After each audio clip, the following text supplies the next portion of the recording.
Ladies and gentlemen, boys and girls, welcome to Obsessive Compulsive Gaming. I am the Obsessive Compulsive Gamer, and this is part 10 of my full playthrough / livestream for Trails of Cold Steel. Wait a minute, something's happening on my computer. Is there a fucking gremlin in it? Sorry, everyone, just trying to get my chat up. Anyway, let's carry on, shall we? We don't have time for this hullabaloo. Yeah, even high-ranking nobles would trip over themselves to secure a luxury suite like this. I was afraid you guys would react exactly like you just did. That's why I just kept my mouth shut. Sure, it's large, but it's so pointlessly large for just 2 people, and the only servant we have is Sharon. If you have Sharon, that's the only maid you need, even for a place this big. You said it.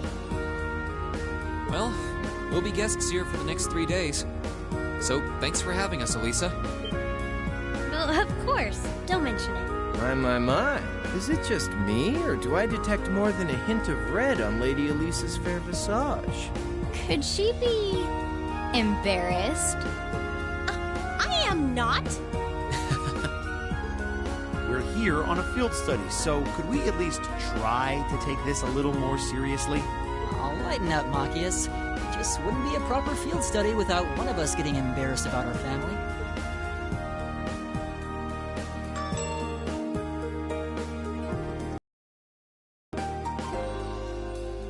Welcome home, everyone. No, I don't live here, Sharon. Bacon. Feels nice to be back. I'll just ignore how you popped up to greet us the moment we walked through the door. I just couldn't wait to see you. Now, if you'll just follow me, I'll...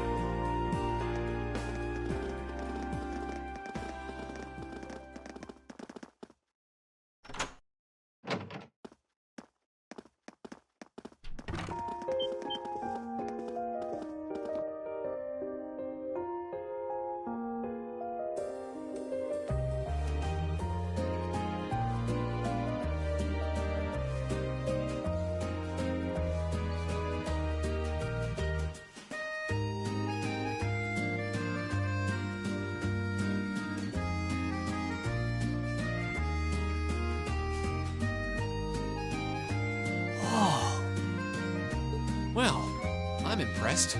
This is even more grandiose than I'd expected. You can see the whole town out there below. Talk about the lap of luxury. Looks like a comfy place to take a nap. You guys really think so? I've been away from Ruhr for half a year, so I guess it does feel kind of nice to be home. I guess that's natural. I've already finished preparing dinner. Please, let me know whenever you're ready to eat. Thank you. I don't know about all of you, but I'm pretty hungry. What do you say we... Wait, actually we can't, can we? Mother said she'd be eating with us tonight, so we need to wait until she comes home. And there are quite a few things we need to ask her, too. Well, actually, my lady, I'm afraid I received a call from the chairman earlier about that. What?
Lisa, if you wolf down so much food so quickly... You'll get fat. Ah! It's just this once. I eat a balanced diet the rest of the time. Wait a minute, they've got goddamn croissants in front of them. Who the fuck eats a croissant for their dinner? But you've been bolting down every course so quickly, I'm surprised you haven't inhaled your napkin. Maybe we're gonna need to rethink your stage outfit for the concert. Crap. I almost forgot about that. If you're worrying about us, you don't need to, you know? I know your mother promised she'd have dinner with us, but we all know she's a busy woman. And she said she'd try to make some time for us tomorrow instead. But still... It's not that it bothers me so much, but she sits on Thor's board of directors. Who's she meeting with that's so important she can't even clear a little time to see us? She got off the Lusitania already, didn't she?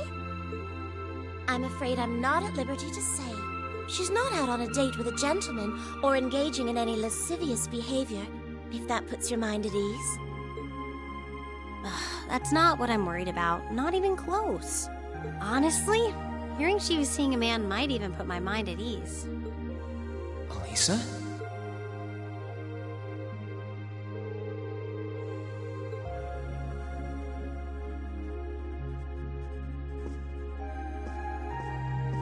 That's right, Sharon. Go away.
Ah, that's a lot of books.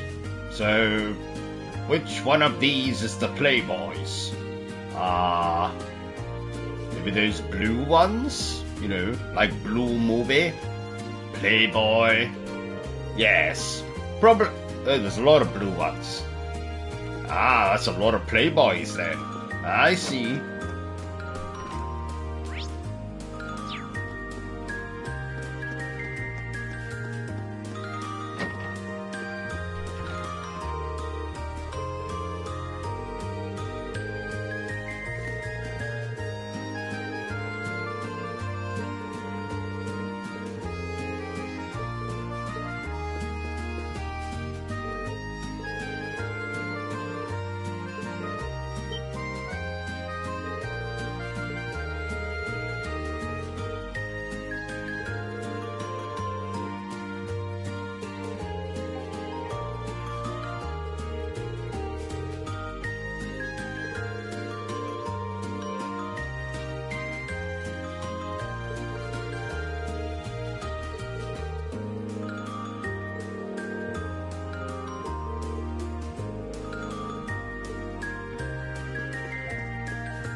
Oh, look!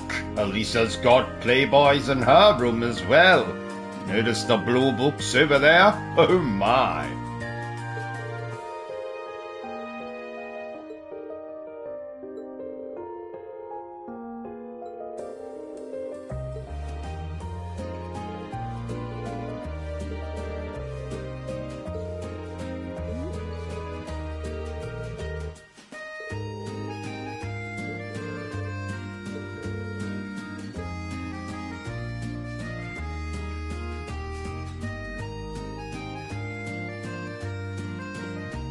Right, we'll just leave them to do their girly things like braid each other's hair and whatever. Hello, Light, how the hell are we?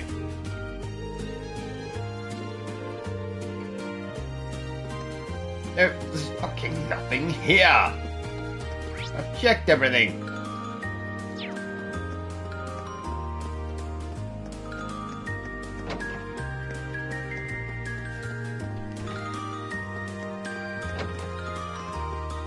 Car. Right. Back upstairs then. Oh. Right.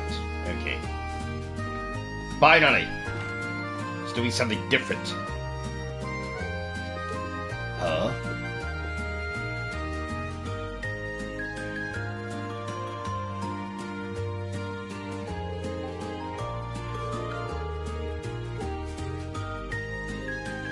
For God's sake, now I have to go back downstairs. Where is she? Ah. You there! Talk to me. Tell me your name. Spin me round like a hurricane.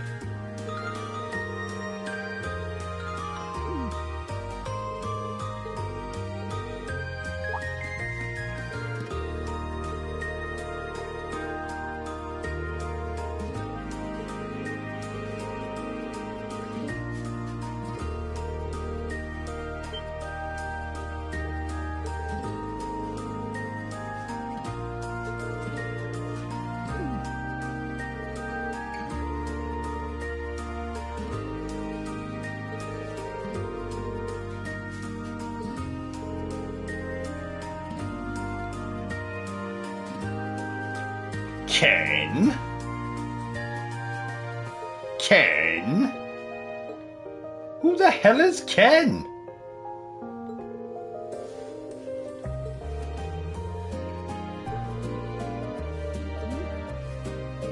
Nope, you're not giving me a back rub.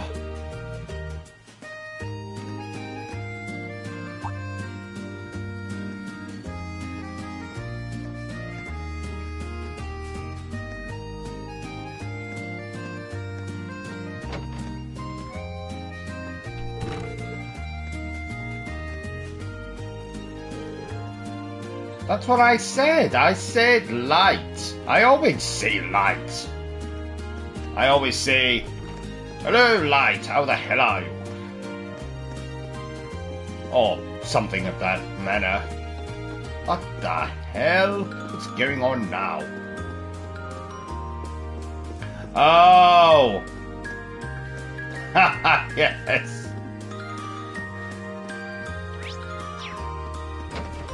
Now I get you. Bit of Ricky Martin earlier, yes, that's right. I was talking to the maid, but yes, I can see how you would think I was talking to you. Hey, Elisa. Oh, it's you. Sorry, were you worried? A little, yeah. Seeing you like that just kind of reminded me of that night in Nord. Oh, right.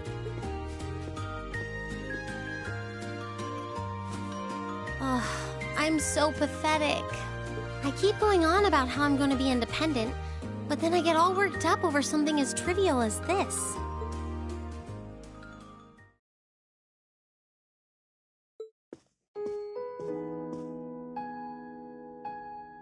Seeing the city from above at night is really something, though.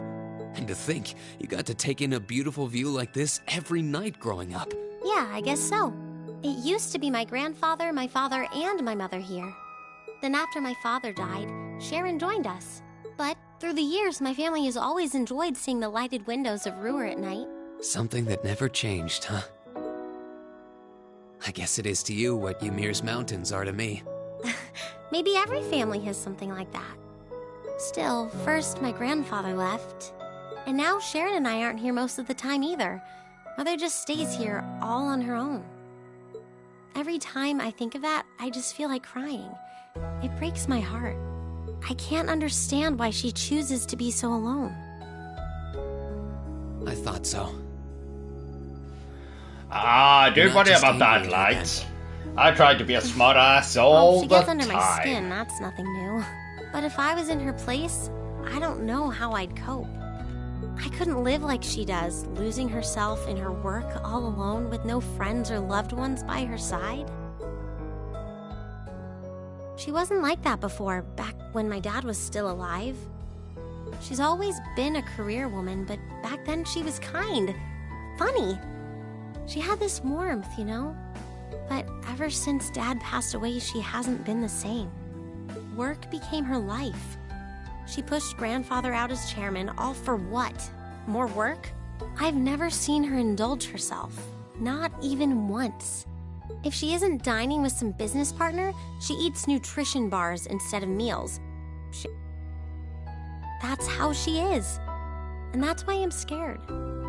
I don't want life to just pass her by.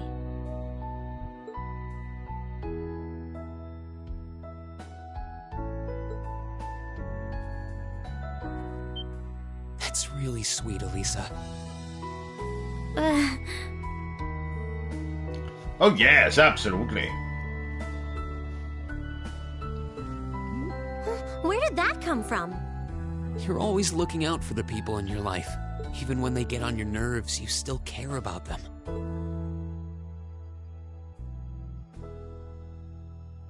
It's like how you and I were at first, or how you were with Laura and Fee. Heck, I still remember how you told me off for hurting my sister's feelings. You've been keeping an eye out for Milliam all this time, too. And you should know that we're all really grateful to you for it. Especially me. I'm worried about what's happening here in Ruhr, too. This is your home, and your mother might be caught up in whatever's going on. I think we should look into it. What do you say? What? But with all our field study tasks, where would we find the time? Why not do it while we're out handling those? Making some headway is always better than making none, right? I mean, I'm not the only one who feels this way. Everyone else does too. Fee cares. So does Elliot. Machias does too. Even Crow's been concerned about it. Splendid. Well, that's good to hear. We can use our time in the city to poke around and find out more about what's going on. You know, kind of like we always do. Well, if you say so, but I'll save the thanks for later. I doubt Sharon will tell us anything, no matter how much we pester her. But I'll ask around and see if anyone I know has any idea what might be going on. It shouldn't be too late to give some of them a call at least. All right, I'll leave the info gathering to you. Once we get our task list tomorrow, we can discuss how we want to do this. All right. Anyway, I think I'm going to start calling my contacts.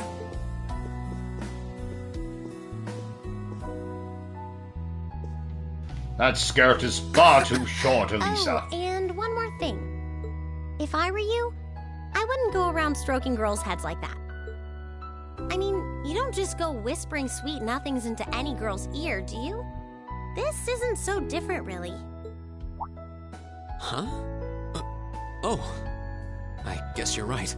Yes, I'm not bad, Light. Not bad. Sorry. It's something I always did to my sister when she was feeling down. But now that you mention it, she did seem to resent it more as she got older. But when I stopped doing it, she called me insensitive and got all upset anyway. I think your sister and I would have a lot to talk about. But anyway, I'll see you later.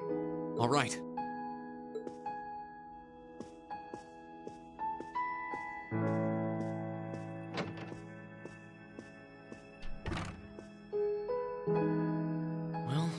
seems like she's feeling better now. I just hope our efforts will turn up some good leads.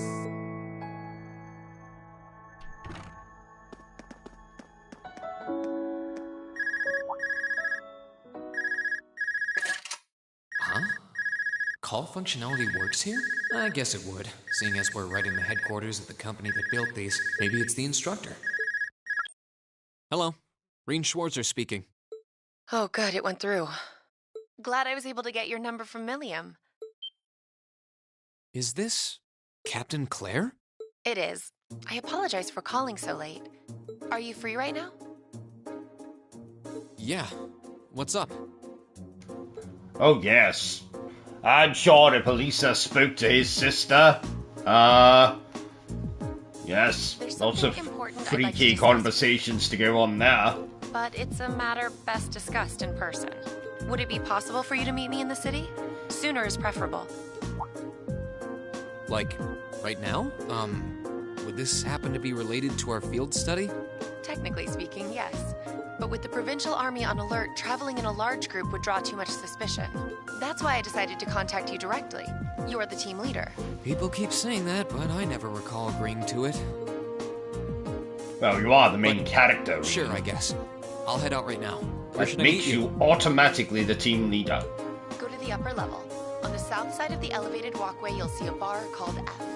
It's a quiet, upscale establishment. The perfect place for a private discussion. A bar called F on the south side of the upper level. Got it. I'll head there right away. I'll be waiting. I'm not on a schedule or anything, though, so there's no need to rush. You've got time.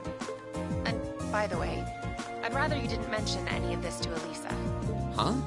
Why? Because what I want to discuss with you happens to involve the Rhineford Company. But I'll leave it to your discretion. Anyway, you know where to find me.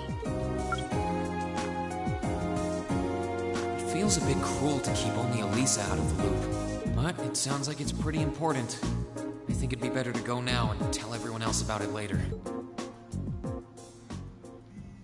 Oh, the game never explains this, but the F, as in the bar called F, the F stands for fuckery.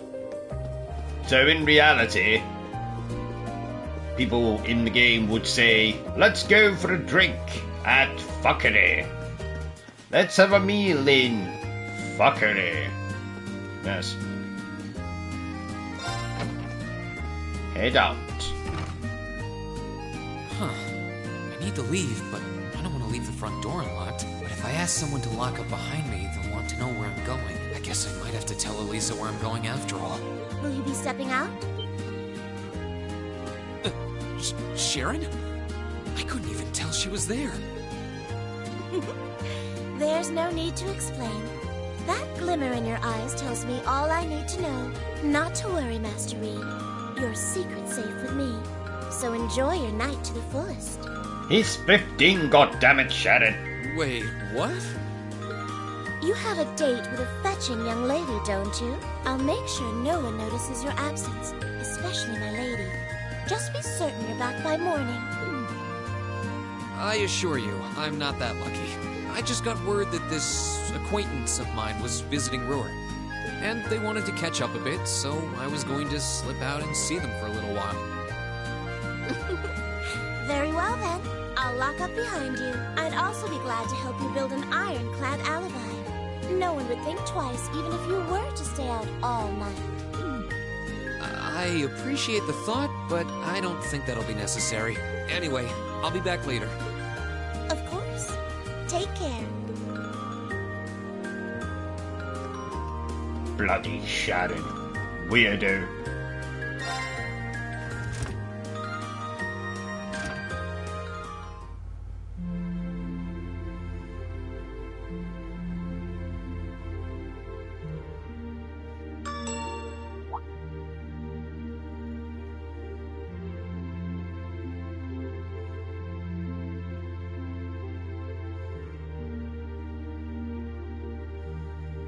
It's past 9 already, but I still see quite a few people working. I guess it comes with the territory, working for the world's largest industrial manufacturer.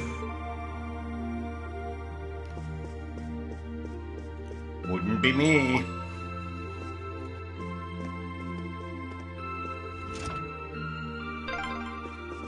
What was that?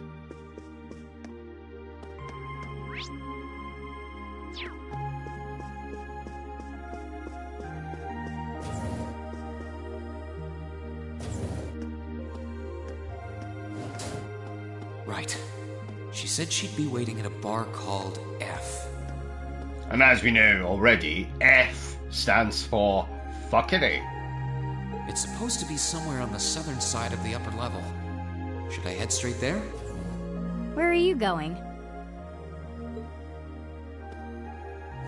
Fee, how long have you been there? Wait, have you been trailing me ever since I left the penthouse? Well, I saw you slip out. So, where are you going? Are you really headed out for a late-night romantic rendezvous? What kinds of lies has Sharon been feeding you anyway? Okay, here's what's up.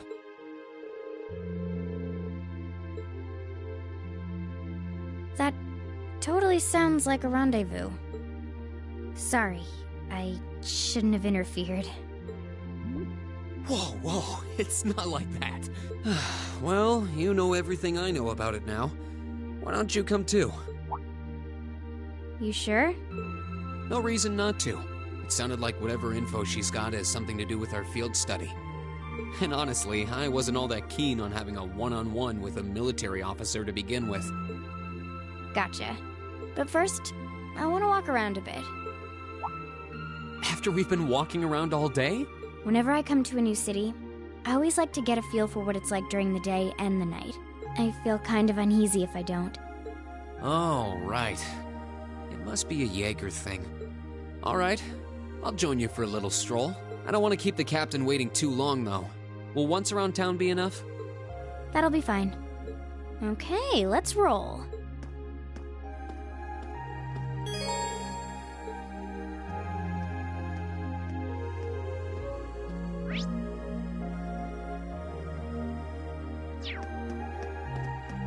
My turn. Here we go!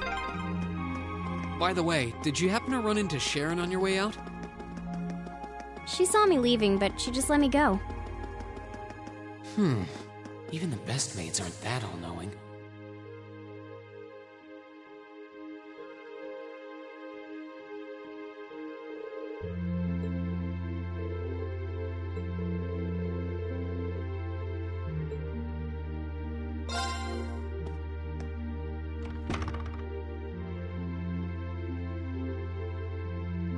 We don't have time for walking around.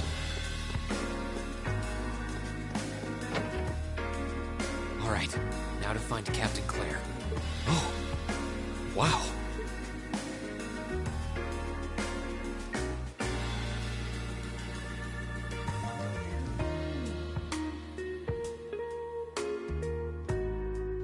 Hubba hubba.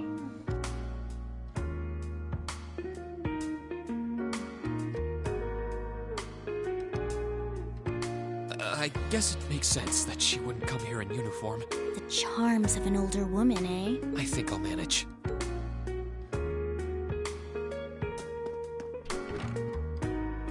Sorry I kept you waiting. Don't worry about it. Oh, Hi.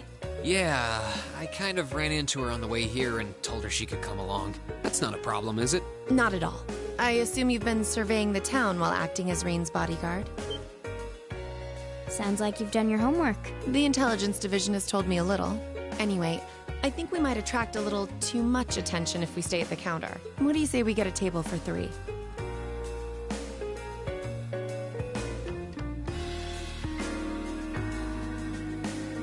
It's good to see you both. I think this may be the first time we've been able to have a proper conversation. You may be right.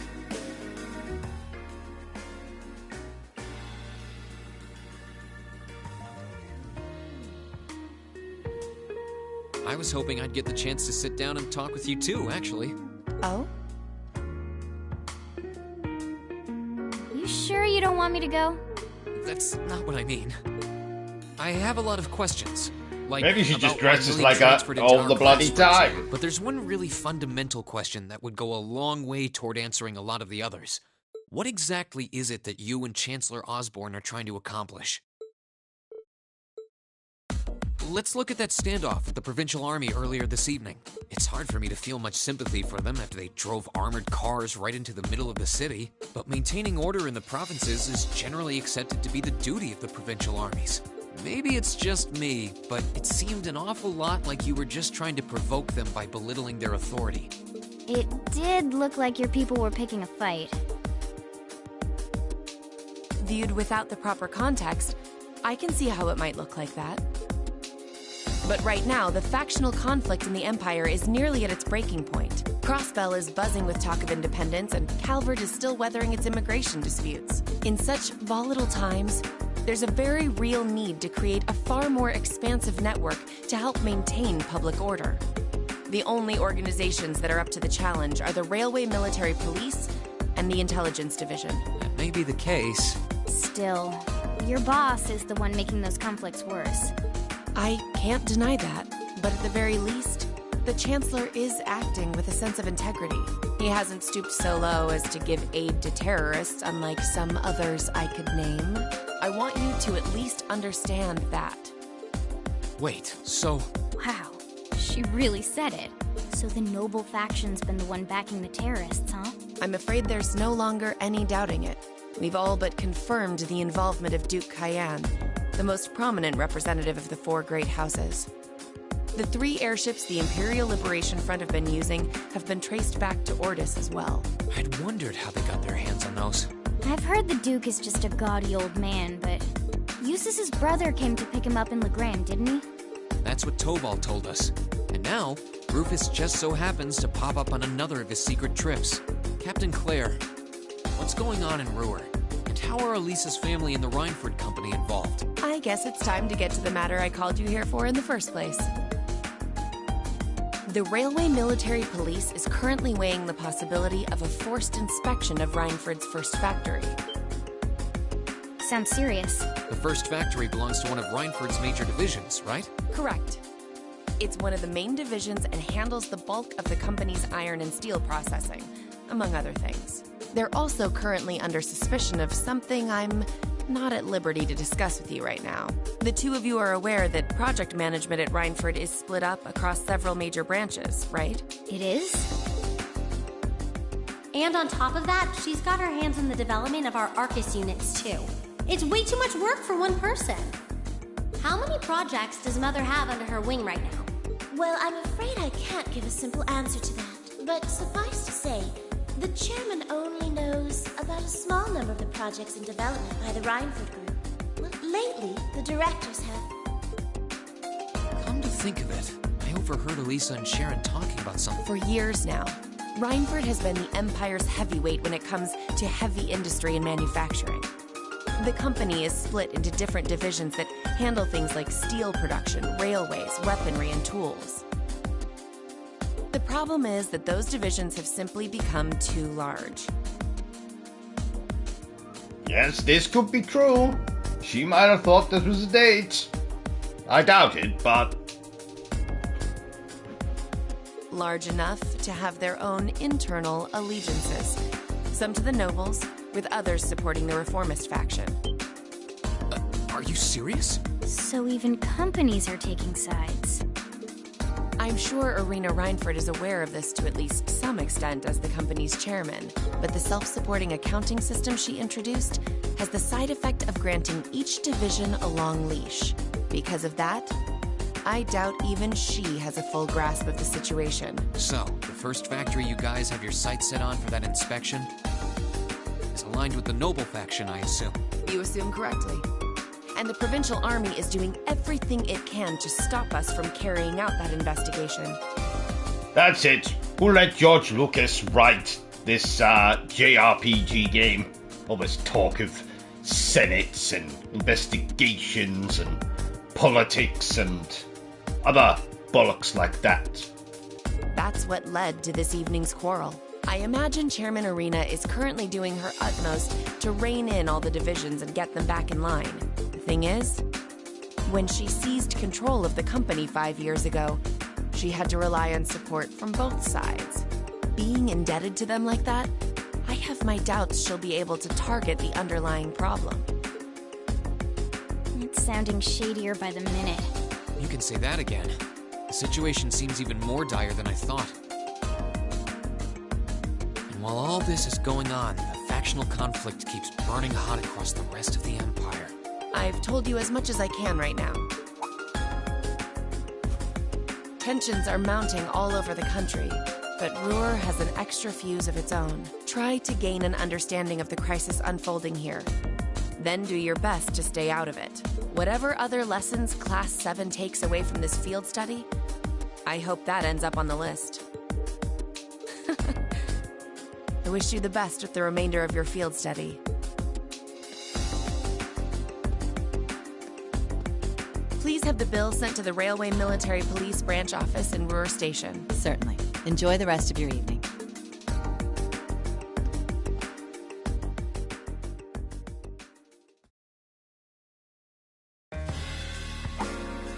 Wait!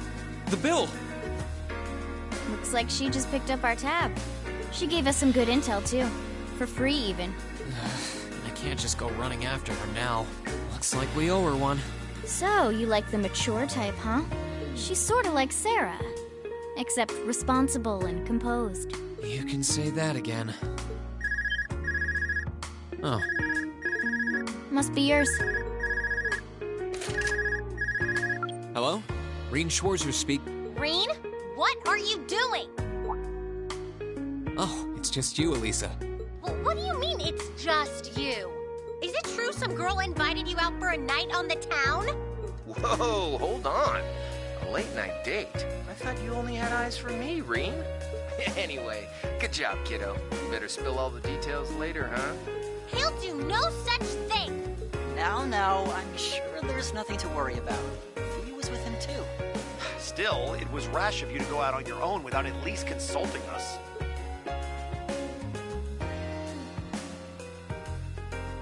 Ready to head back? Yeah, I think that'd be for the best.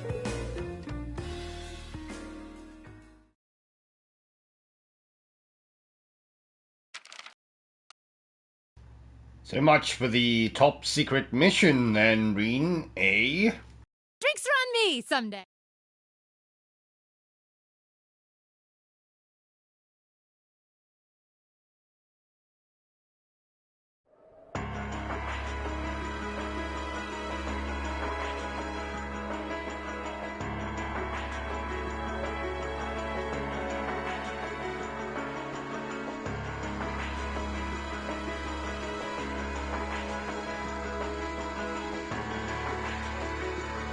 The time has come.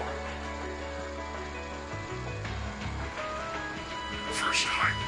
No, she had the bill sent to the headquarters or something. As you wish. We'll hit him so hard, they'll be picking up the pieces for weeks. You heard the boss, man. Tomorrow's a red-letter day for us. A real do-or-die moment, in every sense of the word. All our preparations will be rewarded soon, when we sweep in and take the Chancellor's head. Oh, it's that BBB again. That big-breasted bitch. Keep your eyes on the prize, and give it all you've got! Yeah!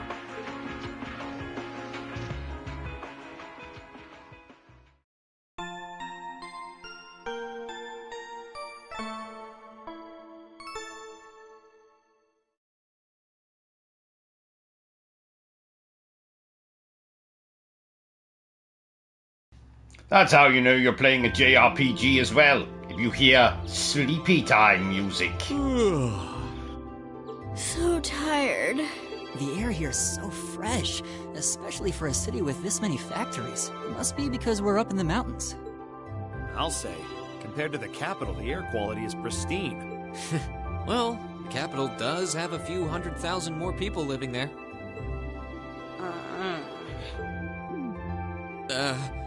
Sure is a nice day today, isn't it, Elisa? Not as nice as last night must have been. I told you, I'm sorry.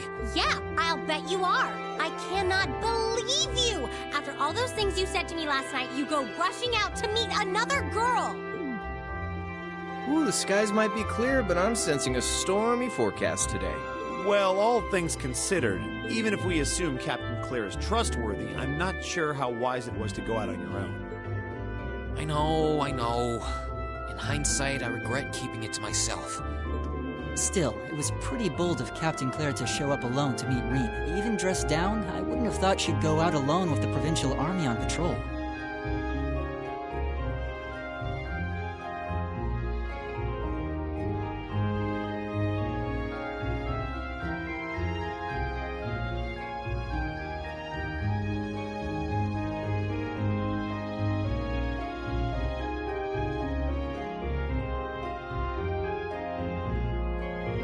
Guessing she's more than strong enough to handle herself.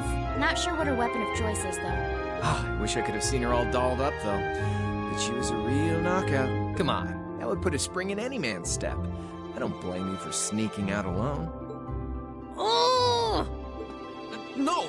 It's not like I knew she was going to show up wearing a cocktail dress. I swear! You seemed pretty taken by her when she showed up yesterday, though. And your eyes were glued to her right up until she left the scene. Oh, really? Oh yes, very jelly. So while we were enjoying a quiet evening, you were out carousing with a beautiful woman, were you? You lucky son of for shame, Reen! We're here representing the Academy on a field study! I swear, you guys are just making things up at this point. But thanks to the information I got from her, we have a pretty good idea what's going on here in Ruhr. And now that we know, we should be able to do something about it. What do you think, Elisa? Yeah, I'm in. So in short, the first factory did something to catch the eye of the railway military police, prompting an inspection. And all the while, the provincial army's been here blatantly trying to prevent them from doing that? Let's not forget that the first factory is run by none other than the Noble faction. I know that the divisional directors have been operating without much in the way of executive oversight for years now, but Mother always allowed it. She thought that encouraging competition among the divisions would yield more innovations. I never thought that'd lead to something like this. Seems like the lesser of two evils. By the way, hearing about the first factory made me curious. Do the other divisions have their own political allegiances? Well, to give you a basic idea, this is a bit oversimplified, of course. Divisions are made up of many people, and they all have their own opinions. But the positions of each division's directors are clear as day, though. The first and second factories in particular have had a pretty fierce rivalry going on between them for years. But even still, I wouldn't have expected the first factory to do something flagrant enough to prompt a military inspection. Neither would I. All right, we're gonna do whatever it takes to get to the bottom of this. And when we tie this up all nice and neat for her, even my mother will have to admit she's grateful to us. Sounds like a plan. That's the spirit. Offhand, I'd say this falls under the scope of our field study, too. Thanks, everyone. Sounds like we're in for a ride. Anyway, let's take a look at the field study tasks Sharon gave us for today.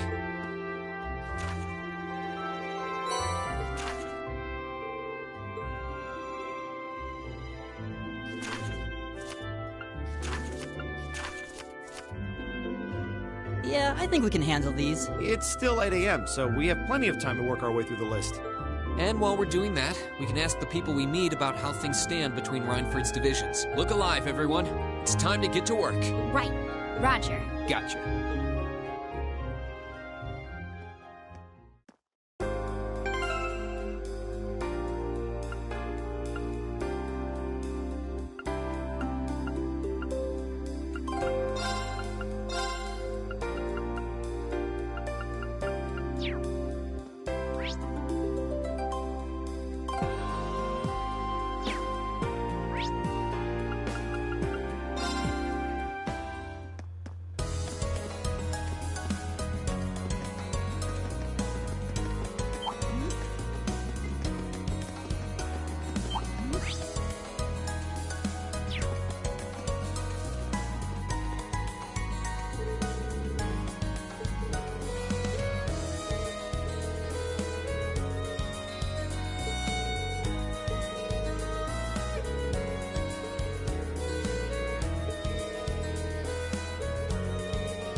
Right. This looks tough. Go! Careful! Let's take this four-headed bastard and his companions down.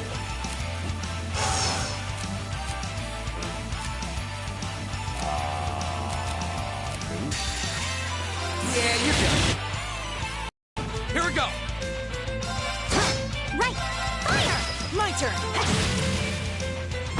Hang in there! Go! Go! I've got you! Too slow! Right! Fire! Right! Here we go. Leave it to me. It's my turn! My turn! Hang in there! Here we go. Go! I've got you! All right. Left! Right! Right! Here we go.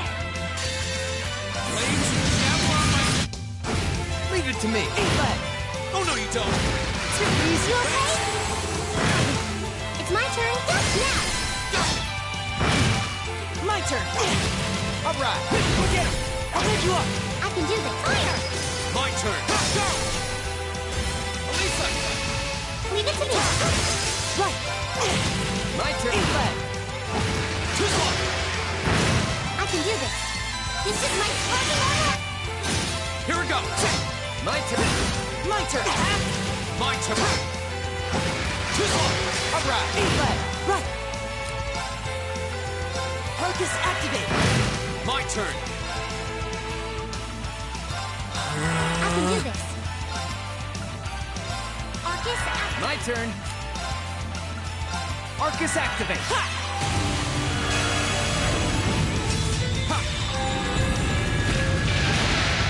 Go!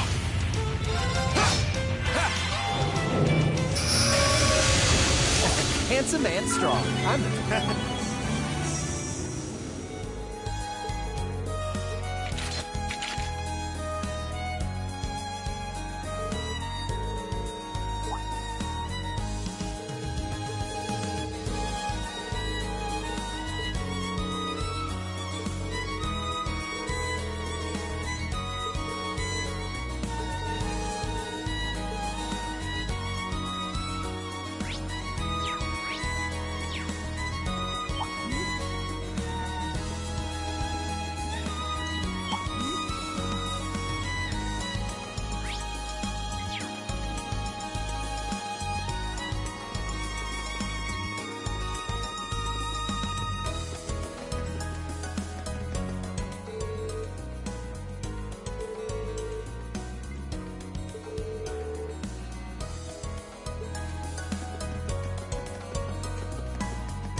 That's the sound of shit hitting a fan.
Let's do this.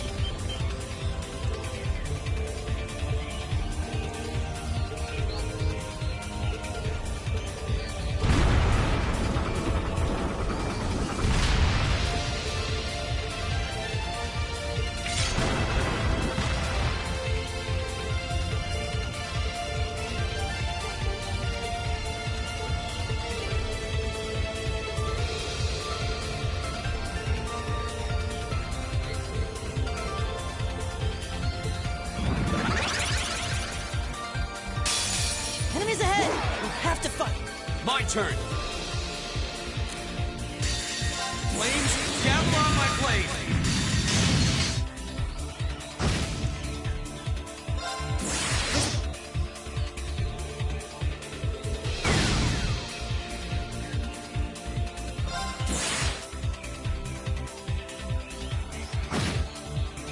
It's my turn.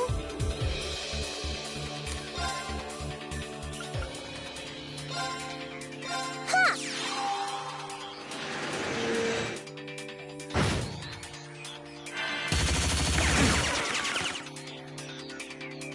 Right. Arcus activate. Go!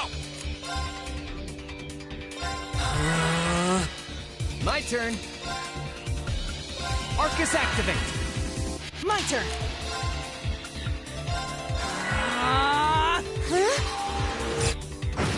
Oh, no, you don't. Ha. Ha. Ha. Go! It's my turn. My turn. Go! I can do this. Fire! Right. Arise. Go! I can do this.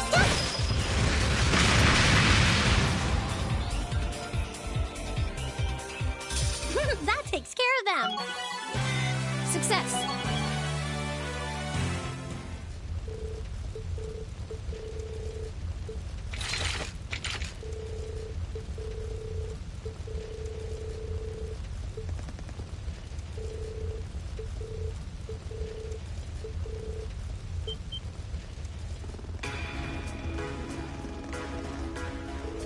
About bloody time you got here.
Ugh, every minute we spend here, things are getting worse for the miners.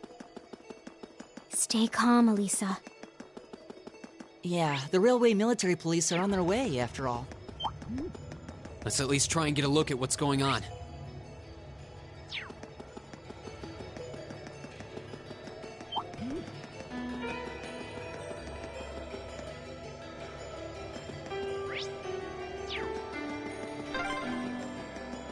Man, if terrorists really were planning to blow up the mine, It would shake the very foundations of the Empire.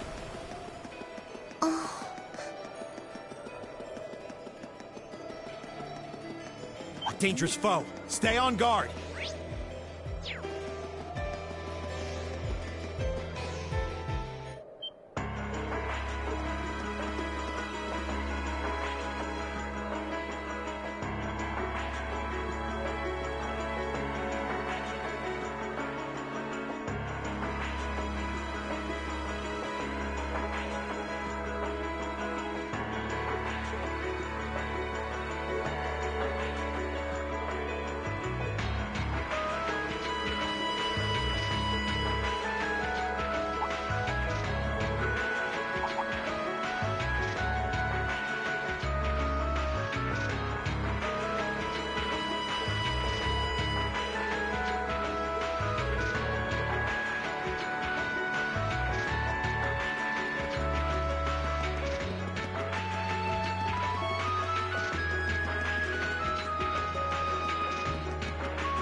Now, guys, you could just go in. You're right there. You're gonna make me travel all the way back there. Well, to start with, we need to work out exactly what's going on here. If it's true that the terrorists are working with the noble faction, then it seems likely their aim is to eliminate the evidence of whatever they've been hiding in the first factory. But did they really have to go this far? The Iron Mine is owned by His Majesty the Emperor himself, right? That's right. The province of Nortia is tasked with managing it while Rhineford mines, refines, and processes the iron. And iron is the single most vital natural resource to this nation's continued survival. If this isn't resolved quickly, it's going to deal a heavy blow to the entire country, including the nobles themselves. So I guess the question is just whether the noble faction and the terrorists realize that or not. Sounds to me like they're a pretty divided bunch as it is. Yep. The terrorists seem like they're basically all commoners, too. They're only cooperating because they both see the Chancellor as a common enemy. And if that's the case, it seems pretty likely that what they're doing here is related to that somehow. Sounds like someone started the party without me.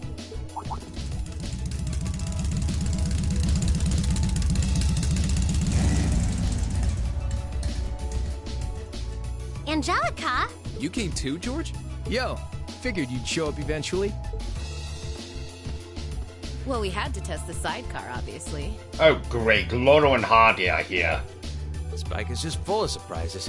We made the trip to Ruhr in 7 hours. So, speed-wise, we're looking great. comfort, though, we're gonna have to tweak a few things. I swear, you two never change. Kinda figured Toho wouldn't be able to make it, too. Yeah, she's working on gathering a boatload of information, though. She said she'd be in touch if she finds anything out. Well, that's reassuring at least. Could someone tell me what's going on? You seem to be hot on the trail of something, but I'm not sure it's the same thing we're investigating. Does this have something to do with those family affairs you told me you were worried about? Yeah, it does. I had some nagging suspicions about it. Unfortunately, my hunch turned out to be right on the money. Hold on. Isn't the director of the first factory... My dear Uncle Heidel Rogner, yeah. Seems like it might do us both some good to swap info. How about it? Let's find a better place to talk. They're dumping iron onto the black market? Yeah. The amount of steel they're producing doesn't quite match up with the amount of iron ore being mined. That's been the case for quite a few years now. Officially, the reason given is that the purity of the ore being mined is lower now than it used to be. But if you look at what's coming out of the mine, there's no evidence of that. Well, that would explain why the figures don't add up. And because they were feeding the raw iron onto the black market rather than the finished steel... That makes it a lot harder to notice when a little goes missing here and there. Man, Toho put all the pieces together on her own? I'd expect no less from my beloved Toa. She poured over everything. Reinford's yearly sales figures, government reports on the mine's productivity, you name it. That's how she picked up on the discrepancy. She's really something else. Iron ore being sold off the black market, accounting sheets that don't add up. George, how much iron ore is unaccounted for, roughly speaking? Do you know? Assuming for a moment that all the missing iron was refined into steel, how much steel would we be looking at? This is just a bit of speculative math on my part, but I'd say somewhere in the neighborhood of 100,000 Torum, which is enough to build 2,000 oxen tanks. 2,000? That's practically an army. The Saxon iron mine is a pillar of the Empire's economy. The amount of iron they pull out of there is almost ridiculous. Even if you pocket a small amount every year, it's going to add up to a lot of iron real quick. But what are they planning to do with all of it? Is the noble faction trying to make their own tanks in secret? They couldn't even if they wanted to. Only the second factory has the knowledge and equipment to make tanks. And not only does the second factory have close ties with the Imperial Army, it also leans toward the reformist faction. You need all kinds of complicated technology to make even a basic tank. It's not as simple as just grabbing some steel, some blueprints, and some grease and getting to work. So what does that leave them? Selling the iron to another country for profit? I don't know how likely that is. Seems like deals that big would be too easy to trace. Okay, so setting aside the ore itself for a moment, now that you know this, and given what's happening in Ruhr right now, what were the two of you planning on doing? It's pretty simple. My uncle oversees the first factory, and the provincial army is blockading the mine. There's no way my family isn't involved. On the other side, you've got all the miners just trying to do their jobs who got dragged into this whole mess. I'm a Ragnar. I might not be a great daughter, but there's no way I'm gonna let this go on without putting up a fight. Angie. Whoa. You're seriously gonna go talk to your old man about this? Hell no. Like he'd even listen to a word I said. Same goes for the provincial army. I'd just be wasting my breath. That's why I'm planning on sorting out this mess myself. I used to work part-time in the mine. I know the place like the back of my hand. As long as I can find my way inside, I think I can handle the terrorists well enough. I figured you'd say something like that. Honestly, does nothing faze you?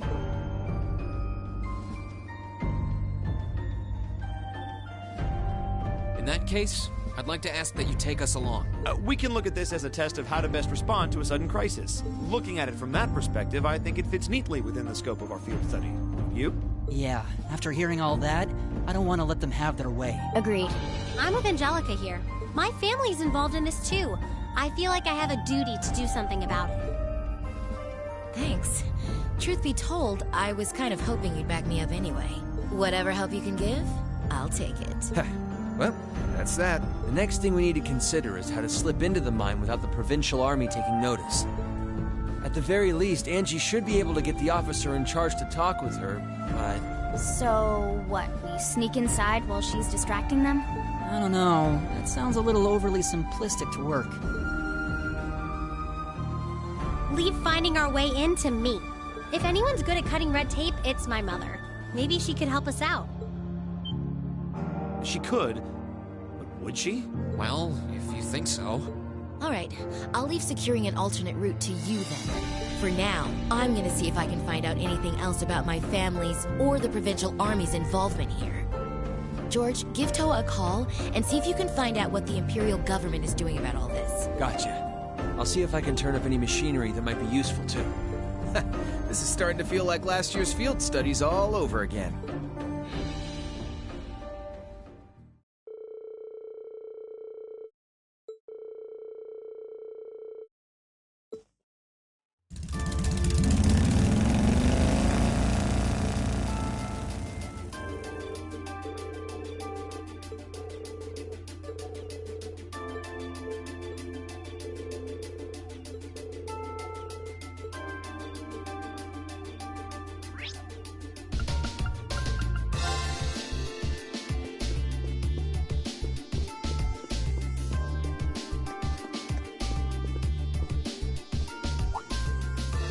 You there! Get the blonde bitch with the glasses down here!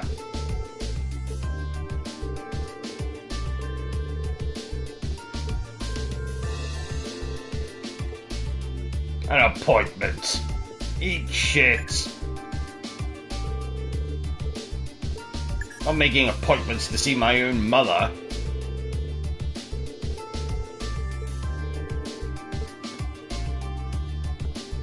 God!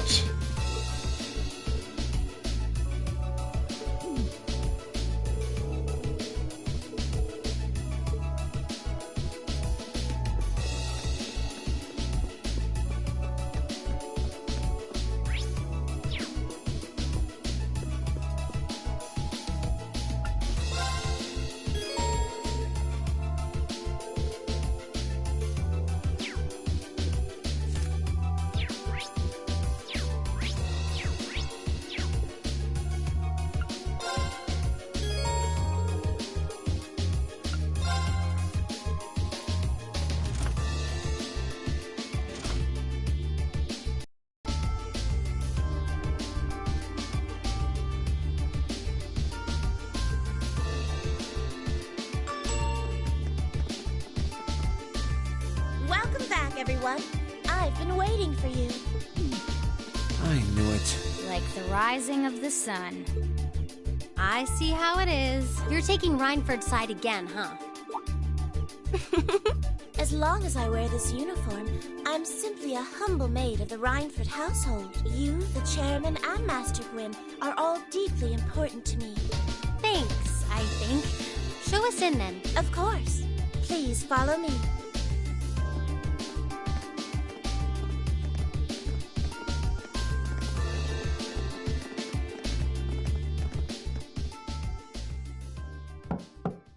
Bring them in. As you wish. Mother, we need to see you. Excuse us.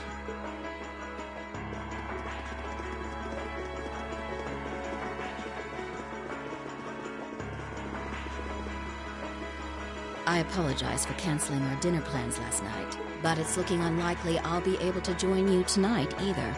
No, that's fine. We understand. It's hardly surprising given the current circumstances. I'm not sure what's keeping you so busy, considering you haven't even managed to fulfill one of your most basic duties. My lady. The miners who work at Saxon are employees of this company. With the Provincial Army barricading the mine and refusing to budge, those miners are at the mercy of the terrorists. I assume you've issued a formal objection to Marquis Ragnar? Not on behalf of the company, no. It sounds like Director Heidel Ragnar of the First Factory has requested something be done. As a formality, but nothing more. That's it?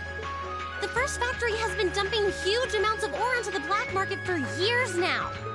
Don't even try and tell me you haven't noticed it. Of course I've noticed.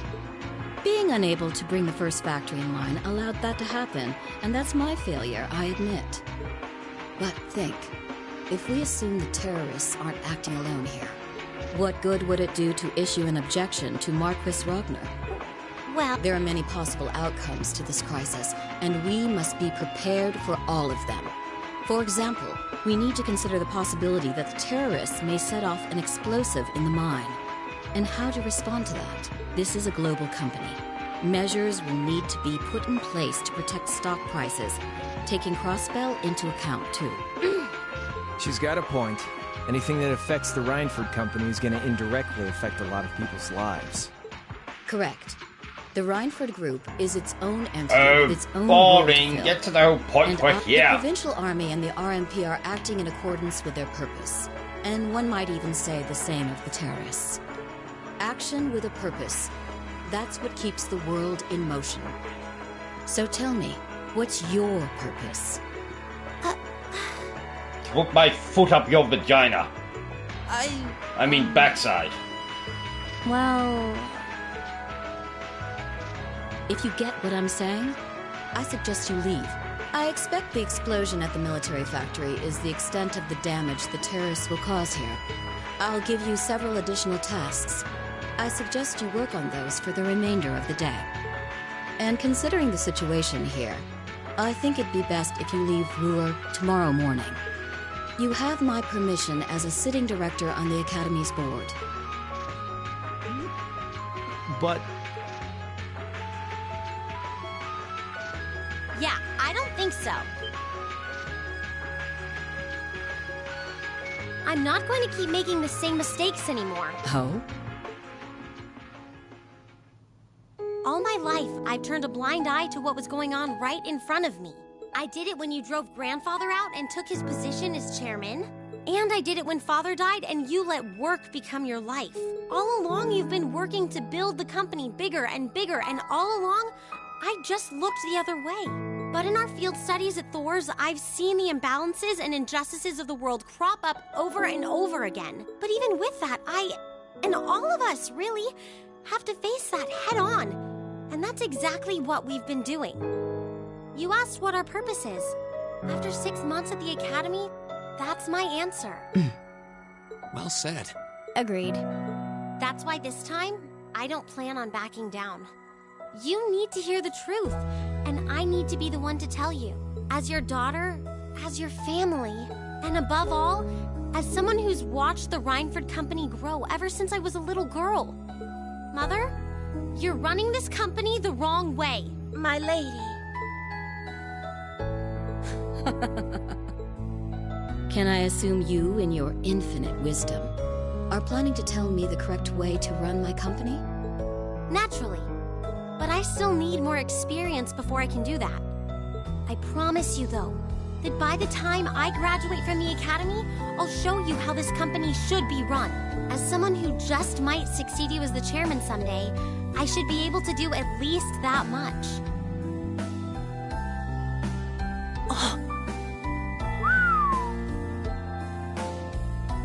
It's one thing to make a promise.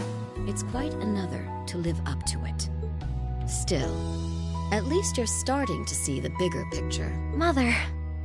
Give it to her, Sharon. Certainly. Here, my lady.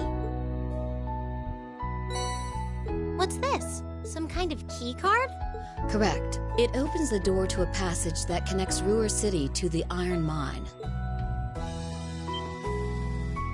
Wait! There's really a secret passage? The former chairman built it for use in case of an emergency. You'll find the entrance in the underground part of a maintenance room on the upper level of the city. If we use that passage... We should be able to completely avoid having to deal with the Provincial Army. I'm not going to say thanks. Right now, I just believe this is the best way to press forward. And I'm going to tell you why through actions, not words. Excuse us, Madam Chairman. We've learned a lot during our field studies, and we'll put it all to use to come out on top. You don't need to worry about us.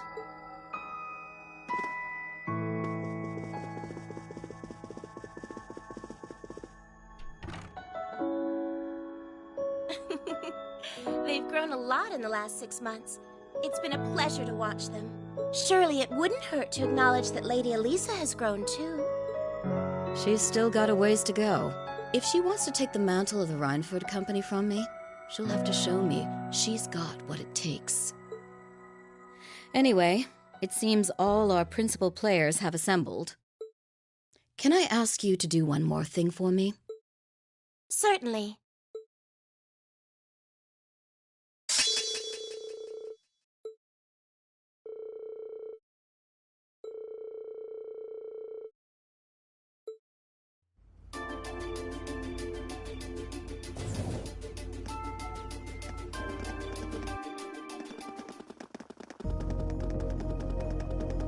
Right, let's do this.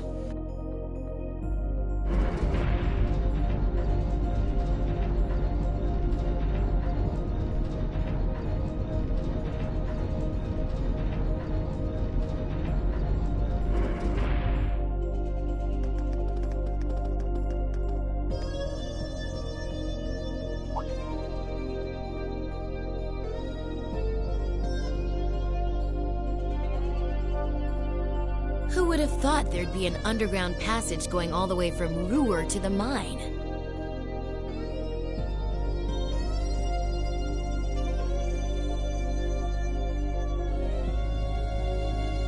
Gwen really does think of everything.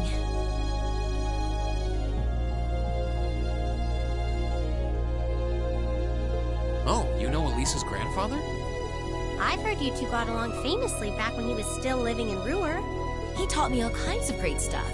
How to pick up girls, the best spots in the entertainment district,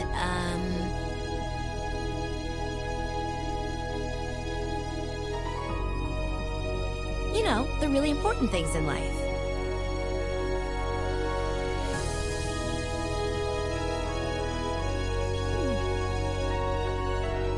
It's not that I can't believe it, it's that I can.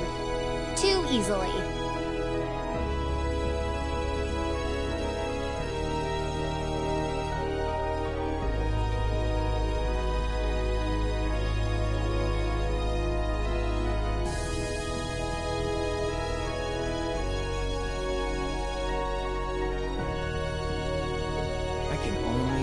Sit and learn at the feet of the master one day. Still, it's probably thanks to him that Angie didn't go any further off the rails than she did. Can't deny that. That's nothing to laugh about. I wonder if we'll seem as colorful to the first years when we're second years. So, you think this is gonna work?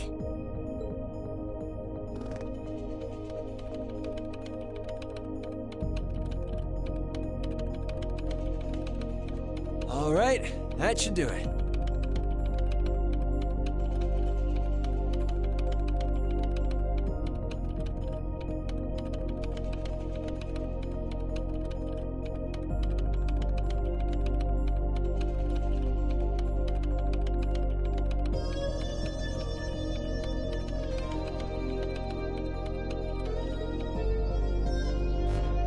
What is this thing?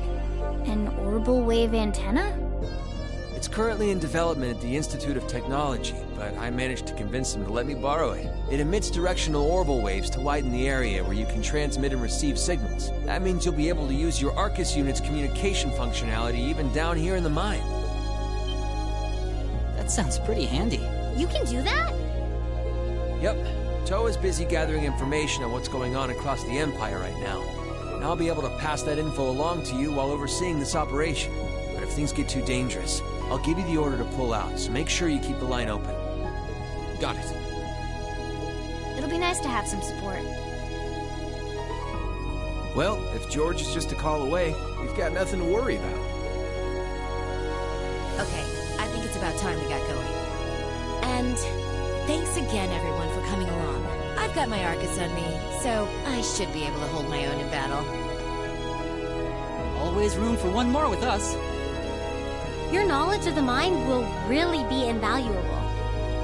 I'm looking forward to seeing you clean up with those Taito skills of yours.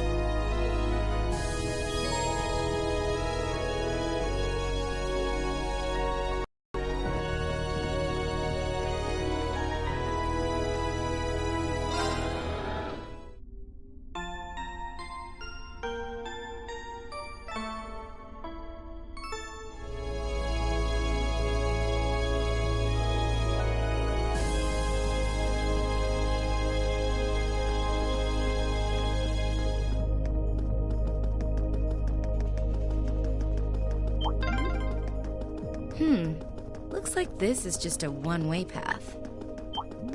Well, no chance of us getting lost in here at least. Let's run on through.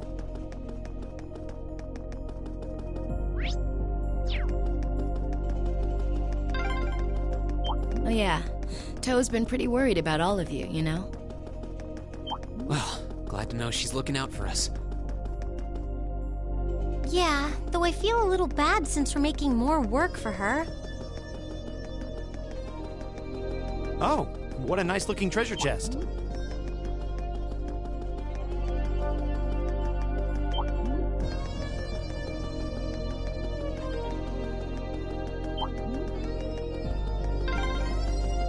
This path's gotten real twisty all of a sudden.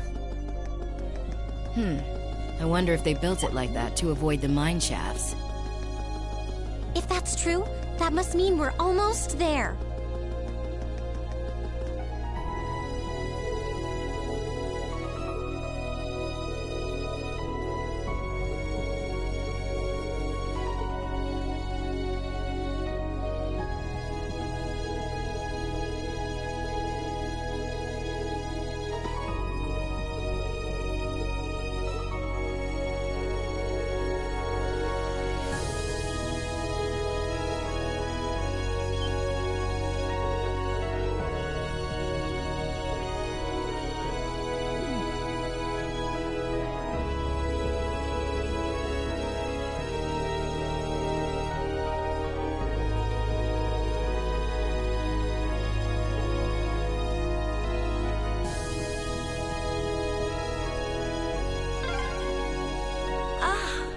This is pure bliss. Stop that, Angelica! Just kidding around. I love it when you're angry. Angelica is a pervert. This girl. So see, even women can be perverts.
Looks like this place is crawling with archaisms.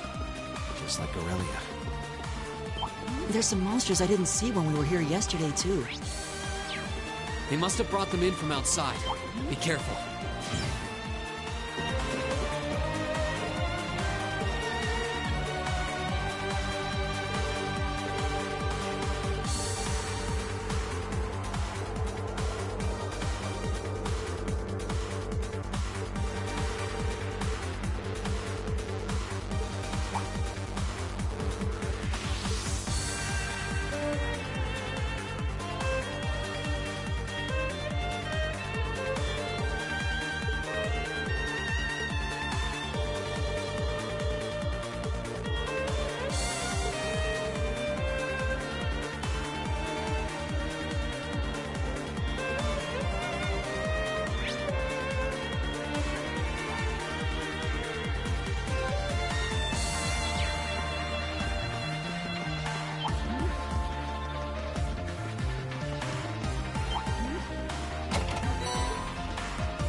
have to fight! Leave it to me.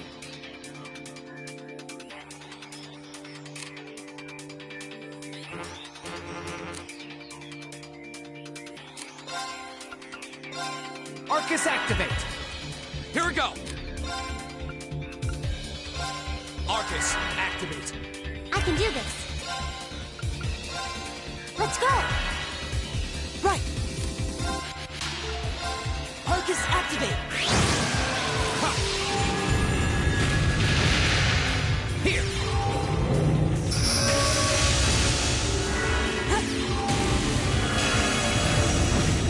Go! Arcus, activate. Arcus activate!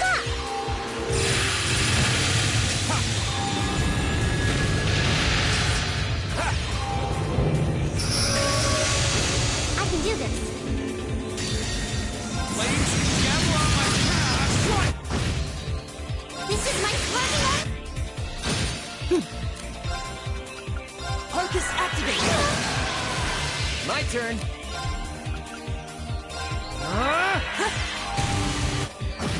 All right, let's keep going. Haha, too easy.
A dead end? Maybe not. We walked past a ladder not too long ago. Let's go back and find it.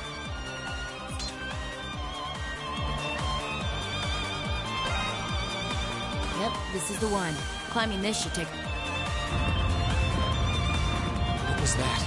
I heard a rumbling. Was there a cave-in somewhere? Nothing's gonna collapse in here, is it? Phew. Looks like it came from somewhere farther off.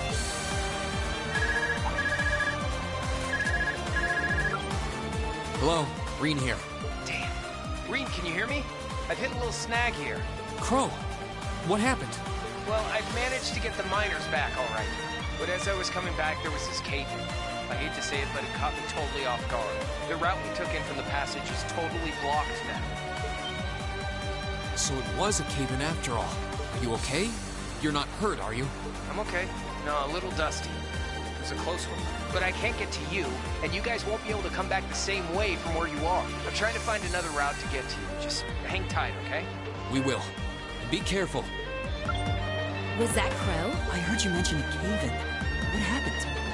That sound we just heard was a cave-in. And it happened right along the route we took in here. Crow's okay, but he doesn't know if he'll be able to find another way to get to where we are. That's unfortunate. And it means our exit point is cut off, too. Looks like there's no turning back now. Let's keep going. I'm with you all the way. We're not leaving until we find those miners.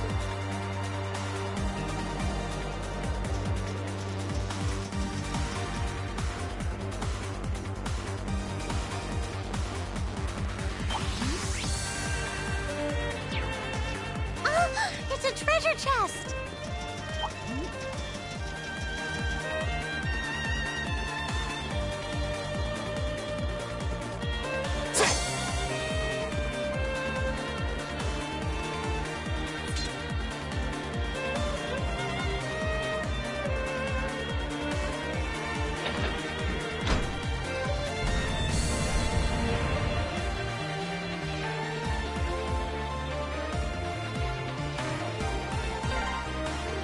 There we go. Almost there. All right. On the other side of that door is the central control room. That's where the other hostages are being held. With any luck, the terrorists won't see us coming. They haven't come out to stop us directly, so I don't think they know we're here. Ensuring the safety of the hostages should be our top priority. Right. We need to be cautious now, more than ever.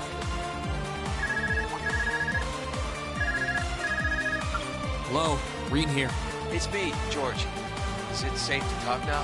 George! I just got off the line with Toa. She said she wants to talk with you directly, so I'm going to patch your call into your Arcus. The signal quality's not going to be too hot, so just put your Arcus in speaker mode and bear with me for a minute. Understood. And speaker mode on. Are you all okay? President Herschel! Yeah, we're still alive and kicking. Angie! I'm so relieved you're safe. I've been worried sick about all of you, especially when I heard Crow was caught up in that cave-in. If I'd known something like this was going to happen, I would have come to Ruhr myself. It's all right. I'm glad you got in touch with us. We really appreciate everything you're doing.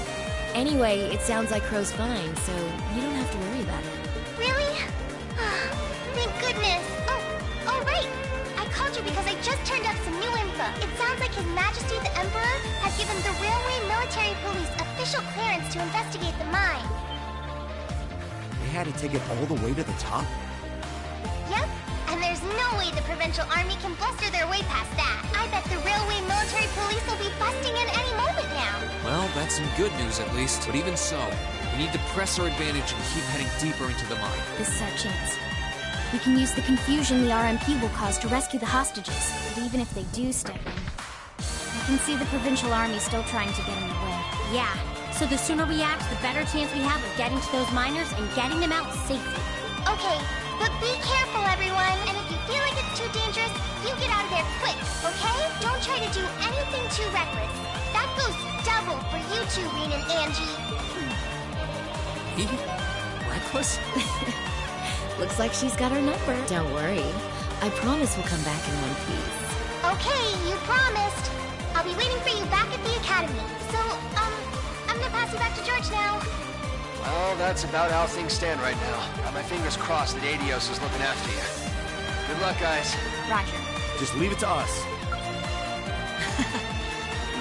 Left with the impression we just got a pep talk. Yeah. Though we wouldn't have made it this far without Crow, George, and Toa. It all comes down to this. Let's make them proud. Right. I'm ready to finish this in style.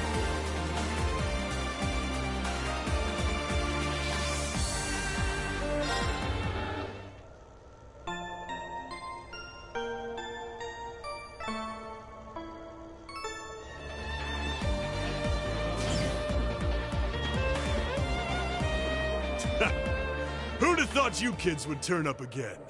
You just don't know when to quit.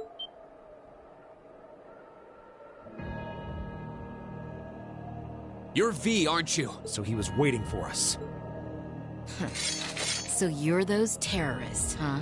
Seems like you've known we were here for quite a while now. Oh, we weren't really counting on the Provincial Army's blockade to hold up. If the RMP manages to get through, we're ready to lay them out. In fact, I was counting on it. But me and my crew will be more than enough to bury you here. We'll see about that. Don't underestimate him. He's even stronger than he looks. We were able to beat him back at Guerrilla Fortress because Instructor Neidhart was with us. But if he hadn't been there... Now I remember. Are you a survivor of the Arngarm Jaeger Corps? Surprised you heard of it, Sylphide. It was long gone by the time you started making a name for yourself. I heard about it from the boss. He mentioned he'd faced you guys on the battlefield a few times. Said you were worthy opponents. I'm honored that the Jaeger King himself would tip his hat to us. It's a little late, but you've got my condolences. He was one hell of a man. Thanks. What are you guys trying to do here? Even if you are cooperating with the noble faction, it's not like you both share the same ideals. And if anything were to happen to this mine, the whole country would be in trouble. We know. But I'll do whatever it takes to slaughter that iron-blooded shit stain and let him twist in the wind. But why? Why do you hate Chancellor Osborn so much? Kid, I could give you my life story, but I doubt you'd understand even that. You have no idea how many have been driven from their homes thanks to his reforms. How many folks have lost everything they had because of him. Well... Victims of the Chancellor's expansionist policies, huh? Well, we ain't all pressed from a mold. We got different reasons for being here. Gideon hated him for his ideology, and Scarlet, I heard she lost her old hometown when he went and built a railway through it. So that's it. So that's what drove her to terrorism. Me? Let's just say I've got a misplaced grudge against the guy. Not that I've got any intention of repenting for it now. Like Sylphide said, I ran with a corps called Arngarm. Led it, actually. Just a medium-sized outfit. Nothing too grand. We took decent-sized jobs, did them well, and pulled in solid business. That was life for us. Sure, we might have gotten a little too fired up when we were facing down dangerous enemies, but it wasn't all rough going. Whenever we had a bunch of new folks join up, we'd take one easy job after another. I thought that was just gonna be another one of those laid-back missions. Back when Osborn got his seat as the Chancellor, the noble faction hired us to give him a little scare. That was all. He was a commoner who came up through the military, chosen by the Emperor. Guess they just wanted to show him who was boss, but he saw right through their plan. Can't really call what happened a fight. It's more like a massacre. They didn't even give us a chance to surrender. Just gunned us all down in cold blood. Young boys who'd just been with us for a couple weeks. Women. Everyone. I was all that was left. Surrounded on every side by my comrades' bodies. I was the only one to come crawling back out of that hell. I wandered a while. Didn't know what to do with myself. Eventually, I ended up finding my way to the Imperial Liberation Front. No high ideals here. I just wanted to kill him. To gut that son of a bitch. Avenge my friends, and tear apart everything he spent his life trying so hard to build. So that's what happened to Arngarm. It's a sad story for sure. Look, I can sympathize with what you went through, but that doesn't mean the Chancellor was wrong in doing what he did. Yeah, it sounds kind of heartless to say, but... I'll say it. Terrorists need to be handled with an iron fist. Their fate should discourage others from following their lead. You ain't strained for mercy, are you? Can't deny what you're saying, Will. But this ain't about who's right and wrong. Maybe it never was. That bastard loves to fuel the flames of progress. One way or another, we've all been burned. What's left for sad sacks like us? I'll tell you what. We'll fan our own flames. Make them so big and so wild, they'll burn up even blood and iron.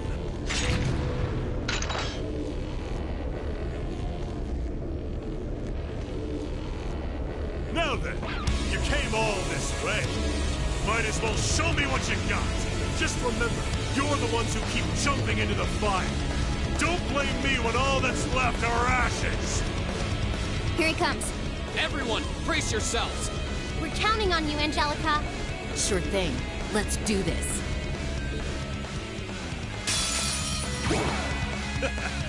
Better to burn out than fade away. Go!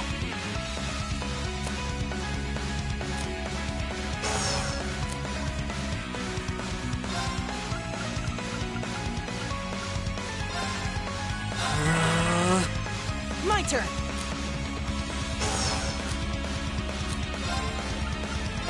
Arcus activate. Right. Arcus activate. It's my turn.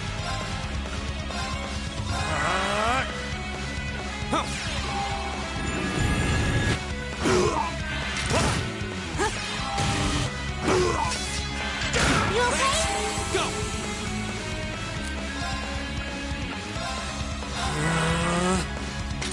You okay? Appreciate it.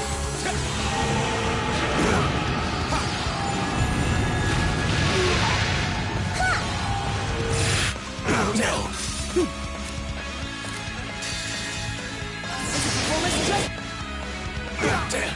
Here we go.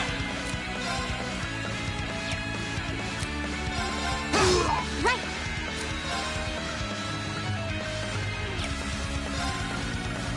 Let's go. Before I'm done. Go.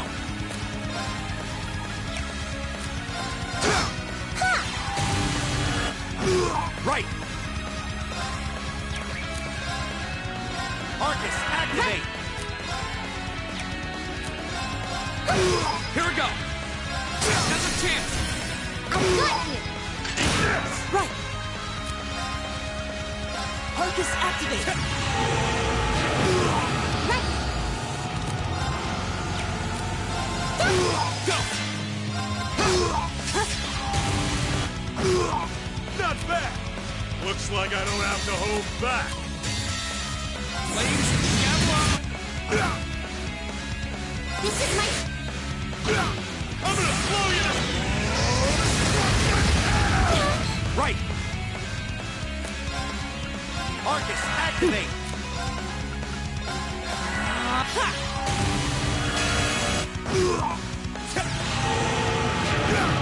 My turn. Right. My turn. Arcus activate. Right. It's my turn.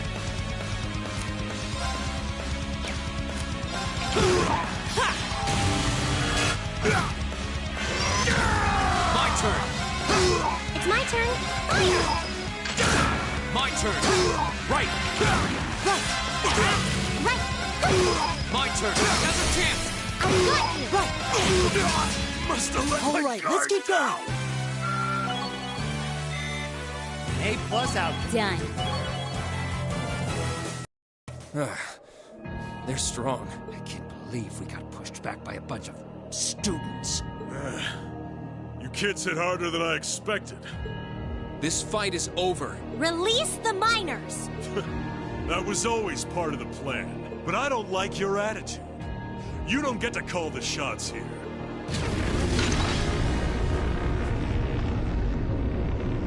What? No way. How are they still standing? That's one mean vibe I'm getting from him. Even among Jaegers, only the strongest warriors give off an aura like that. Do not despair, comrade. This simply goes to show how much they've grown since our first meeting.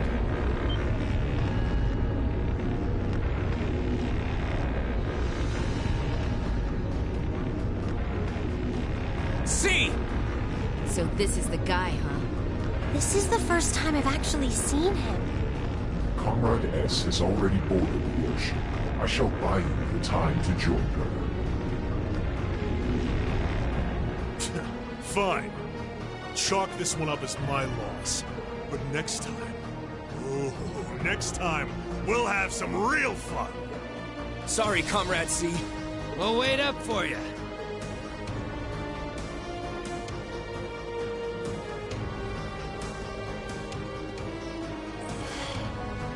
Last time. He doesn't let his guard down even for a second. But why the mask? Who are you, anyway? So you can't tell who he is, All maybe? the other ringleaders show their faces without a care in the world, but not you. Why is that? Maybe because he's a student? You have to forgive me. I'm afraid I'm a shy sort. Or are you so enamored of the mask that you intend to take it from me by force? It would be quite a coup, especially for the daughter of Marquis Rogner. Don't let your focus waver. If we want to walk away from this, we can't let up, even for a moment. I wasn't planning on letting up. There's no way he can take all of us at once. Agreed. Even Instructor Sarah couldn't pull off a feat like that. The odds do seem stacked against me, so I hope you'll permit me to even them ever so slightly. What?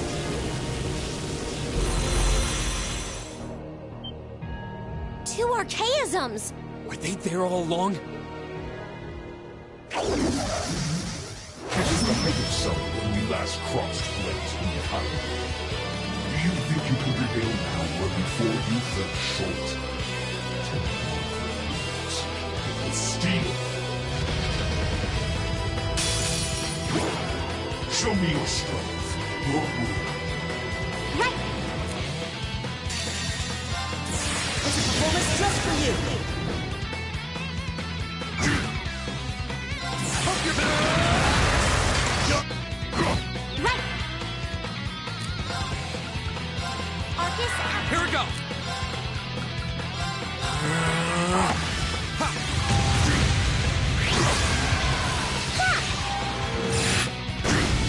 Right. Arcus activate. It's my turn. Let's go! I will not Go! Arcus, Leave it to me. Arcus, activate!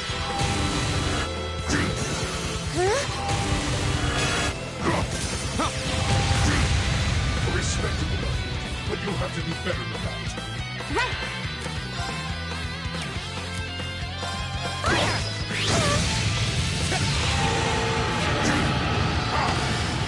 here we go! Right! Fire! My turn! I will not miss. Right! Flames gather on my path! This is my pleasant... Leave it to me.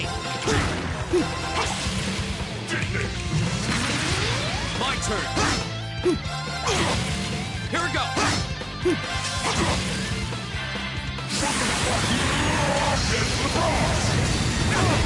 Performance just for you. Perhaps I underestimated. All right, let's keep going. I did it. Success.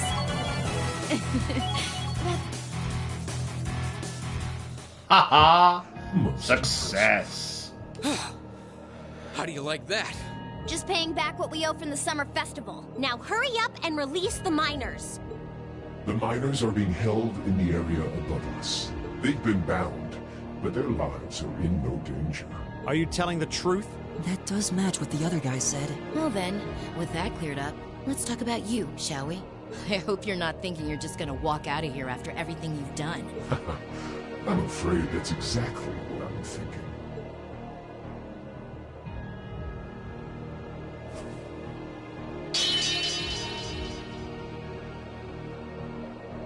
Watch out! It's a feint! Damn it! Too late.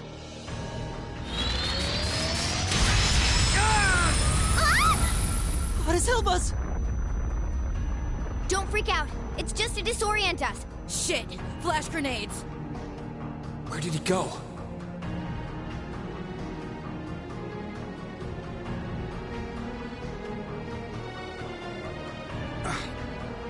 He's gone. How could we have dropped the ball like that? We had him right there. Did he go to rejoin the others? That doesn't add up. I feels like he headed downwards somehow. But I can't even see the bottom of that shaft, so where... What's that sound? That's no problem, Light. No problem at all.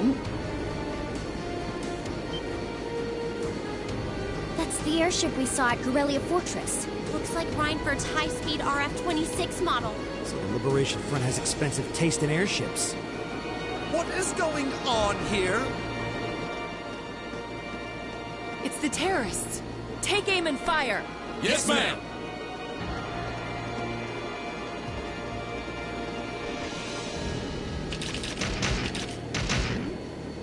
Take that, No terrorist. right to open fire here. Men, stop them at once. Yes, sir.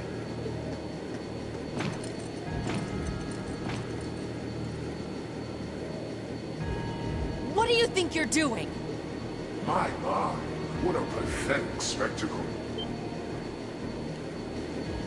And the Chancellor has sent his loyal lapdog to bark us up a tree too. Go on and scurry back to your master, Icy Maiden, and tell him this. Our preparations are complete. Next time we strike, he shall be the one in the crosshairs. They're getting away! Damn! Farewell, for now. You failed, but at least you can say you tried. And to you students, the next time our paths cross, you...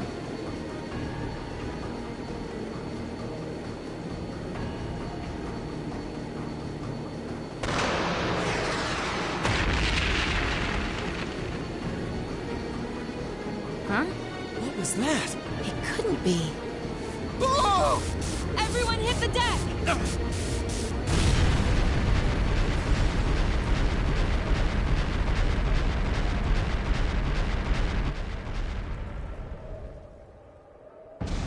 Oh. What the hell? What just happened? Did it self-destruct? I can't see it. They don't seem the type for wanton self-sacrifice. Did one of the RMP's bullets find its mark? I don't know what caused it, but by the looks of that explosion, I'm guessing we won't find any survivors in the wreckage. What is the meaning of this? Terrorists or not, that doesn't excuse shooting down their airship without even offering a chance to surrender. Please, calm down. There's no evidence to suggest the explosion was caused by our gunfire. In fact, given the magnitude of the blast, I suspect that some sort of explosive was planted on the airship. Right now, let's prioritize rescuing the miners, then begin a full investigation into exactly what happened here. You have the nerve to suggest... We have written permission from His Majesty the Emperor himself. Or are you telling me you intend to ignore that and hound us every step of the way? Ugh, don't get all full of yourself just because of one little sheet of paper. And who the hell are you meddling kids? Are you students? What business do you have on restricted property? Whatever excuse you have better be nothing short of brilliant, or you're in for a world of trouble. Well, crap. You're in the hot seat now. Are you kidding me?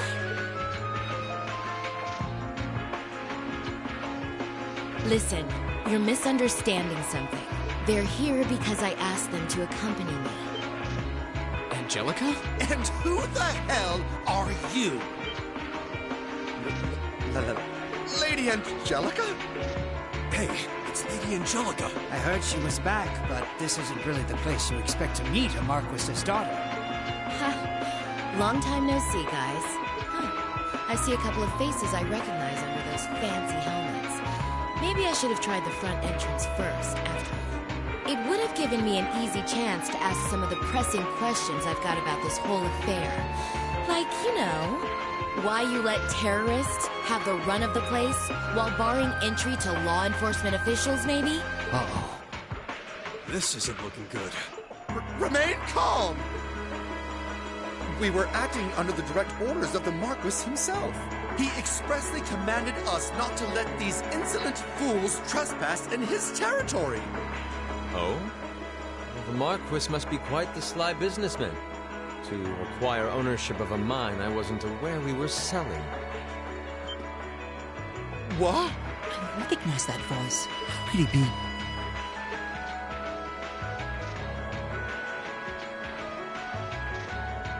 Prince Olivert! Nice timing. Crow! George! Thank goodness you're alright. Yeah, glad to see you guys are safe too. I heard things took a wild turn. You can say that again. I sure wouldn't have guessed at this outcome anyway.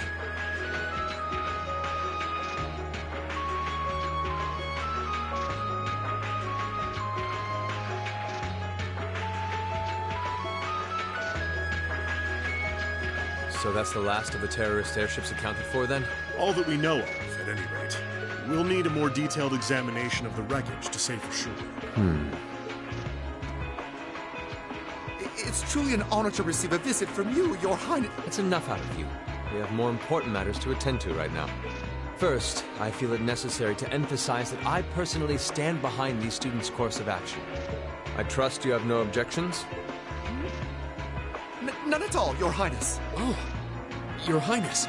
We're saved! Secondly, I'll be assuming command here as a representative of the Arner family, owners of this mine. And as my first directive, I demand that the Provincial Army depart at once. The Railway Military Police will remain on the scene under my command to assist with my investigation. Yes, Your Highness. Ha! That's you bastards, Toad. Yes, Your Highness. You heard the Prince. We're moving out.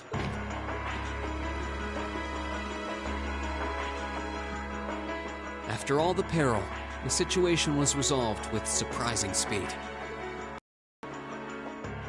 The Railway Military Police fulfilled their duties under the command of Prince Olivert.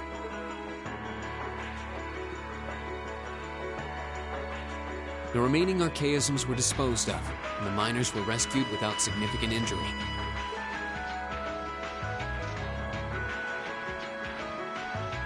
But the implications of what had just happened were profound, and the news was likely already beginning to spread. It was obvious that the Provincial Army had given their tacit approval to the terrorists' actions, and the terrorists had destroyed all evidence that the noble faction had been dumping iron onto the black market. But even lacking concrete evidence, their guilt seemed clear.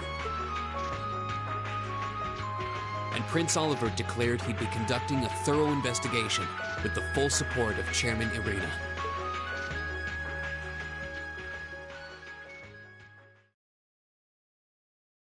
Oh, yes.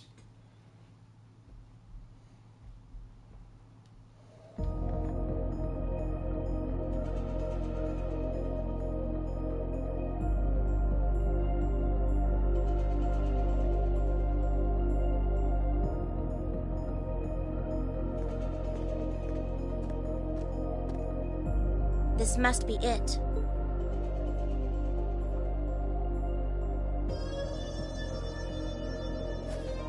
No maker's trademark. No proprietary parts I could use to identify it. Not that I expected to find any.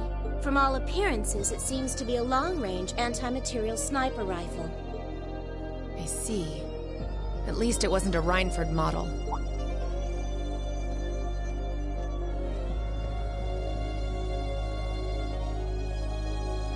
That's correct. I suspect this is yet another of that workshop's products. Their handicrafts do seem to be in vogue these days, especially with the Red Constellation.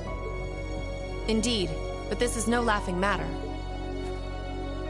And while I have you here, Miss Kruger, I've been hoping for the opportunity to have a little chat with you for quite some time now.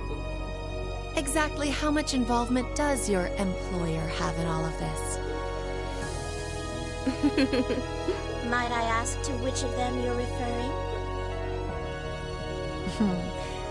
Let's go with both of them. My apologies. It seems we didn't clear this area as thoroughly as I thought.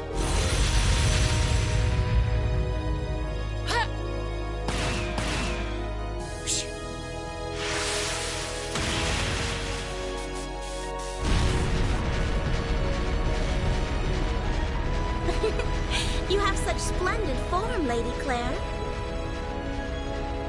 It's an honor to see the famous Icy Maiden in action. You're quite the sight yourself. I see now why they call you the Severing Chains. It was nothing. But to answer your earlier question, Chairman Arena has no involvement whatsoever. That said, I'm certain she'll leverage the current goings-on to her advantage as much as she's able. I'd expect no less. As for the other, I expect they're simply playing around. At least for now.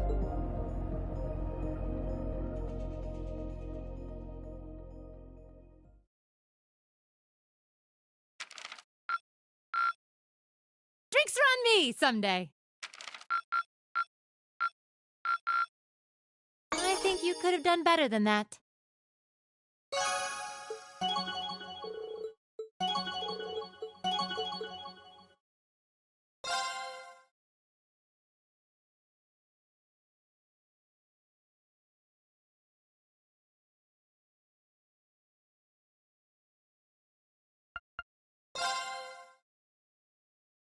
In the following weeks, it was hard to tell how much the Empire's situation was shifting, but one thing was certain.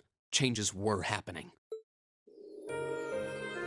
With the death of their ringleaders, the Imperial Liberation Front's campaign of terror was finally over. And in recognition of our actions in Ruhr and at Corellia Fortress, all of us in Class 7 were invited to Valflame Palace. There, we were granted the honor of an audience with His Majesty the Emperor, Eugene III, along with Empress Priscilla, the mother of Princess Alphen and Crown Prince Cedric. But no sooner had we been thanked than we came face to face with the leaders of the factions that divided the nation. The heads of the 4 great houses who rule their vast provinces with absolute authority, and the Chancellor and his close ally, Governor Regnitz, who brought reforms to Heimdall and expanded the railways. Both sides were quick to offer us words of praise, but just as quickly turned to criticize each other's role in the crisis. Eventually, His Majesty was forced to step in and rebuke both sides, clearly disgusted by their behavior. Another chapter down. As it stood, the terrorists' defeat made it difficult for their supposed supporters in the noble faction to act openly, while Crossbell's push for independence was causing enough of a stir over there to keep the reformists busy. With both sides tied up, it looked like the Empire was in for a long overdue respite from its perpetual conflict. We'd finally gotten all the details for our concert performance worked out, and Elliot announced that we'd be doing 2 songs, a duet between Machias and Eustace, and a solo by Emma. To no one's surprise, all 3 of them were quick to raise objections, but after Crow and Elliot explained their choices and how their master plan would win over the audience, the rest of the class was totally on board, leaving our new vocalists to resign themselves to the inevitable. Unfortunately, with the good times came some sad news as well. It turned out that Marquis Ragnar was furious at Angelica for her part in what we did at the mine, and as a result, she was forced to leave the academy. Contrary to the official statement, her withdrawal was to be permanent. Before she left, she asked me if I'd look after the orbital bike for her. At first, I didn't want to. It felt like I'd be accepting that she'd be gone. But after thinking it over, I finally agreed. With so much going on, we decided to take Prince Olivert up on his proposal of a brief vacation north in Ymir. It proved to be quite an eventful trip, and it really drove home just how much we'd come to mean to each other. I'd tell you all about it, but we'd be here for hours. Maybe another time.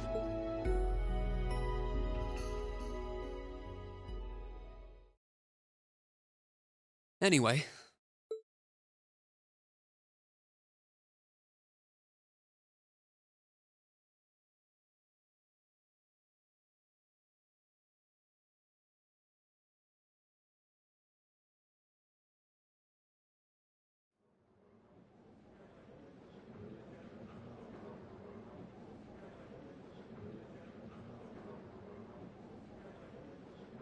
Could I have your attention, please? It's another great day. Perfect weather to start bringing all your great festival ideas to life. Some of you have been preparing since last month, and some even longer. I know you're all itching to get started. So without further ado, I hereby declare the first day of festival preparation begun. Time to start setting up. We have today and tomorrow. but try not to leave any work until tomorrow night unless you really have to. All right, everyone, let's do this, and stay safe out there.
Copy time.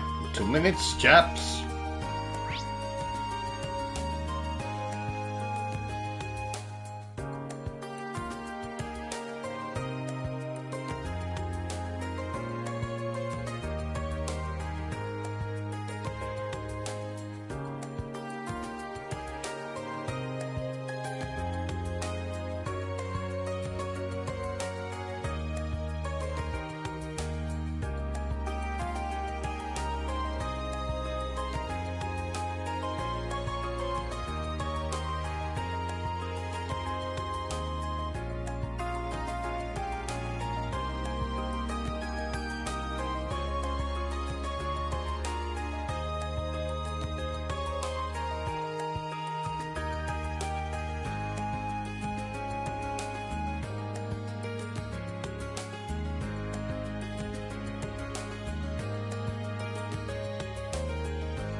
Right, let's go.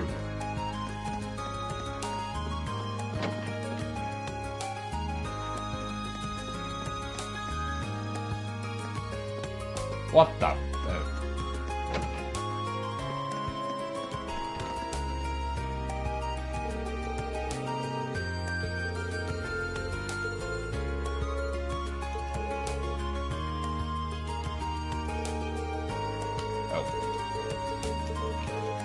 skip through this crap. Side mission nonsense.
Hello, Reen Schwarzer speaking.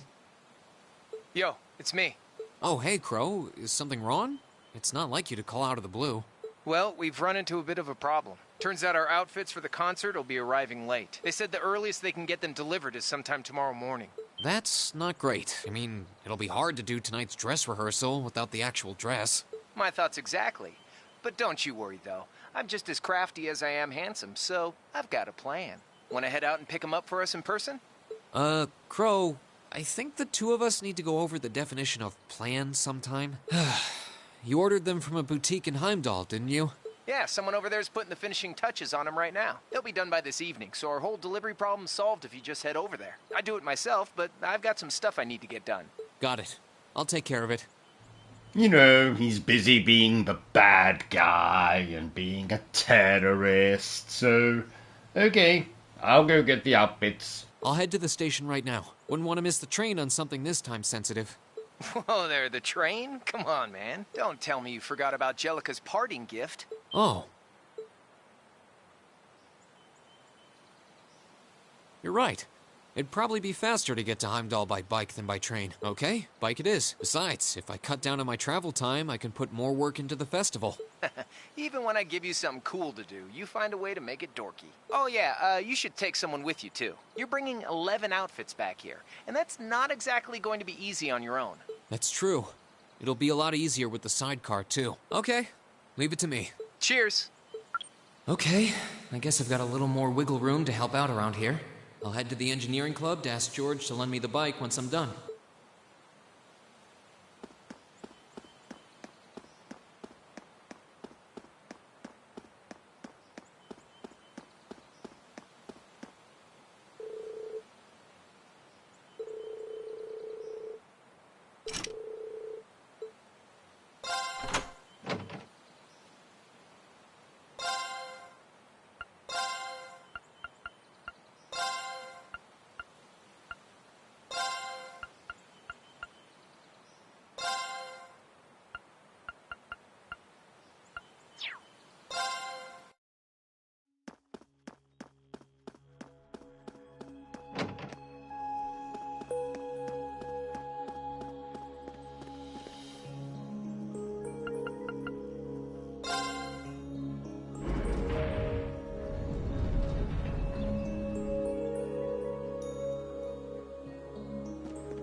Did say I should take someone else along to give me a hand. Not sure how busy everyone is, though.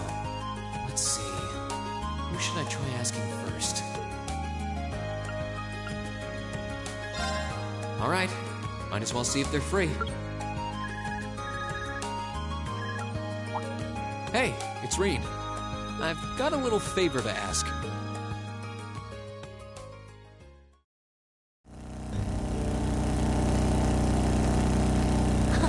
What a nice breeze. I've always figured that Angelica's bike would be something special. If I let her soup it up the way she wanted, it'd be unsteerable by human hands. Anyway, are you sure you're okay to come out with me? The lacrosse club's supposed to be preparing the field, isn't it? It's no trouble. We're almost done anyway, and Ferris in the second year has agreed to finish the rest. Besides, if I'll be wearing one of these outfits on stage, I might as well be there when we pick them up.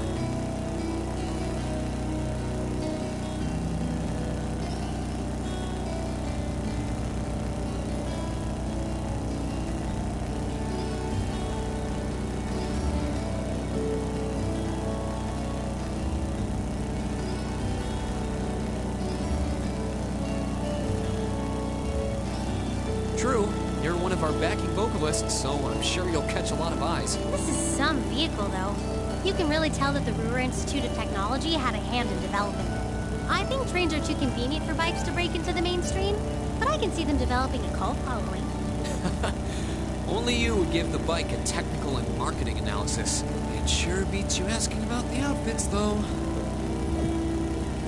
Did you say something? That was just the wind.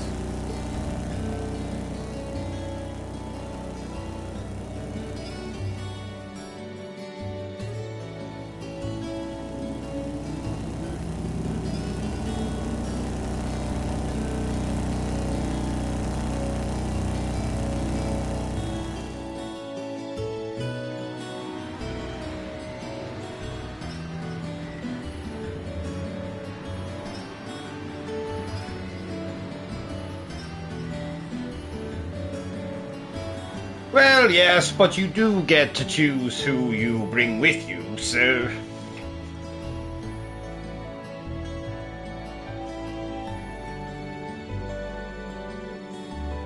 Sorry to make you kids come all this way to pick these up. I think you'll be pretty happy with the way they turned out, though.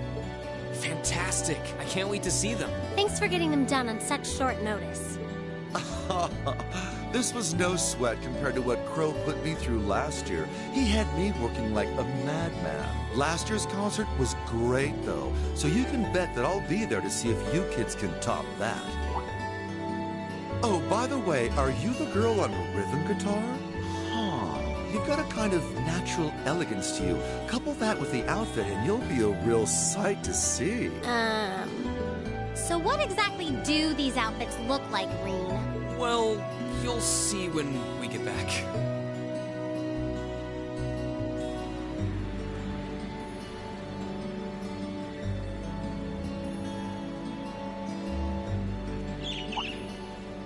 A bird?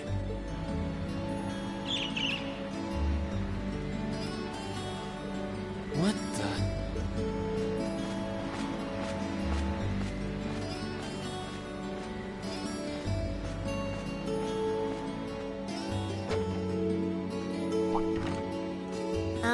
Reen, are you still with me? You just started zoning out. Oh, it's nothing. There was just a strange bird on that lamppost over there, that's all. Strange enough to get you daydreaming? Yeah, actually. I've never seen a bird with feathers that color before. It was a really deep blue, almost like lapis lazuli. Oh, wow. That does sound strange. I wonder what a bird like that is doing in the middle of a big city. Who knows? Oh, what do we have here?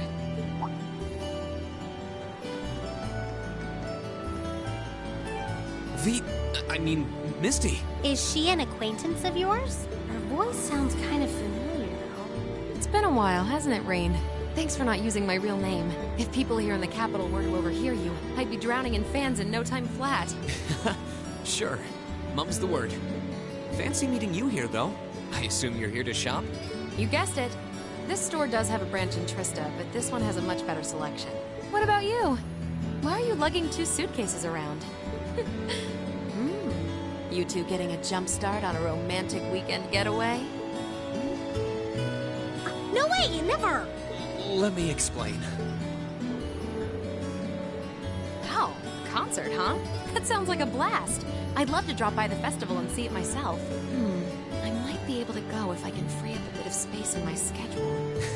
It'd be great to have you. Although I can't imagine a professional like you would be terribly impressed. Oh, don't be silly. Great music comes from the heart. This is true, Light. This is true.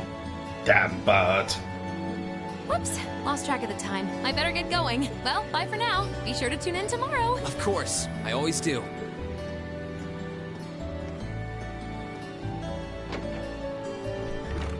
Tomorrow's broadcast? What was she talking about? And what was all that talk about her real name? Let me start from the beginning.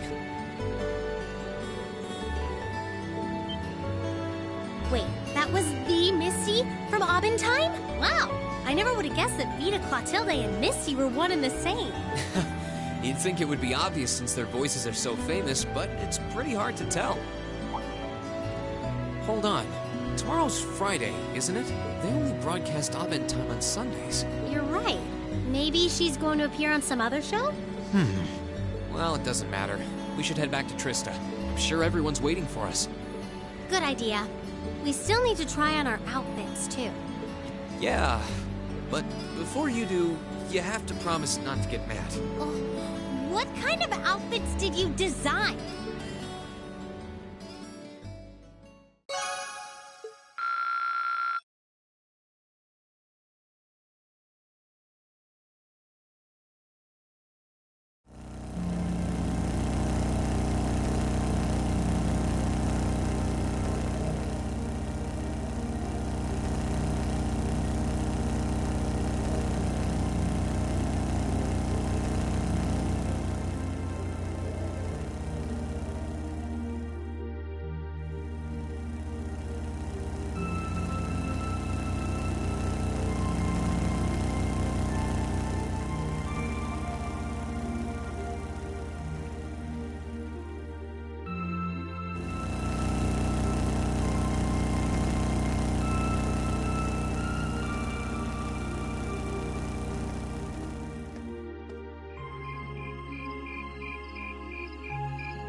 Wow, these are actually really nice.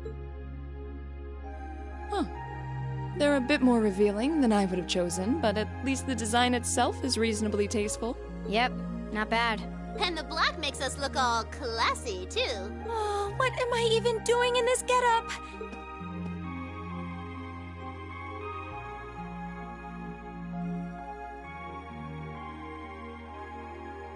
Wow! That makes your boobies look even bigger! Wow, you look stunning. That's seriously hot. Oh, I knew I shouldn't have trusted the boys. I think it's perfect, and letting your hair down adds just the right amount of mystique. Nice work on the styling, Sharon.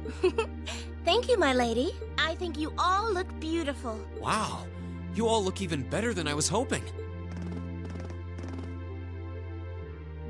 Well, you all look the part of dashing gentlemen yourselves. It seems like you took your inspiration from the traditional dress of the Imperial Court. You look like rejected princes from a children's book. But it kind of works. I feel a little bad for you guys. Your uniforms don't have those little personal touches like ours do. Well, considering the time we had to work with, we had to settle for all us guys just wearing the same thing. No one's gonna care what the guys are wearing. It's better to bring out each girl's charms and let the boys just sort of fade into the background. That's called knowing your audience, boys and girls. I see how it is. We're all different heights and have different hair colors, so I think we're better off with a standardized look. I'm no stranger to cuffs, epaulets, and overdone embroidery. But it looks preposterous to see you wearing such finery, even if it is just a costume. Hey, I didn't ask for this. What sane man would want to dress like a noble? Besides, I hope you haven't forgotten that we'll be singing in these outfits together. Sadly, despite my earnest attempts, I haven't. All right, are you ready to practice the night away? We've only got a day and a half left, and that's if you include today. No time to waste. And that's why none of us are leaving this building until we can do a perfect run-through of our whole set. I don't think he's going to take no for an answer. You're like a drill sergeant when it comes to music. I hope you're not starting to take after Nightheart. We're not sleeping tonight, are we? I'll be sure to bring you all a nourishing dinner later this evening. That's not the problem here. Well, I suppose there's not much more we can do than buckle down and give it our best shot. Fine. I suppose I'll just have to cast my shame to the wind and go through with it. Aww. It's not like I want to wear an outfit like this, but oh no, I think we broke come on, Emma. Just maybe we ought to leave her be for a while.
Yeah, we did it! That was our best yet. I feel like we were really giving everything we had with that one. I need a rest.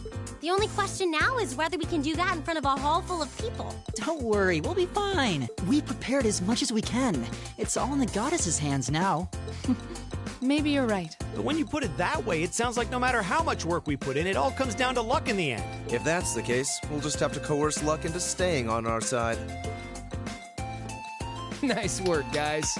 I think we're right where we want to be. You play like you did just now for the actual concert, and we'll be golden. Thanks for all your help, Crawl. If you're satisfied, I think our audience will be too. What time is it even? Only 3 p.m. Wow, I thought it was evening already. Well, no one could accuse us of not being focused enough. I just want to go back to the dormitory and bury my face in my pillow. Rest? Oh, no. No time for that now.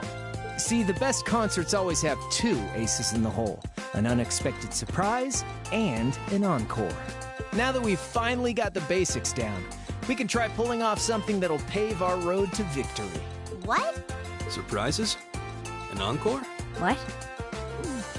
Please, tell me you're just kidding. You are, right? Wait, we're not seriously doing that. I thought you were just joking.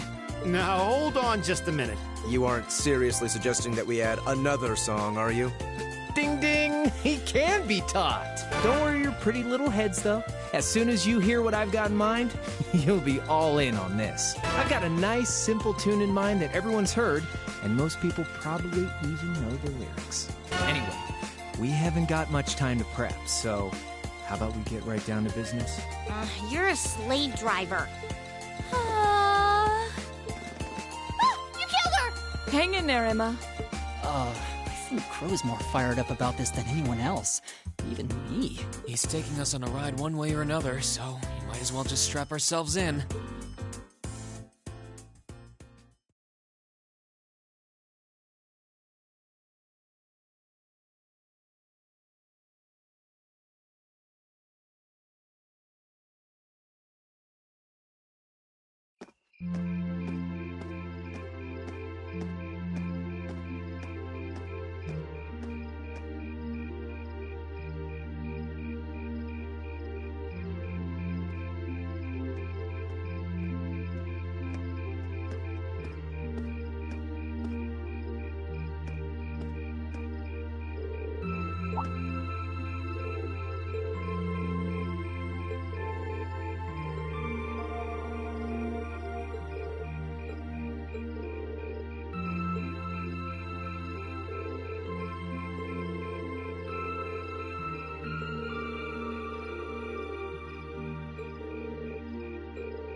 Oh, I'm beat. My brain's awake, but my body is exhausted. I guess at least a good night's rest will take care of the fatigue. At this point, all I can do is just pour everything I've got into the concert.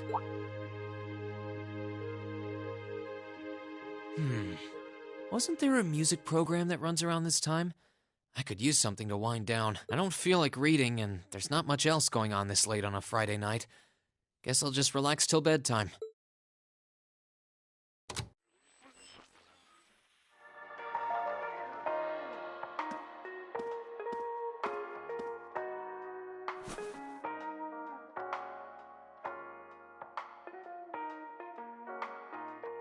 I know I'll be showing Elise around on the second day of the festival, so the only day I'll be roaming around on my own is tomorrow. If I get the chance, maybe I should meet up with some of the others to see what all of the other classes are doing. Huh? Testing. 1, 2, 3. Wait, we're already live? Excuse me? We interrupt your regularly scheduled broadcast to bring you this special news bulletin. This afternoon, Crossbell State issued a Declaration of Independence. This declaration was issued by the state government based on a recent referendum and carries no legal authority whatsoever. The imperial government has issued an official statement that they refuse to accept the declaration as valid. And the president of the Calvert Republic, which also claims authority over the state, has made a similar statement. In spite of this, Crossbell's Mayor Croix has declared that the country will act as an independent state going forward, as well as announced the establishment of the Crossbell Defense Force, raising tensions both at home and abroad. Whoa.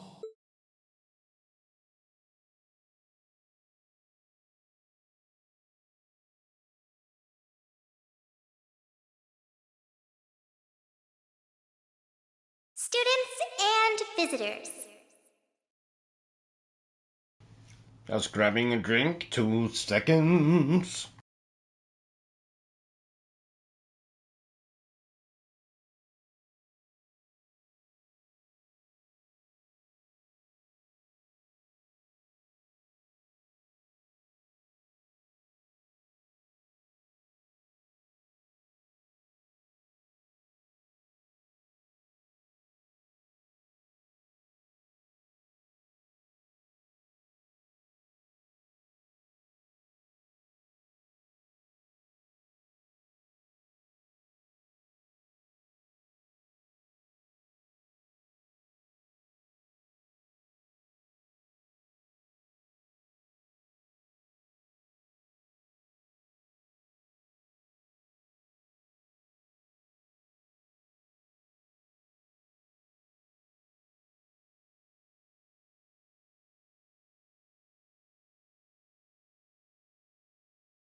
Thank you very much for your patience.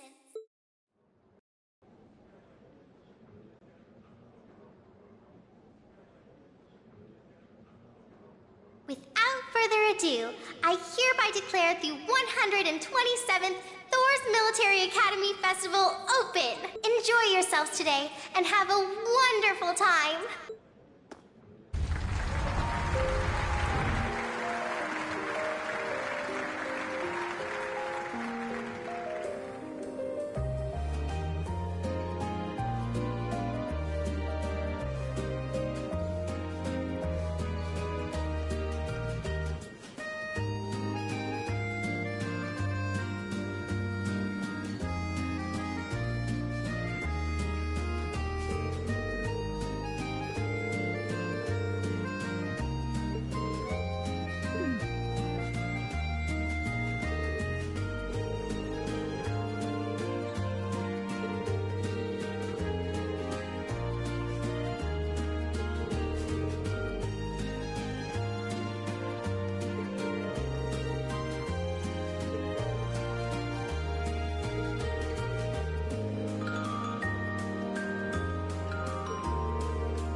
let's get started. Go on, draw a card. After you, then. I won.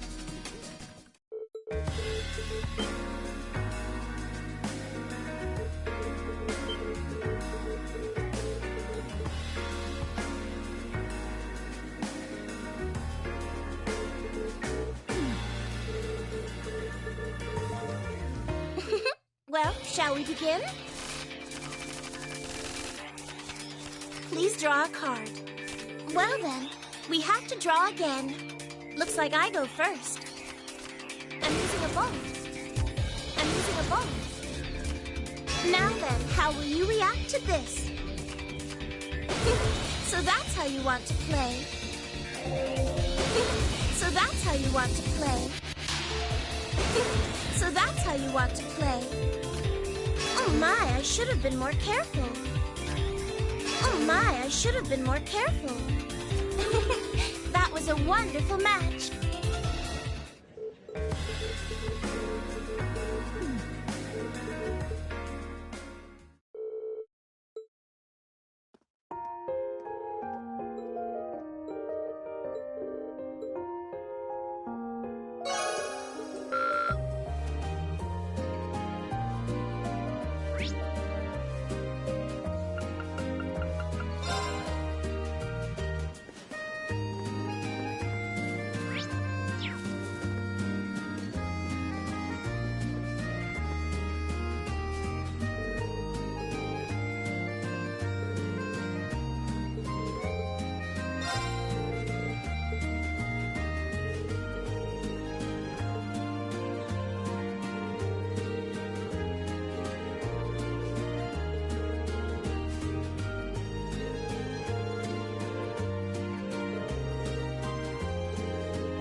Onward!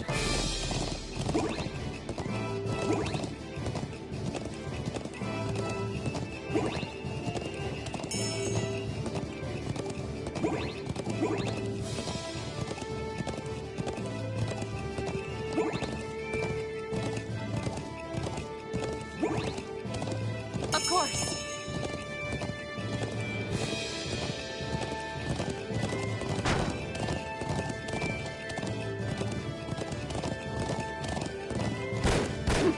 I've only just begun.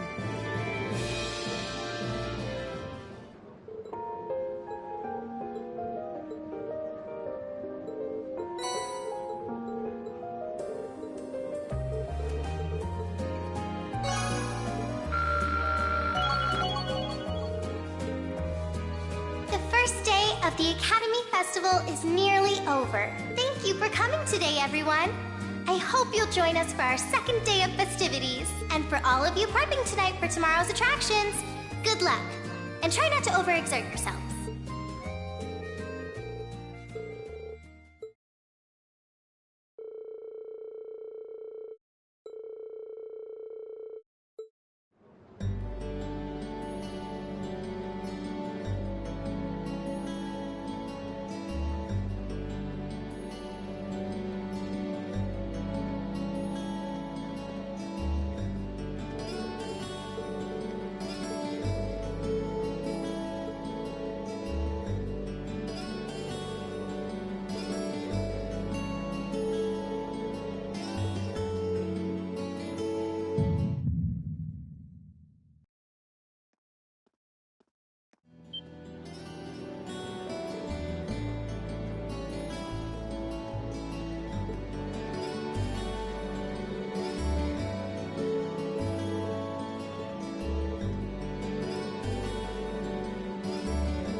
Damn bird's back!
What is this?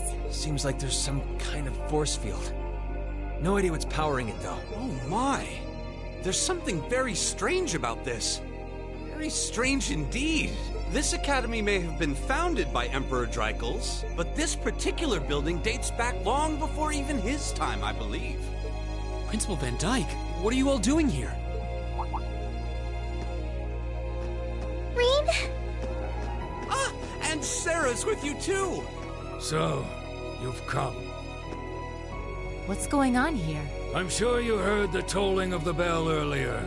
Apparently, as soon as that started, this barrier appeared. We've had several students testify that was the case, at any rate. Looks like it's covering the entire building. I tried the direct approach and hit it with a hammer, but it just absorbed the impact. Wow. So it's some sort of field that negates any physical force applied to it? We've known from the beginning that this building was one big mystery, but it seems we didn't realize just how big. Want me to call out Lammy and have him smash through?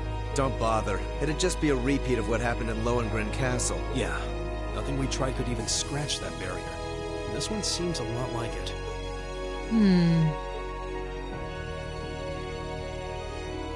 Gather the staff for an emergency meeting. I'm afraid we'll have to prepare for the worst. Yes, sir. I suppose we have no other recourse at this point. Toa, going forward, let's assume that the second day of the festival and all related events will need to be cancelled. George, I'd like you to gather your equipment and keep a close watch on this area. Yes, sir. Understood. Wait! Are you really going to cancel the festival?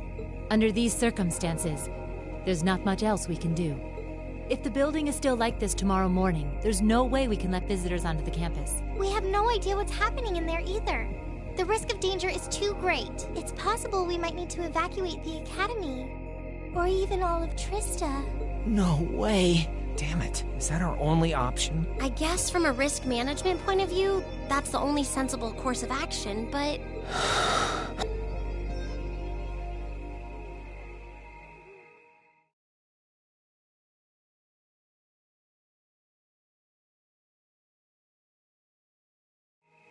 Over the past month, we've poured everything we have into getting ready for this festival. Maybe we wanted to prove we could put on just as good a show as the other classes. Maybe we wanted to impress our families. Maybe it's just that being with friends and working to make something great is its own reward. Reen! Yeah? That's all just secondary right now. What's really important is our chance to leave a legacy here. To do something new classes might look at and aspire to. Winning or losing, that doesn't really matter in the end. And it doesn't ultimately matter whether our show is a smash hit or totally tanks. Because what we worked for isn't fame or bragging rights. We worked to put on the best damn festival we could. So all I'm asking for is a chance to see that through. That's not too much to ask, is it? Oh. He's right, you know. I'm with Reen on this too. Perhaps the best we can put forth will amount to nothing in the end. But even if it does, as long as we have a chance to do something about it, we won't just take this lying down. Yeah, we spent way too long practicing to just throw it all away. Besides, it'd be super lame if we missed a chance to strut our stuff! Since the beginning of the year, it's been our class's responsibility to investigate the old schoolhouse. That's right. And it just so happens that we haven't made our monthly visit yet. You guys are actually serious. Sure looks that way. Man, hearing you guys so fired up brings a little tear to my eye. Well, I certainly admire your spirit, but spirit alone won't be enough to get you past this barrier. Oh, Reen, what's that light? Huh? What is this? It's coming from your Arcus pouch. Yeah, but why?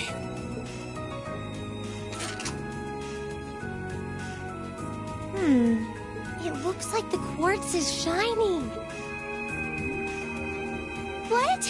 What's happening? Now all of our Arcus units are glowing. What's going on? I doubt it's mere coincidence that this light is the same hue as the barrier. You know, this actually reminds me of our very first day in the old schoolhouse. Indeed. We were all connected together through our Arcus combat links. It does seem similar. Mine's doing it too. Ooh, this is so neato! The time has come. Now reveal.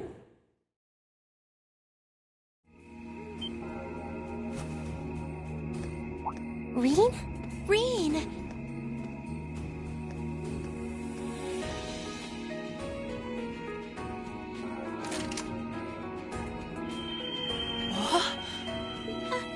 Are you okay? It almost looks like he's causing a sympathetic resonance with the field. Yeah, that's the feeling I'm getting. It's an invitation. Like I and the rest of Class 7 are being called in.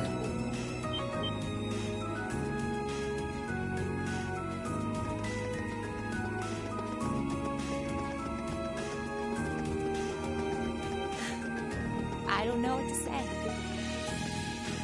I'm sorry, sir. I guess they ended up taking after their teacher a little too much. Then you've been a fine instructor. I stand impressed with your students. Besides, making the choices that define you is part of growing up.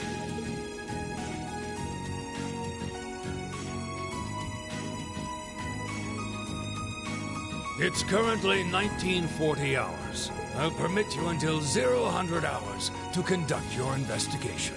Any later, and you won't get enough sleep to put on a rousing concert after all. Sir. Then we can... You deserve the chance to earn that legacy you were talking about. To leave a light for those who'll come after. Go on. I'm not gonna chide you for being rash. Not this time, anyway. And may the goddess guide your steps. Don't forget, too, that discretion is the better part of valor. Retreating isn't always a cowardly option. Instructor Sarah. Instructor Thomas. Right. Understood. Be careful in there, We'll do whatever we can out here to back you up. I'll leave the engineering building open for the night, so come on over if you need to use the facilities there. I'll go ask the shops in the cafeteria to keep the lights on for you, too. Thank you. All of you. We're counting on you. All right, let's go.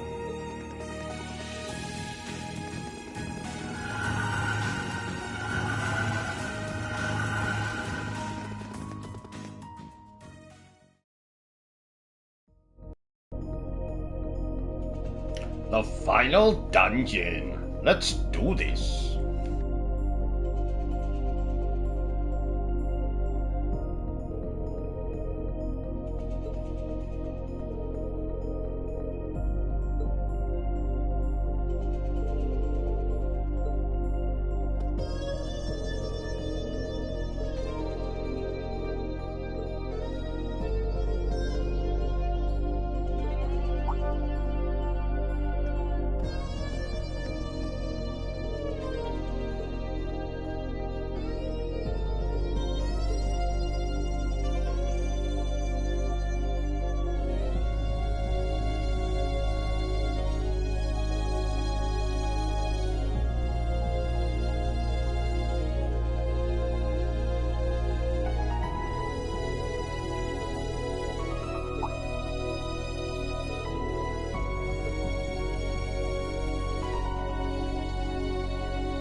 Is this? Glowing cogs? We've seen some strange stuff in this schoolhouse since we started coming here, but I think this takes the cake. Confirming release of the 6th lock. Potential awakener detected.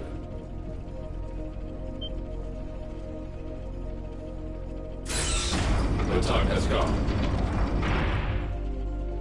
Commencing the 2nd trial.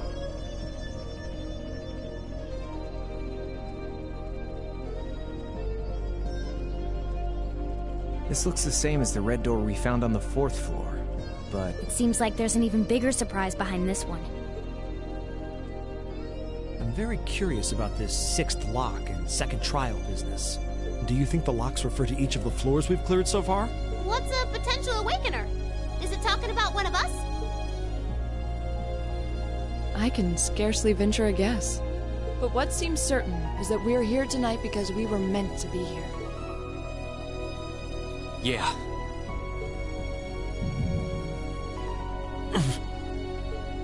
Rean? Huh? Are you okay? It's the mark on your chest, isn't it?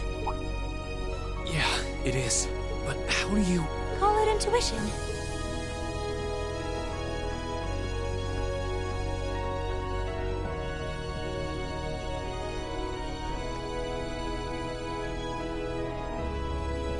I think it should already be quite apparent, but we're headed somewhere no living eyes have seen. Are you sure you're all prepared? Emma? Well, well.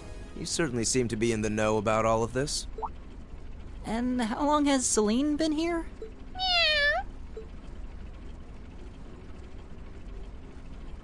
Back at the start of the year, I know we all had our doubts. We've made it this far. Ha ha! Yes, not at Because all. we've accepted each other for who we are. And I think being part of Class 7 is a big part of that. Even if the world were to stand against us, we'd have each other. The challenges we face together. Rean. Couldn't have said it better myself. On my first day with Class 7, I was sitting in a room full of strangers. Now I know I'm standing among friends. That's Laura, cutting right to the heart of it. Yeah, I don't ever recall accepting him. I could say the same about you! Some things never change, do they? Honestly, if they ever stop bickering, I'd probably miss it. It's just one of those things that makes us what we are. Aw, you guys have a good thing going. Wish I was a part of it. You said it, Short Stack. Don't know that there's much of a place for a slackadaisical second year either. What kind of talk is that? You two belong here just as much as the rest of us. And I think you'll have to agree, Emma. Class 7 is the best there is. Well said. Maybe I still have a ways to go before I fully understand the whole class system here. But I'm confident Class 7 is the finest Erebonia has to offer. Then what are we waiting for? No one might ever know what we do here tonight. We're not doing this to prove to others how great we are. We're doing it to prove it to ourselves. To face down our fear, conquer it, and earn the answers we deserve. Rean. All right. I won't try to dissuade you.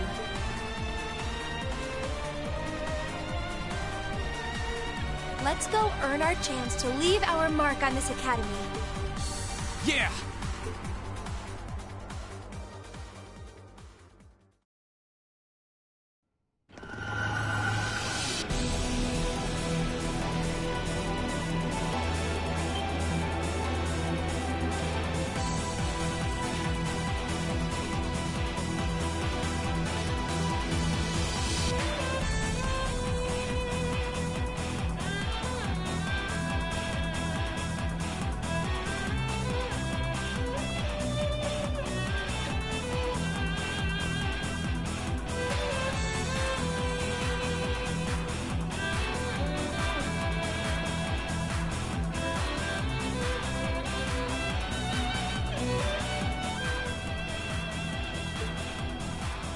Whoa. I'd expected to see something that defied explanation. This is beyond imagination. Still, this trial is ours to overcome. And overcome it we shall. Yeah, you're right. So, how about it, Rean? Any words of wisdom from our fearless leader? Huh? What do you want me to say? Whatever you want, I guess. Gotta have a little pep talk before we begin the mission. Yep. Just think of it as another of our old schoolhouse adventures. Let's do this, boss man. Just don't say anything you might regret later. You guys aren't making this any easier.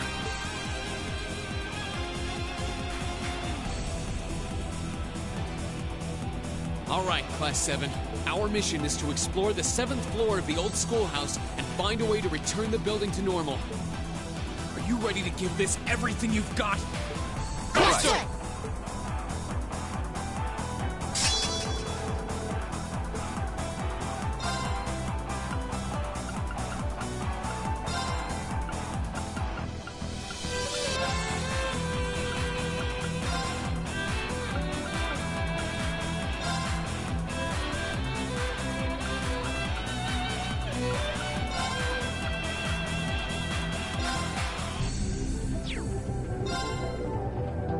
Ooh, that one looks tough.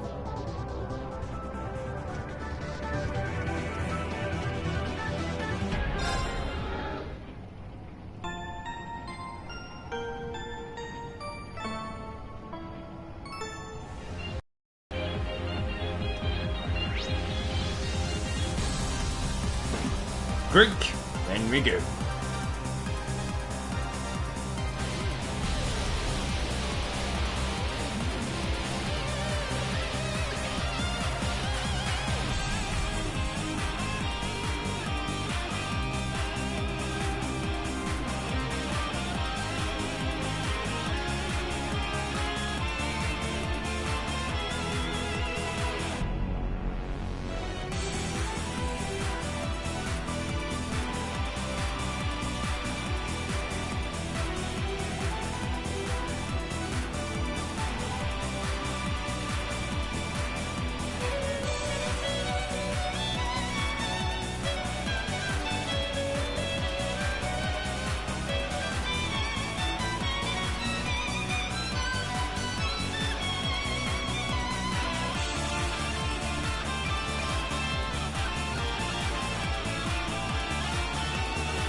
Reen! Hold on to that thought for now. Let's just keep moving. Right?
Looks tough. Careful!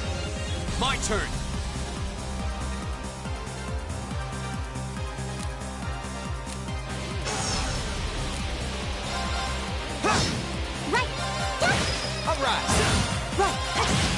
My turn. All right, E-flat. I can do this. My turn.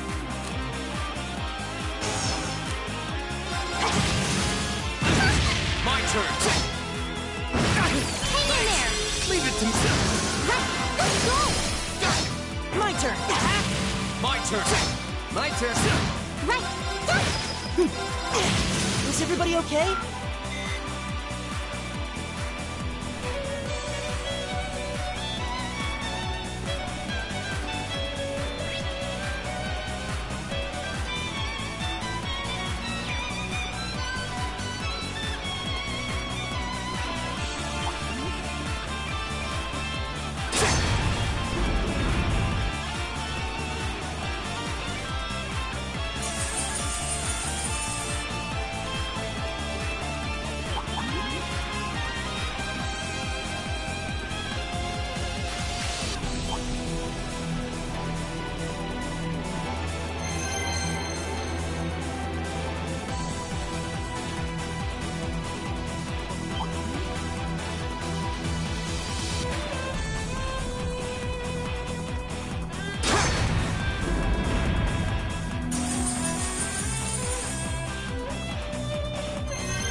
It's a treasure chest!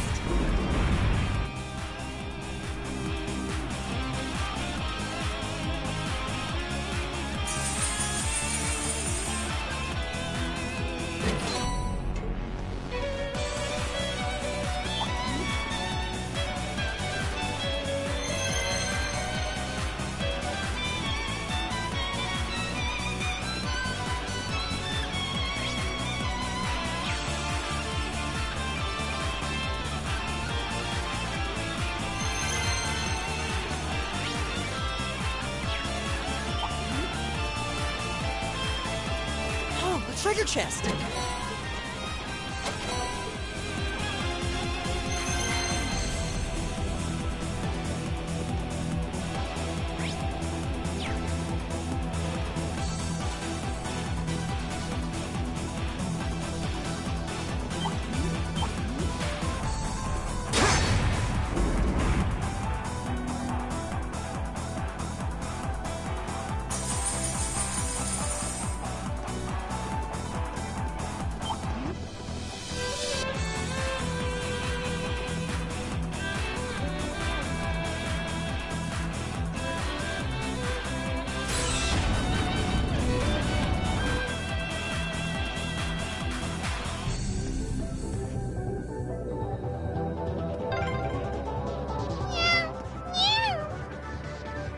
I know. I'll be careful, I promise. I always get this feeling like Emma can actually understand something.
Leave it to me.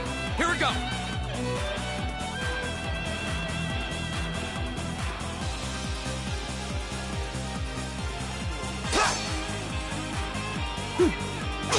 I can do this. My turn.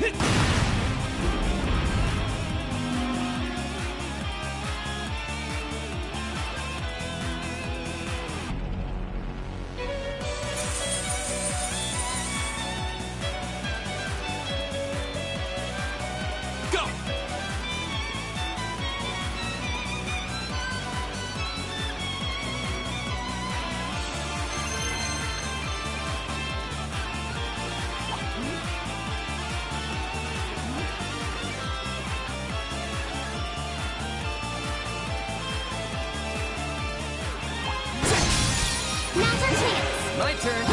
Here we go. Now's a chance. I'm good. Finish. My turn. All right, let's keep going.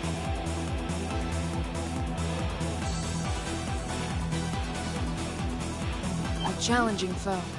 We should engage it with care.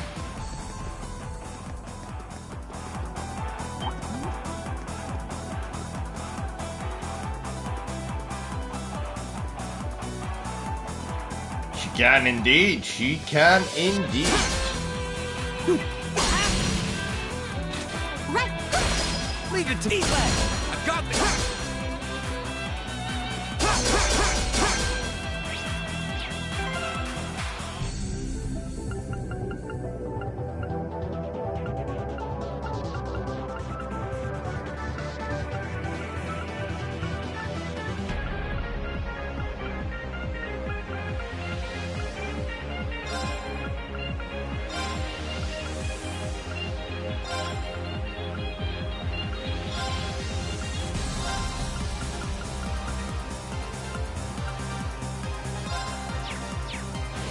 It's my turn. Yes, sir, there!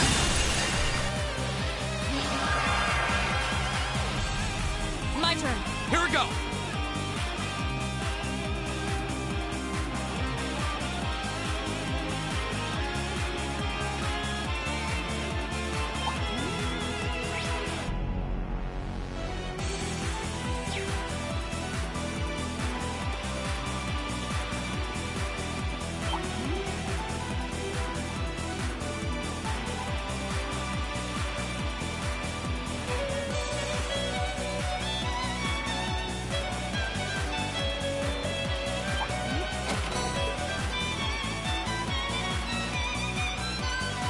Looks like a tough one. Watch out!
That looks like a tough one. Be careful.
course.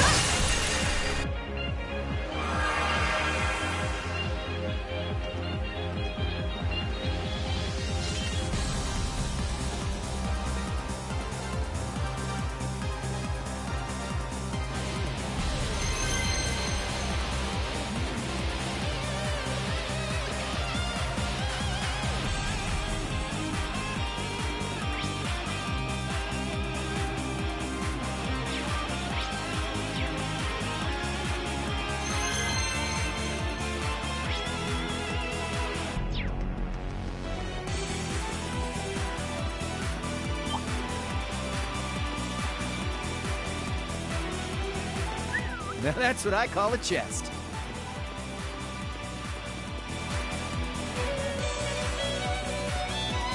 I've got this! It's my turn here! Yes, that! Of course!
My turn! Leave it to...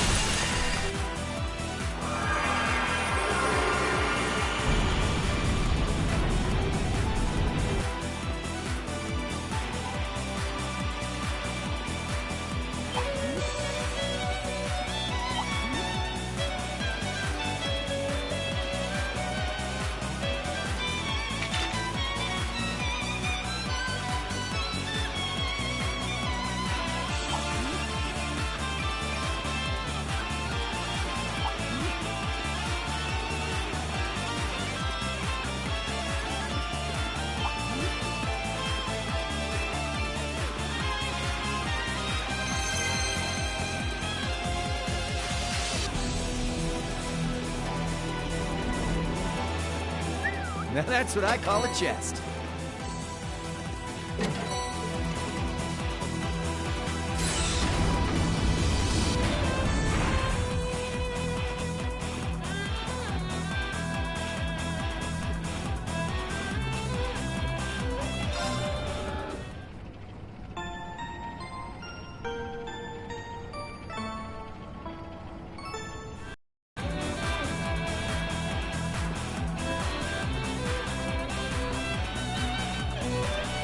I can do this. Go!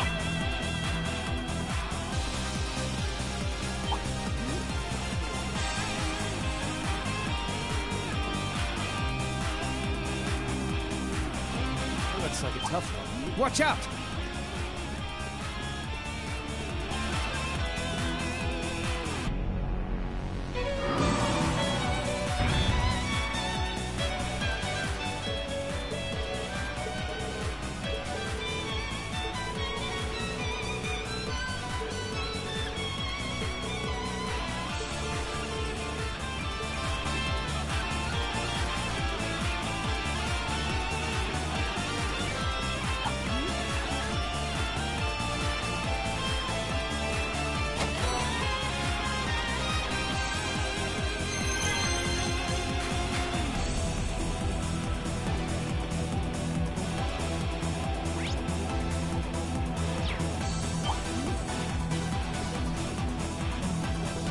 Looks like a tough one. Watch out!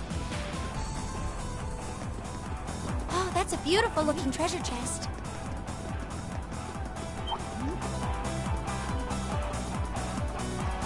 That looks like a tough one. Watch out! Oh, that's a beautiful looking treasure chest.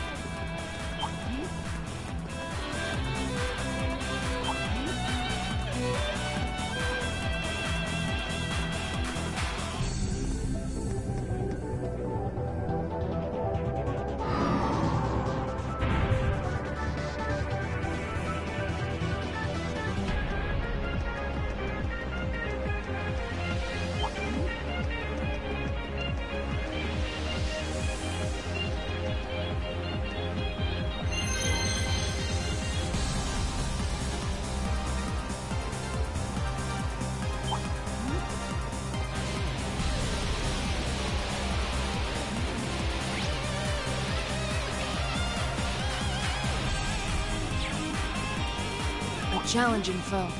We should engage it with care.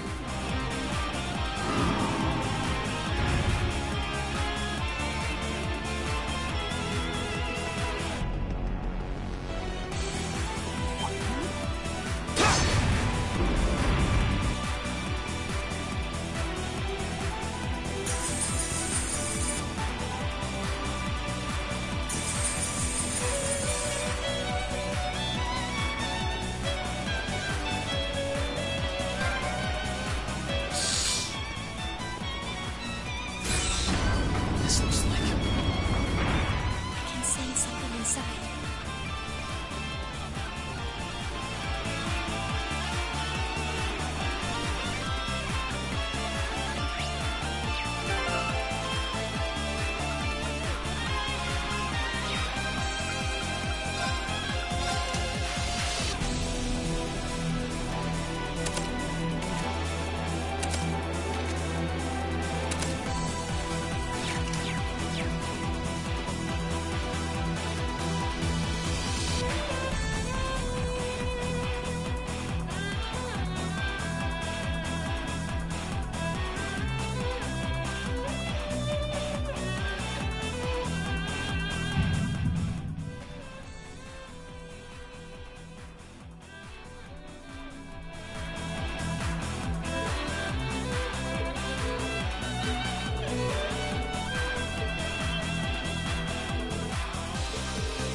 Haha! Yes. You can only imagine how long that last dungeon takes if you know, are legitimately fighting all the enemies and stuff. It takes hours.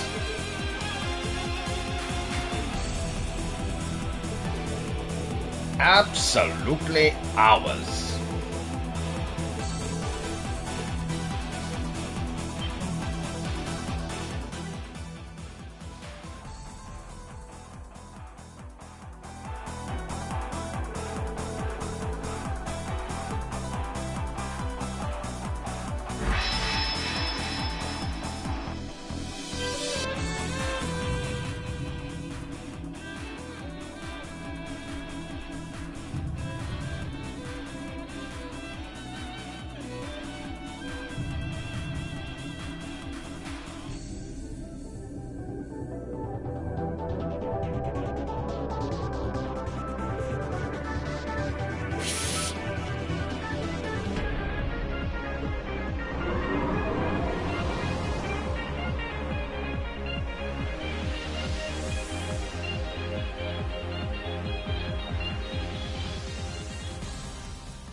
What?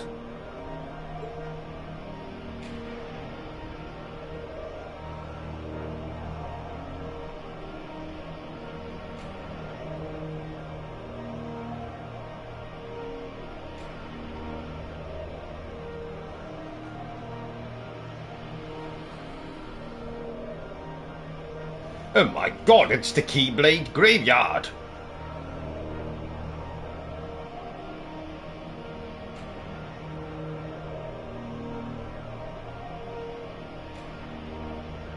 Are we dreaming?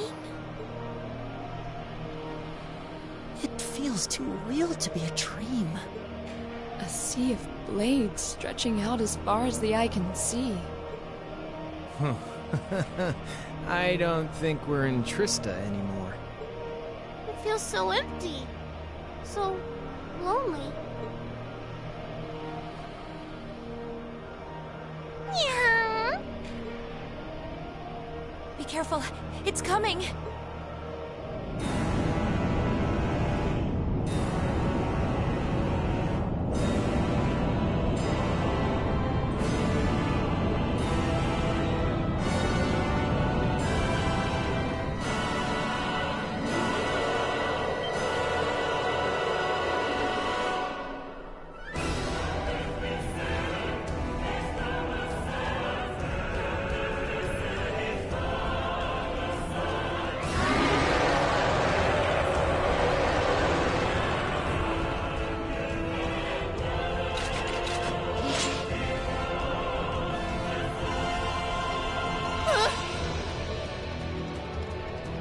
Is this it for us? Ugh. Even if we bet everything we've got, they might still call our bluff. Stand tall. We're stronger than our fear. Looks like I won't need to hold anything back this time. Let's do this, Lammy!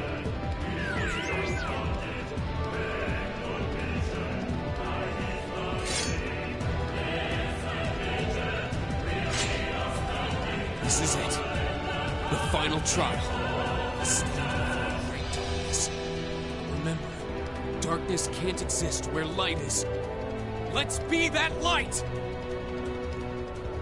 Ah, yes. That too. Yes, yes. Right.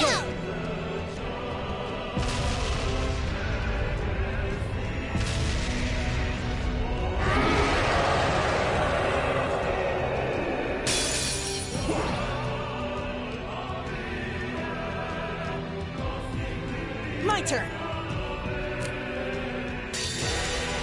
Azure Flames, gather on my blade!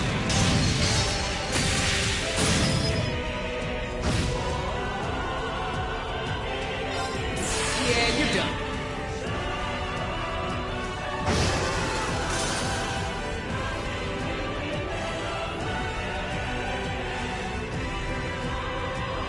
This is my seat. Right.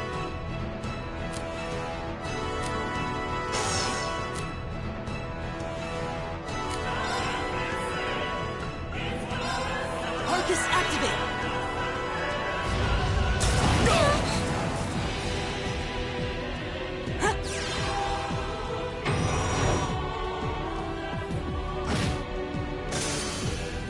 All right.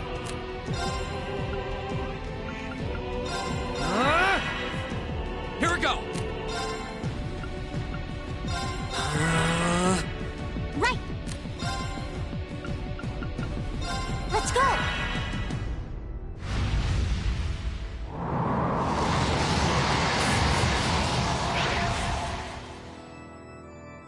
My turn.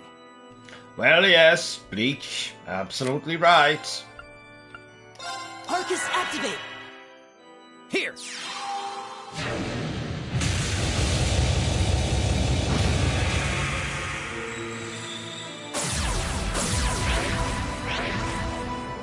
Here we go.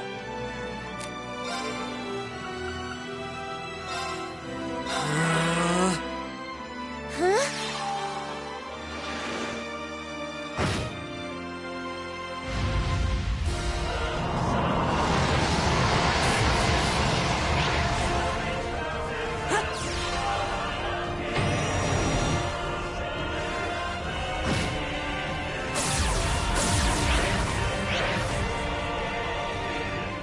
All right.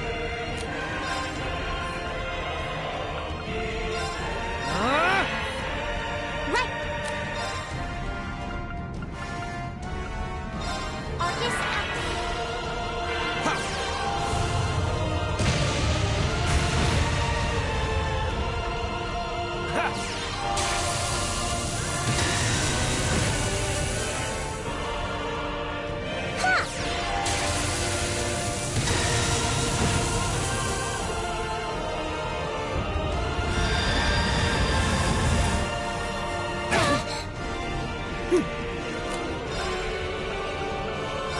Focus activate.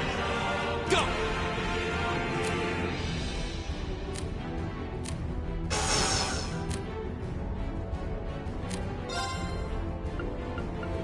Arcus, activate. My turn.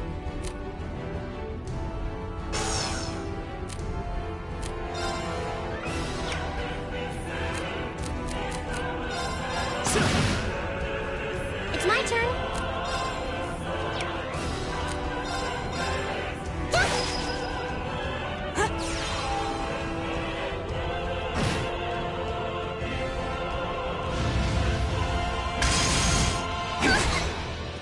Go.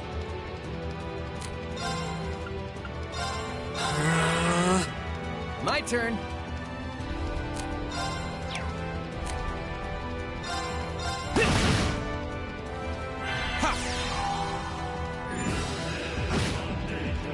I can't.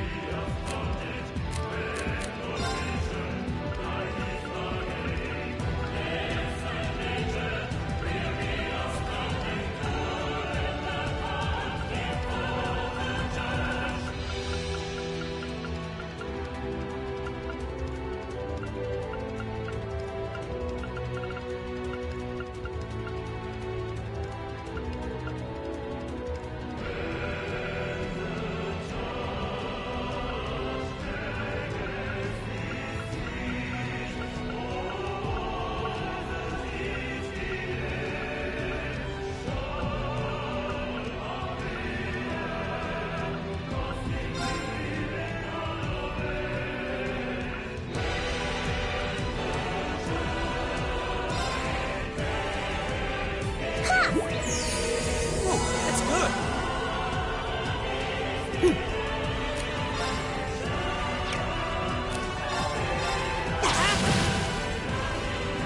All right. Eat left. My turn.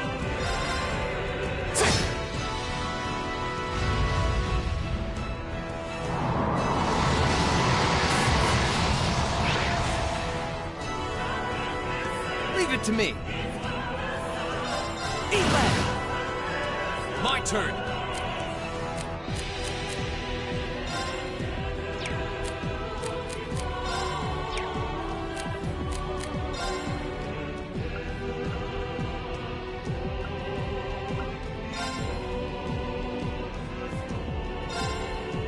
Whoa, thanks. Right.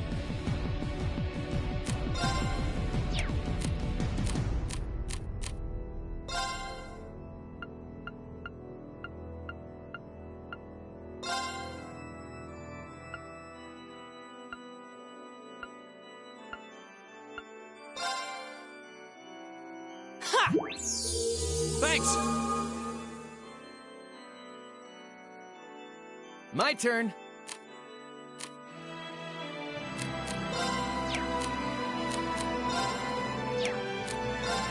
E-Lab! Go get him! Elliot! Got it! Here we go!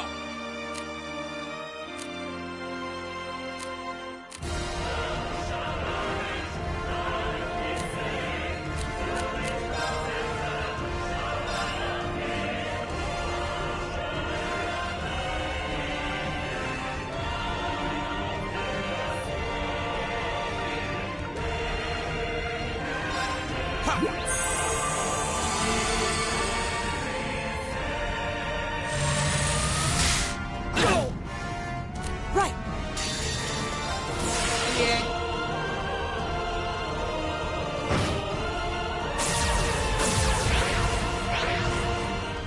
Right.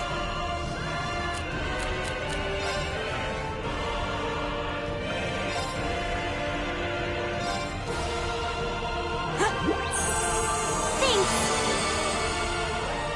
Right.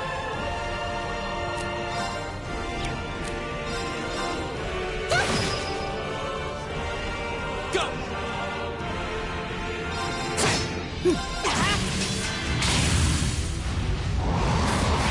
Here we go!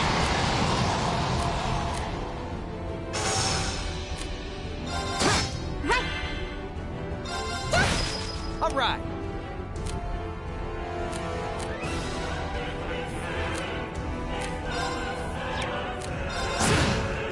Here we go! I can do this. As you please! I can do this.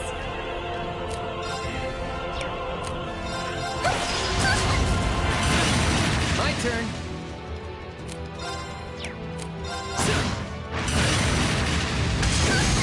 Too easy. Right.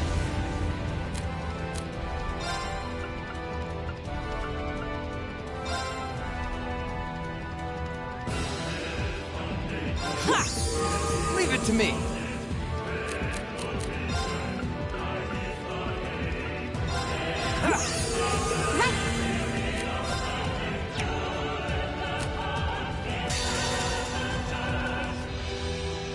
This is my fun level.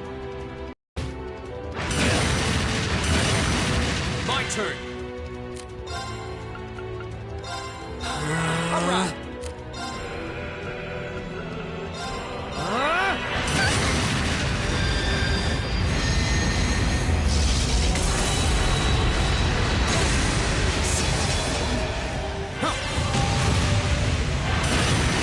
I can do this. Arcus activate. Hang in there. Oh no, you don't! Hang in there. My turn. Arcus activate.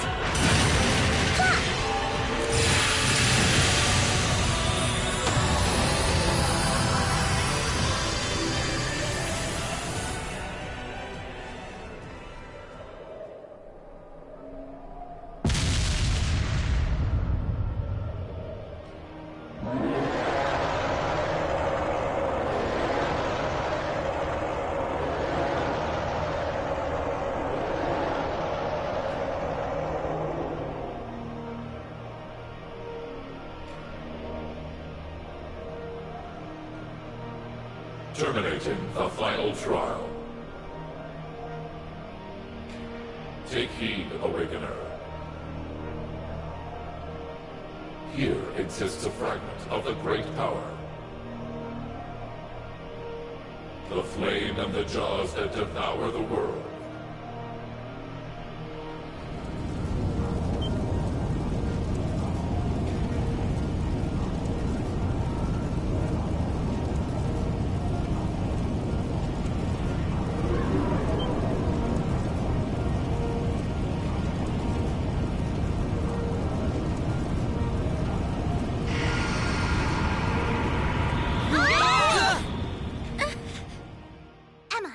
have to see this through to the end. Hey, can you hear me? Pull yourself together. Are you all right?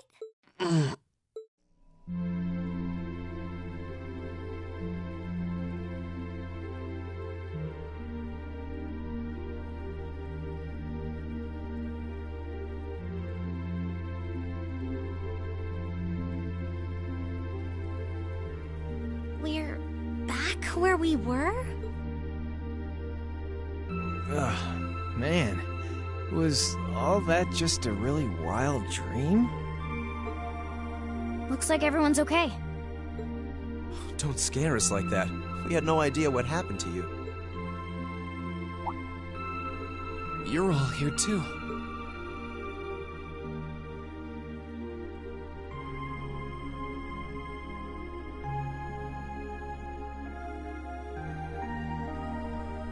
So, what was that, Emma?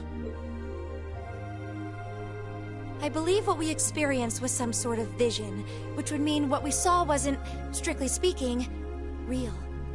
But it does seem like in overcoming it, we managed to pass the trial that was mentioned earlier. The fact that Instructor Sarah and the others are here supports that idea too. So, wait. The fact that they're here means... Everything's all normal again? Sure looks like it. The bell stopped ringing, and that field of energy around the building is gone. We won't know for sure without a more thorough investigation, but it looks like the building's gone back to normal too. Well, that's the best news I've heard all night.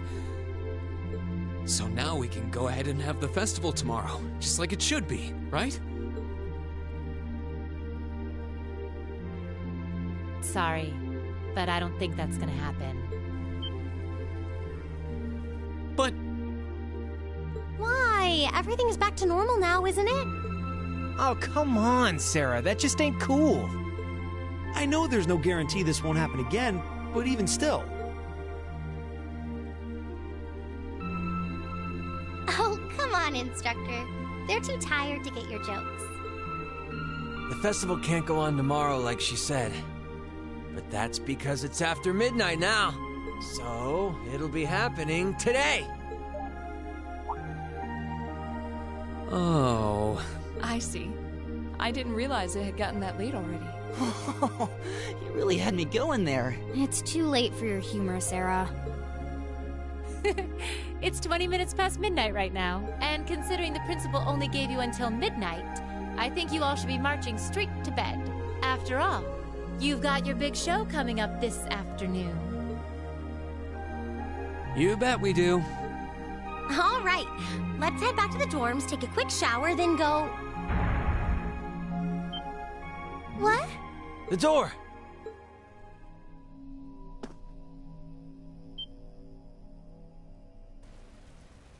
Huh? Where'd that red jewel go? I don't know. It seems to have vanished.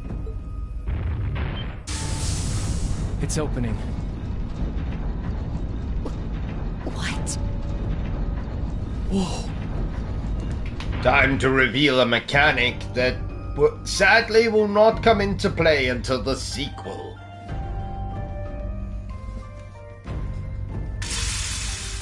And it's awesome.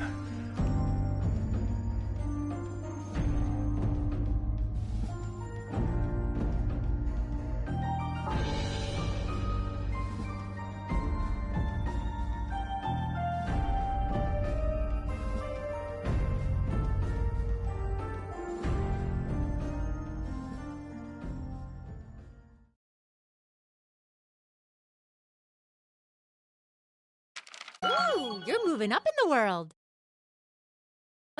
I've got a little reward here for you. Keep up the good work. I think you could have done better than that.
Right, off to grab a drink, and then we'll continue with the rest of the game.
Hey there, guys.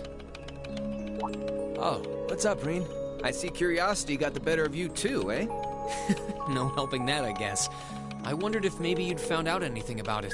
Oh, I brought you a little something to eat, too. Oh, thanks. I was just thinking I could use a little sugary pick-me-up to get my brain back on track. Oh, this is one tasty looking apple pie. Oh, thanks. I'm feeling all fired up now.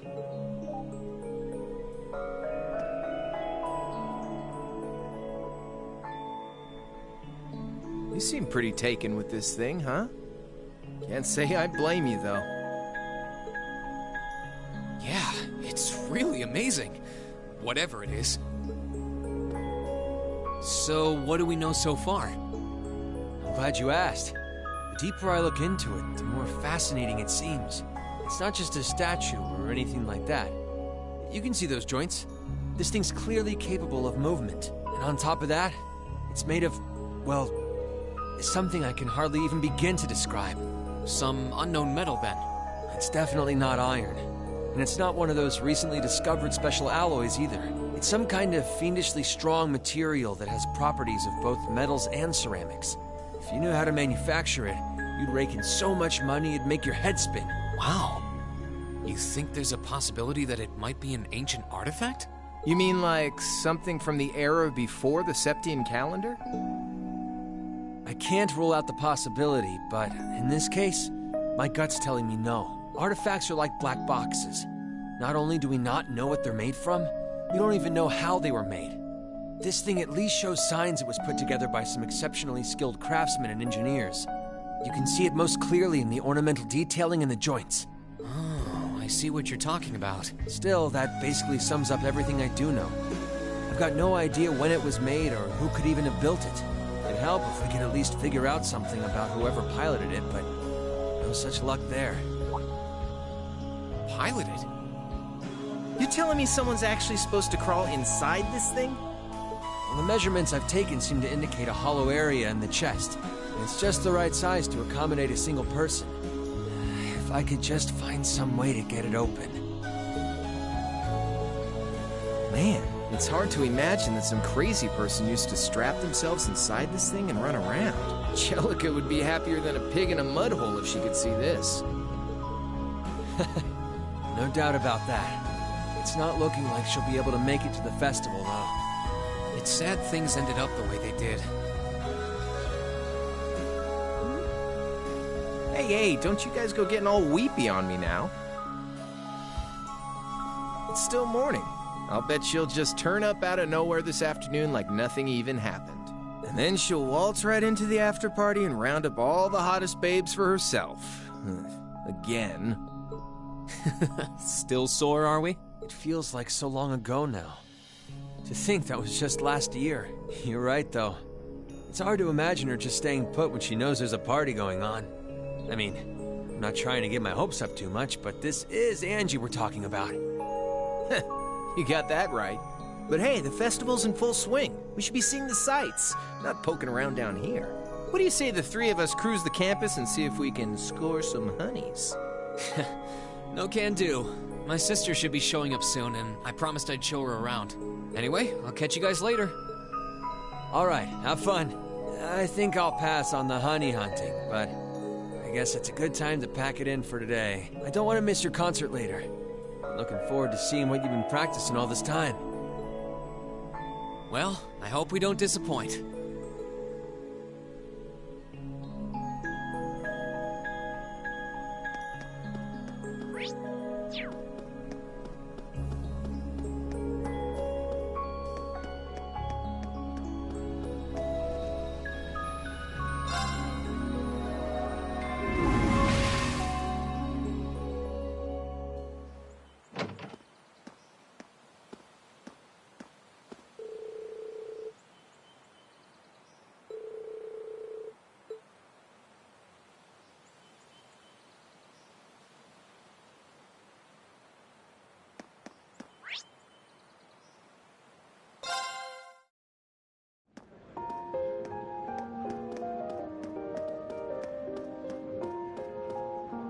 Sorry for keeping you waiting.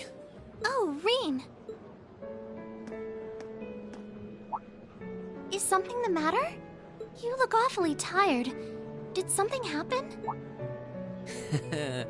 You can tell, huh? I was running all over yesterday. Mainly rehearsals for our concert today and some other tests last night. Tests? During the festival? My, they certainly don't go easy on you here. Maybe you should go get some rest. You have your concert coming up this afternoon after all. I can look around on my own just fine. Though, honestly, if you're not feeling well, I'd rather take care of you. It's nothing to worry yourself over. Really. Nah, I got enough sleep last night to keep me going strong today. If I tried to rest now, it might actually sap my energy. Besides, you came all the way out from Heimdall to visit. I'd rather spend the day with you instead. I can only hang out till noon, though.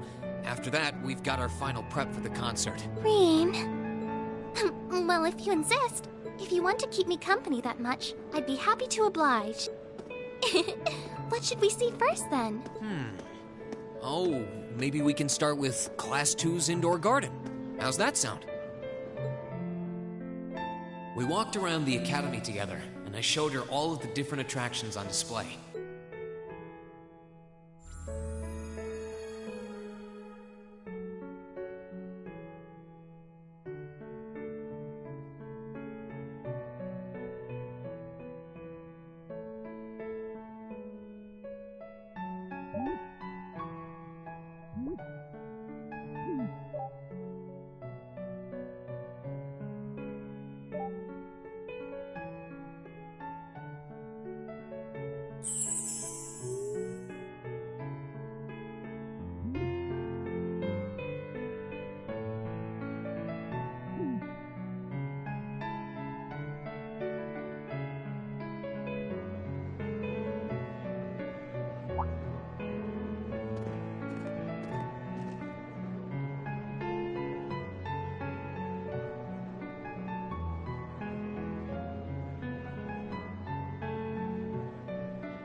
I took Elise around on a grand tour of the festival. We stopped by all the big class attractions, bumped into a lot of my classmates and their families, and even ran into instructor Sarah and a couple second years. By the time we'd finished seeing everything and chatting with everyone, the morning was nearly over.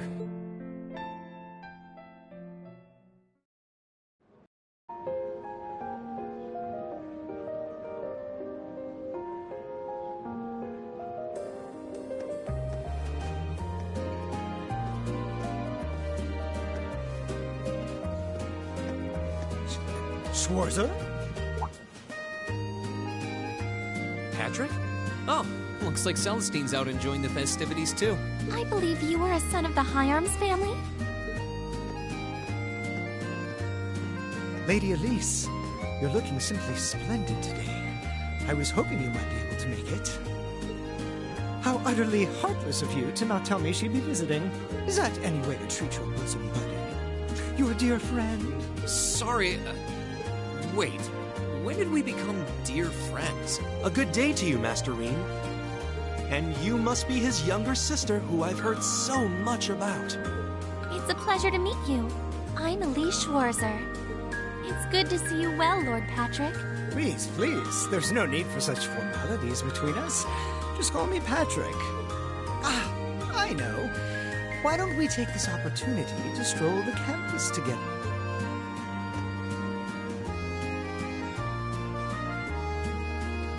Schwarzer, what are you doing? What problem could you possibly have with my taking this chance to foster good relations between our families? See, that's all well and good, but Elise hasn't made her debut into high society quite yet. Which means it's her brother's duty to shoo away the unwanted pests. Rean? Must you always be such a tyrant when it comes to your sister? Come along, Master Patrick. It would be unseemly to disrupt such a beautiful display of familial dedication. There are still preparations to be made for the operetta, so I suggest we depart to tend to those soon.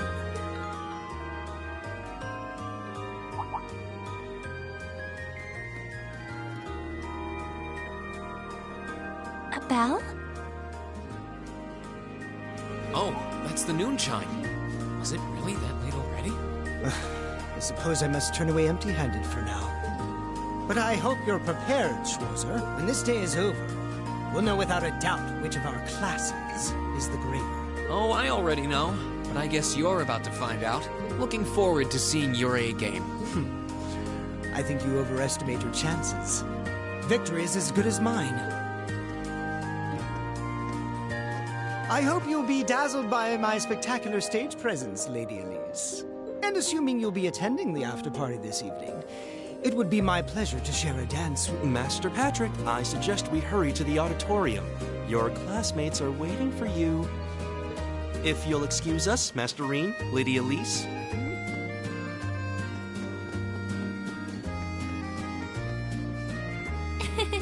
You go to school with some rather amusing people. I would have expected a son of one of the 4 great houses to be a lot less approachable than that. Well, class and titles can only tell you so much. Getting to know Eustace and Angelica really drove that home. At the end of the day, even the most distinguished nobles are more than just their family lineage. Though I can't really say Patrick and I are on the best of terms. Well, if not a good friend, at least he seems to make for a spirited rival, judging by your exchange back there.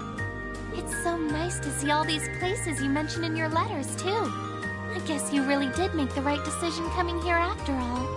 Yeah, I really did. I feel lucky to have been chosen for Class 7, too. They can be an odd bunch, but I couldn't imagine my life without them now.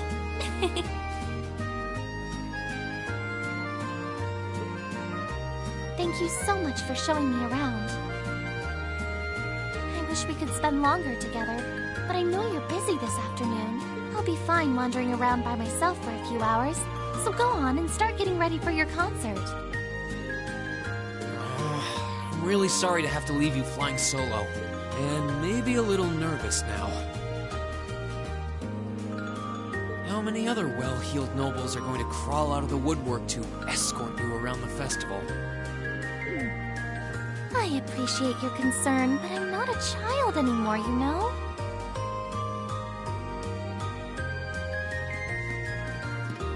Tee-hee. The two of you really are the portrait of sibling affection. What? I know that voice anywhere.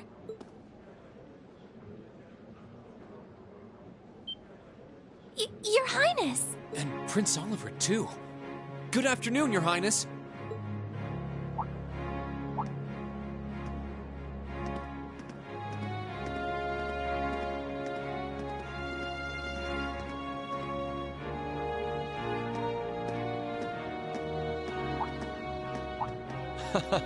Token position though it may be, I am the chairman of the board. It's only proper that I pay a visit. I would have liked to come yesterday as well, but I'm afraid I was tied up with a few official duties. Can you believe I had to beg him to take me along? But this is the festival! I couldn't miss it! In fact, I haven't seen you since we met at the summer festival.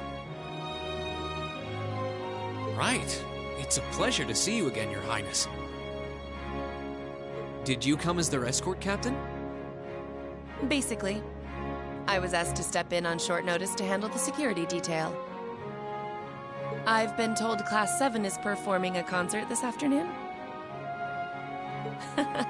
Best of luck with that. Thanks. Oh yes, when will the concert be starting, by the way? I'm afraid I didn't have the time to do any research beforehand. They'll be starting around 3 p.m. Although I think another of the classes will be performing an operetta before that. Still, you could have at least told me you'd be coming. This isn't the first time you've done this. Well, I was hoping to catch the two of you clutching each other in the torrid embrace of forbidden love. It sounds like your concert is shaping up to be a grand time, though. Would you mind terribly if I tore off my shirt and leapt on stage to join you all midway through? We're mostly just amateurs when it comes to music, so I'm not sure that'd be such a good idea. You know, I don't see Major Vander around. Is he not with you today? Unfortunately not. You've probably heard a few rumblings about it already, but there's been another development in the Crossbell situation today. I thought so. The Imperial Army is considering military action, aren't they? Well, try not to worry yourself about that right now. If it helps put you at ease, I can't really see there being a war, regardless of what happens. The gulf in military power between our two nations is far too wide. It would be suicide for them to try to fight us. The Calvard Republic isn't standing idle either. So I imagine it'll end up a deadlock between superpowers. Under ordinary circumstances, I probably would have passed on coming today. But I thought that coming here with Alphen might actually alleviate tensions. Governor Regnitz, Rufus, and Chairman Arena are all here as well. I would presume they share the same opinion. But right now, you've got a concert to give, and I want you to focus all your energies on making it one to remember. Not for me or Alphen, or even for your schoolmates. Do it for yourself. Thank you, Your Highness. We'll give it all we have up there today. What's all this chit-chatting over here, you two? Care to let us in on your little gentleman's club? And spill the secrets of our man-to-man bonding? Perish the thought. Anyway, Alphen and I would be happy to escort Elise around while you're indisposed. We'll bring her along to your concert, of course, so you needn't worry about a thing. Thank you, Your Highness. I'd really appreciate it. Thank you very much. Good luck. I'll be praying for your success. I look forward to seeing you shine up there on the stage.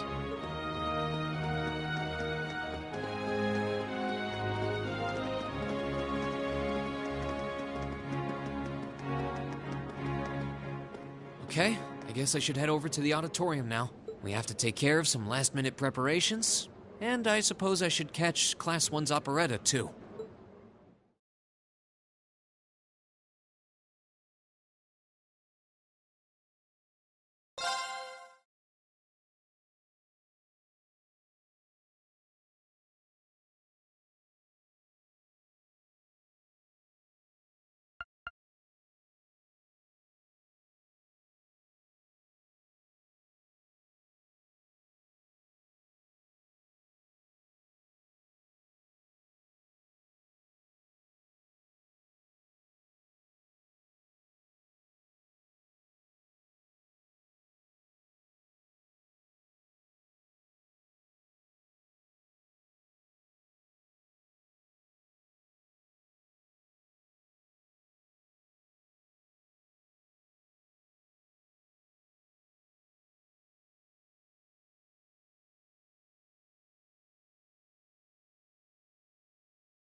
That was incredible.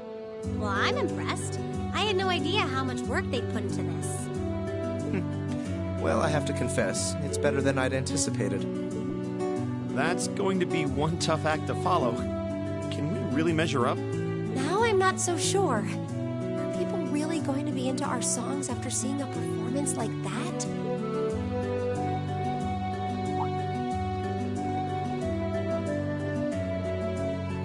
Come on, don't start getting all wishy-washy on me now. If your rehearsals are anything to go by, you're gonna bring down the house. You really think so? She's right. We'll be fine. Our concert packs more than enough impact. Don't overthink this too much. You just gotta believe. This is no time to start doubting ourselves. What more can we give than our best? Well, hopefully, all those practice sessions help us get it right when we're in the spotlight. Oh yes, this goes on for quite a bit more. Even though it seems like it's going to come to a kind of conclusion, you still got all this bit to go, so enjoy. As soon as Class 1 clears out their set and props, we need to start setting everything up. Roger. I'm so excited I could explode!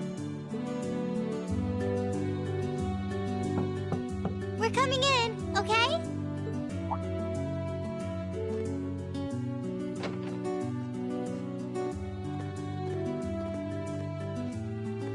Toa? George? Here to give a little comfort to the weary soldiers fighting the good fight? I'll let you be the judge of that. Actually, we have a special guest who insisted on seeing you. Coming in. Huh? It couldn't be. Angelica? Looks like I made it just in time for the main event. Kinda disappointed I missed the operetta, though. Heard Class 1 was really on fire. You made it! Just barely. But man, when did you get to be such a babe?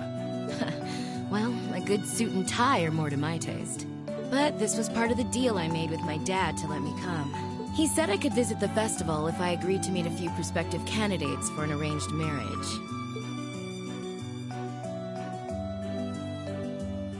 So, here I am, dress and all. You better get a good look now. Who knows when I'll wear something like this again. Well, if that's your aim, you're certainly dressed for victory. Yeah, but I think it might draw out your charm a little too well. Most normal people would take one look at you and think you're completely out of their league. You do look lovely, though. Thanks, but honestly, I've got nothing on the rest of you fair maidens. Ah! Angelica! Nothing like the pure, fresh scent of a woman. All I've had to look at since going back home is my dad's grumpy old face. I'm in heaven right now. Good grief. Well, I suppose some things never change. Come on, Angie. All right, I've got my fix. Time to move on to my little ladies.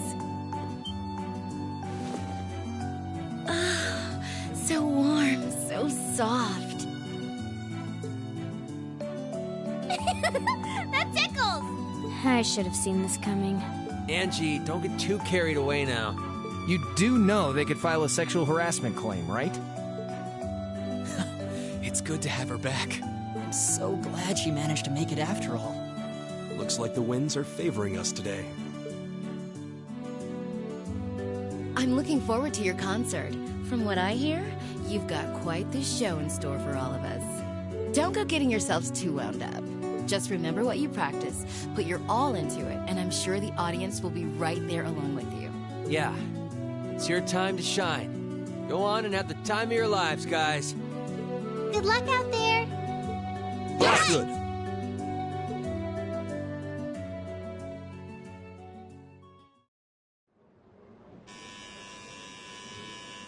Thank you for your patience, everyone. Next, our Academy's very first Class 7 is proud to present a concert.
us to the end of Class 7's performance. Thank you all for coming out.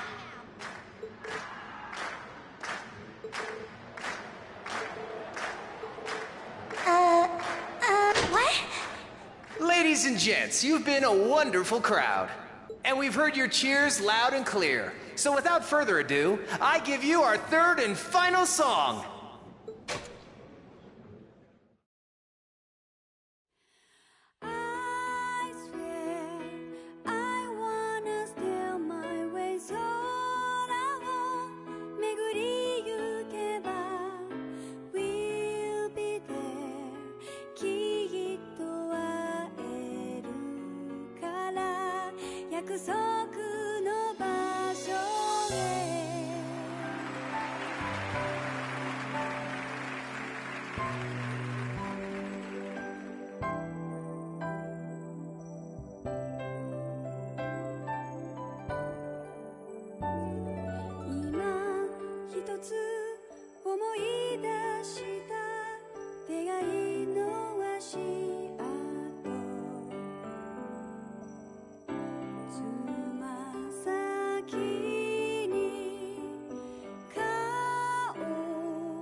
Everyone, join in!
I'm exhausted. I'm hungry. I can't feel my feet. I guess that qualifies as a success then, right? Well, the crowd sure seemed pretty enthusiastic. As if I had the mental energy to care about what the crowd thought. I suppose that's the difference between professional musicians and amateurs like us. I don't think you guys need to worry. We did just fine. I'll say, the audience's reaction to our encore piece was even better than I'd hoped for. I guess your plan paid off then. A sorry sight you lot are.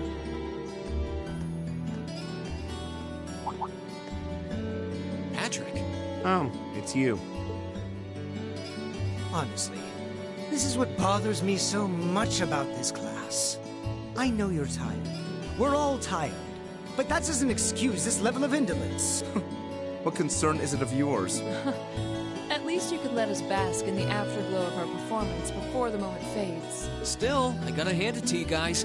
You really pulled out all the stops for that operetta. It was really something. You could take that act to the theater and perform to a sold-out crowd. Great casting, too. Paris fit her role to a T. I wasn't sure what to expect, but I really enjoyed it. You did? Well, I can't say I'm surprised, though. Given the raw level of talent on display, who'd expect anything less than perfection? Wait, are you mocking me? If you're all languid and moping around, how do you think we feel? Show a little dignity, at least. Are you threatening me? What are you going on about? Aha! We did it, didn't we? Pulling that third song out of nowhere is hardly what I'd call fair play. You even had me singing along. I can't even consider our little wager still valid after that. Good day.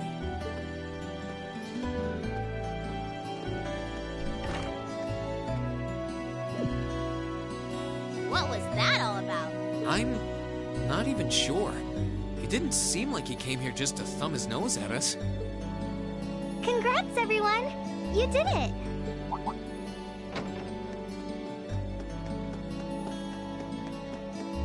Huh? What brings you all here? Is something wrong? You guys are so worn down, you totally forgot, didn't you? Remember a certain little poll where festival attendees get to vote on their favorite attraction? Well, the results are in. Oh. Now that you mention it. We were so busy, I completely forgot about that. So wait, did we... They just finished counting up all the votes from the students and the visitors. Good numbers all around, but classes 1 and 7 were the clear favorites.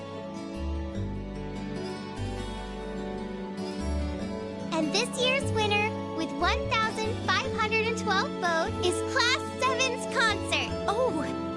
Huh. Congrats, guys. Well, at least that's over. Aw, come on, is that it? That's all the enthusiasm you can muster? Well, after seeing all the other attractions for myself, I feel almost as proud of the other classes as I do us. For what it's worth, my brother and Charles seem to have had a great time. Mishy Panic was an unsung gem. Now that it's over, it feels a little unsportsmanlike for us to be the only ones boasting about our achievements. Agreed. If anything, seeing everyone having a good time feels like a victory for the whole academy. Yep. Every student should feel proud about these last 2 days. Anyway, I'm here to shake you desk potatoes out of your listless post-festival comas. Or have you forgotten that we still have the after-party to enjoy? Oh yeah, there's that.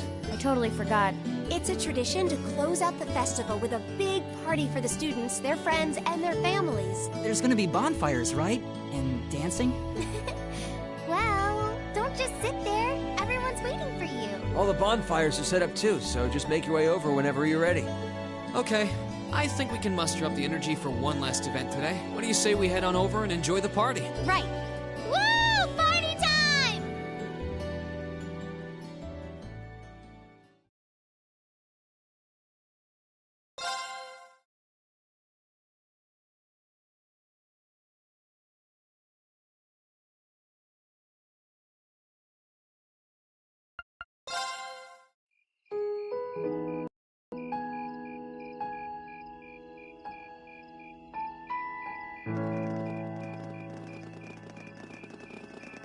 Oh.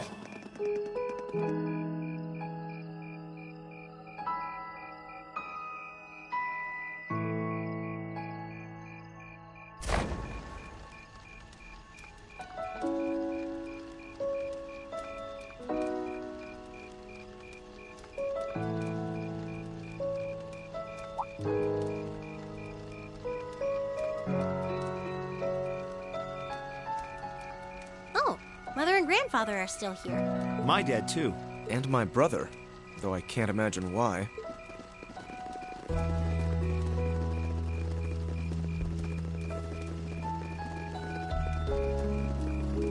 Elliot, Crow.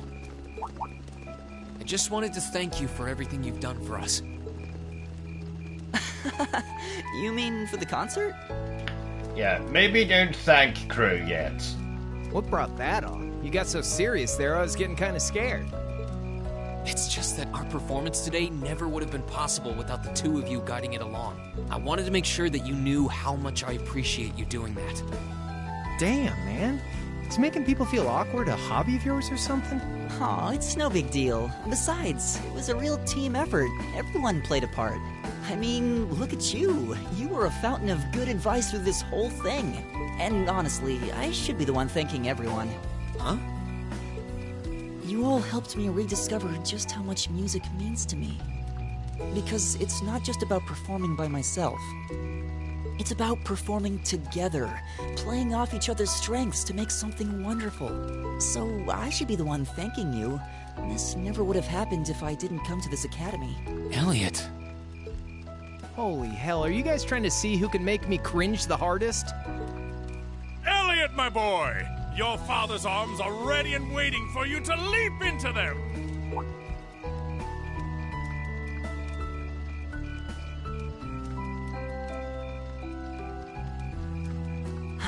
Does he always have to say that stuff so loudly? Sorry, I'll see you later, okay? Yeah, later.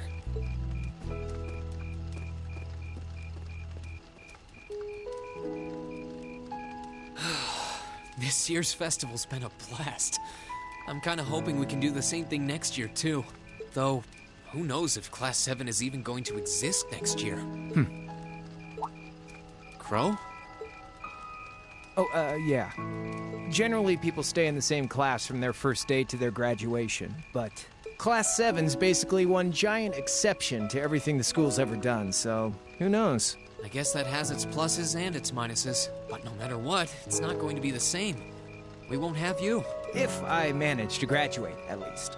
Barring any nasty surprises, I'll be in Class 7 till the end of the month. Which means our time as classmates is almost up. Now that you mention it, yeah. We'll have to see if we can throw you a farewell party around the end of the month then. Can't let you off easy.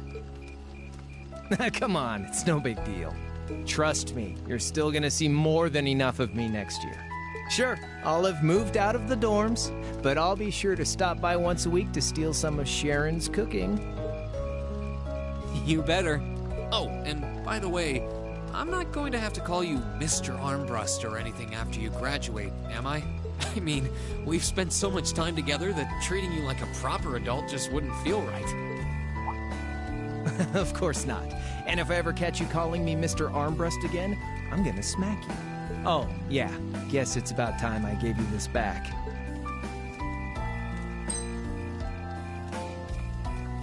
Isn't this...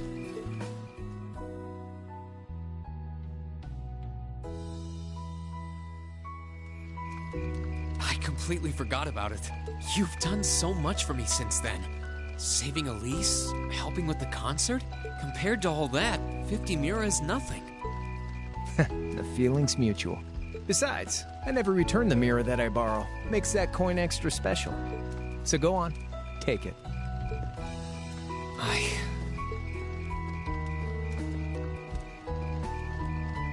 Oh, by the way, you know there was interest on this, right? How much do you suppose you really owe me after half a year?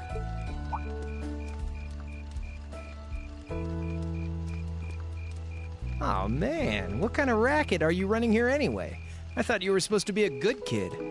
Well, there's this one second year who's taught me a thing or two about making money. To be honest, it feels kind of lonely to think that everything between us is completely settled and done with. So, what do you say?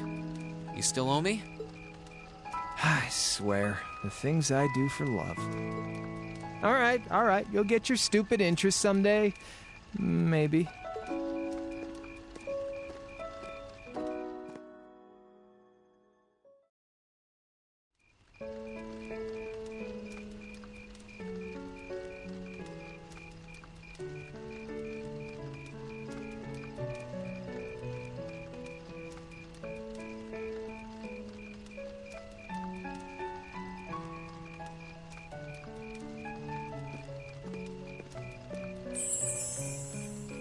Alphen, I am drawn to the party before us like a moth to a flame, like a starving man to a banquet, like beauty to me.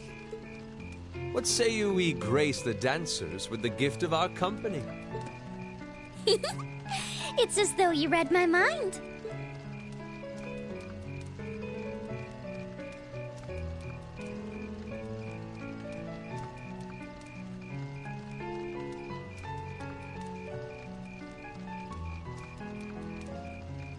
Come now, don't waste your time watching. It's time to dance. Haha. Indeed. I'll take all the funds they have. No need to worry about formalities tonight.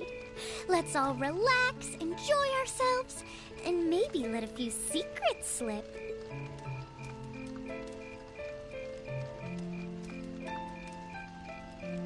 Allow me, Sharon, before every red-blooded boy in this school lines up for a chance.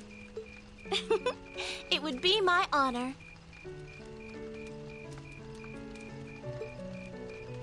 Madam Chairman, might I have this dance? Of course. Given that our former partners left the dance all too soon, we seem to make for an appropriate pair. I suppose you're right. Instructor, I cannot thank you enough for all you've done for my daughter. I can, however, ask you for the pleasure of this dance. Really? Ooh, he's just my type, too. Hmm? Oh, just talking to myself. Well, I'll be dancing with all my little kittens by the end of the night.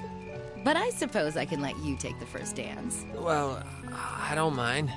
But seeing you in that dress is enough to make any guy feel intimidated. They waste no time, do they? It's no surprise that my grandfather made a beeline for Sharon, but I never expected to see Mother dancing. In some ways, it seems as though they're younger than we are.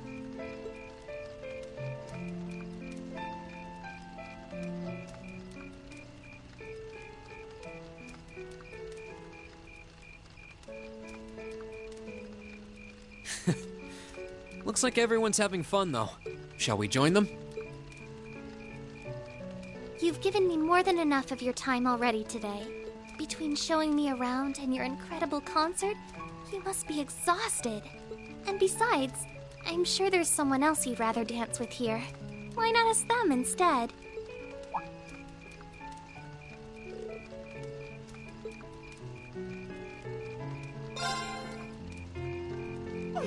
I knew it. So I have a potential sister-in-law now, do I? Let's not get ahead of ourselves.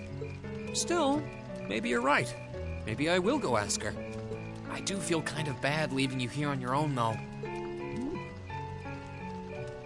I'm fine, really. Besides, if you spend all this time worrying about me, the music will be over by the time you ask. Well, okay.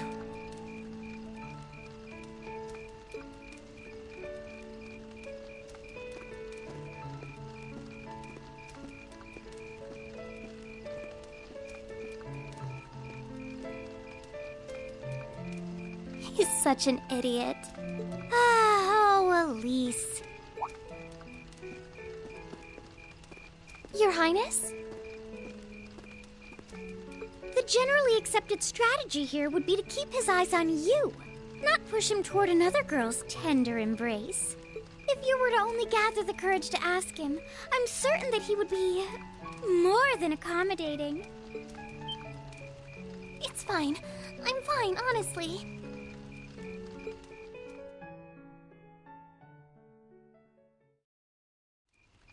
Elisa. Reem, is your sister okay? Yeah. Actually, she's the only reason I had the courage to come over here. Would you dance with me? What? Me? That was the idea. Is that a no? All right, let's get a little closer to the bonfire then. Okay.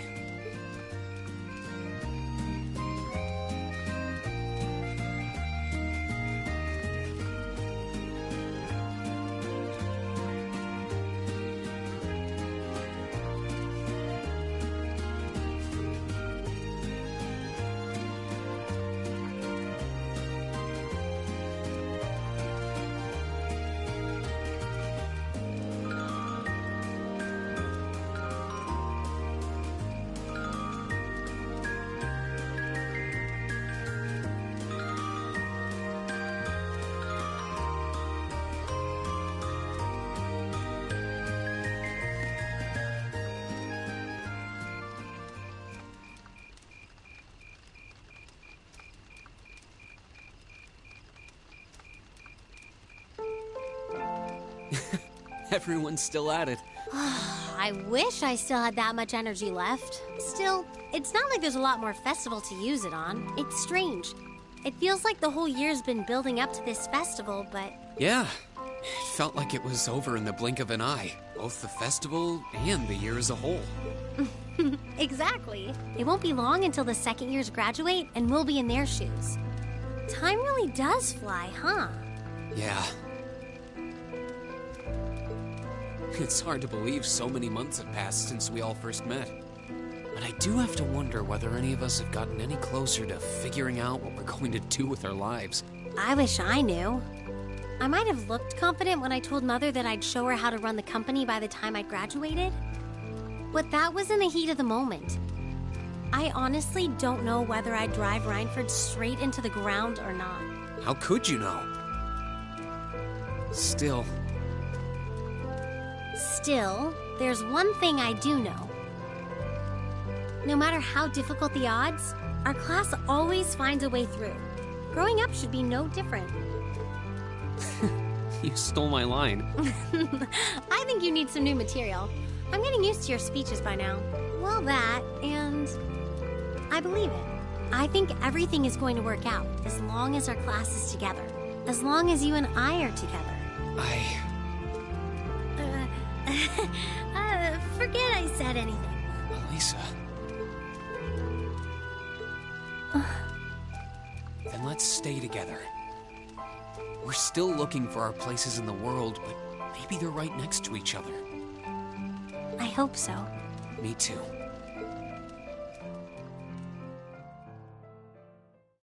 After that, I went back to see Elise, but by then, that memorable evening was approaching its end.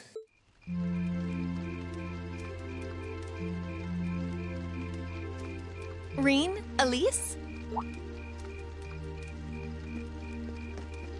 Claire? Good evening, Captain. You must be exhausted.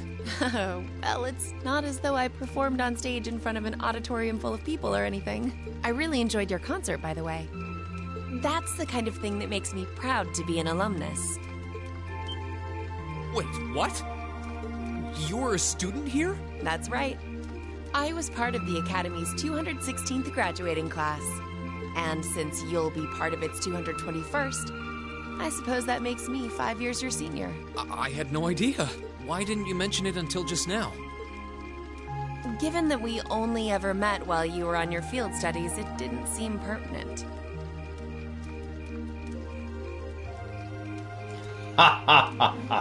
Besides, once people graduate, they tend to leave their ties to their school behind. Especially Thank the gods indeed. Because it's a military academy? Exactly. Roughly 40% of the graduates here go on to join the military. Not always the same branch or even the same army. About 30% join the Imperial Army, and 10% go to a provincial force.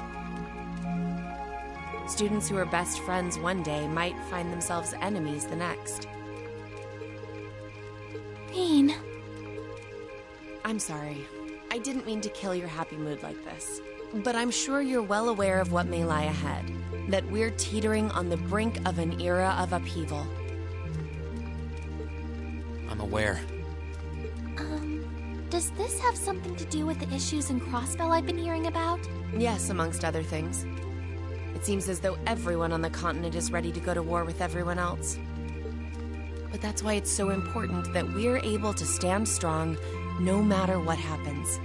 Though, judging by how well Class 7 has performed on their field studies, I'm sure you'll all be fine in that regard.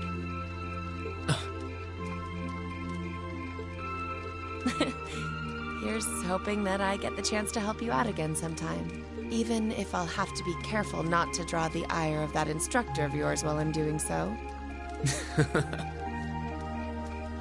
I'm just glad to know that you have her back. Thank you for that. You're quite well... Please, excuse me a moment. Yes, Revelt speaking. Mm-hmm. What? What's going on? And you're certain of this? Understood. I'll return at once. Yes, I will escort them back to Valflame Palace myself. I'm afraid I have to excuse myself.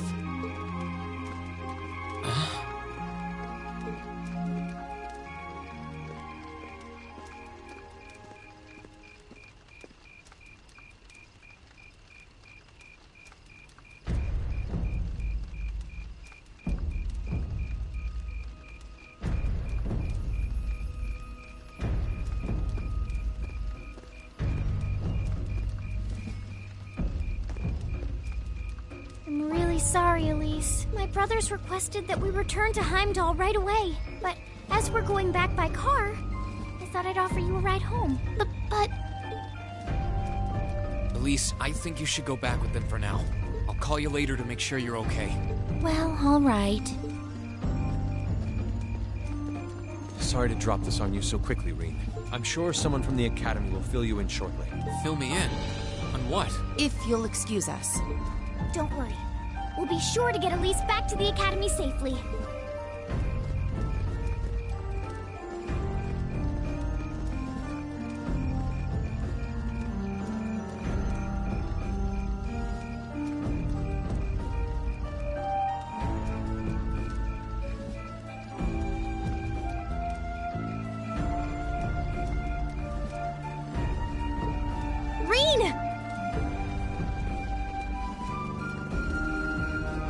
Does anyone have any idea what's going on? I'm afraid not. I've never seen Father behave like that before. My mother's the same way.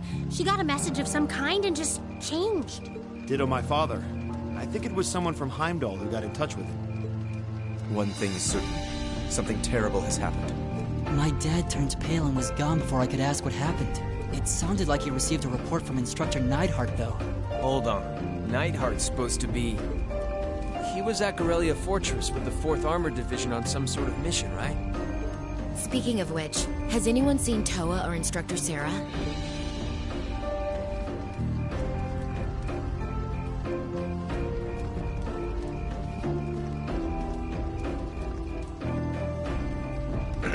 Yes, the game does like to take its time. Students and visitors. Getting to things. I cannot thank you enough for your attendance today. I hereby proclaim the 127th Thor's Military Academy Festival complete.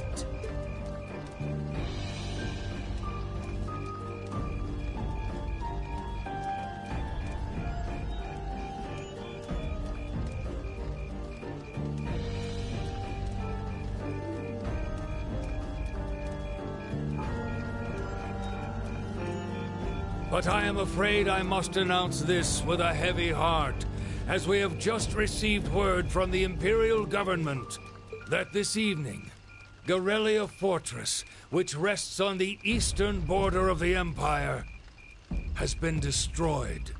No, destruction is an inadequate word. An unknown weapon has erased the fortress in its entirety from existence. I would ask that all of our guests, from that region or otherwise, please try to remain calm.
I can't take this anymore. Where is she? Homeroom was supposed to start ages ago. I'm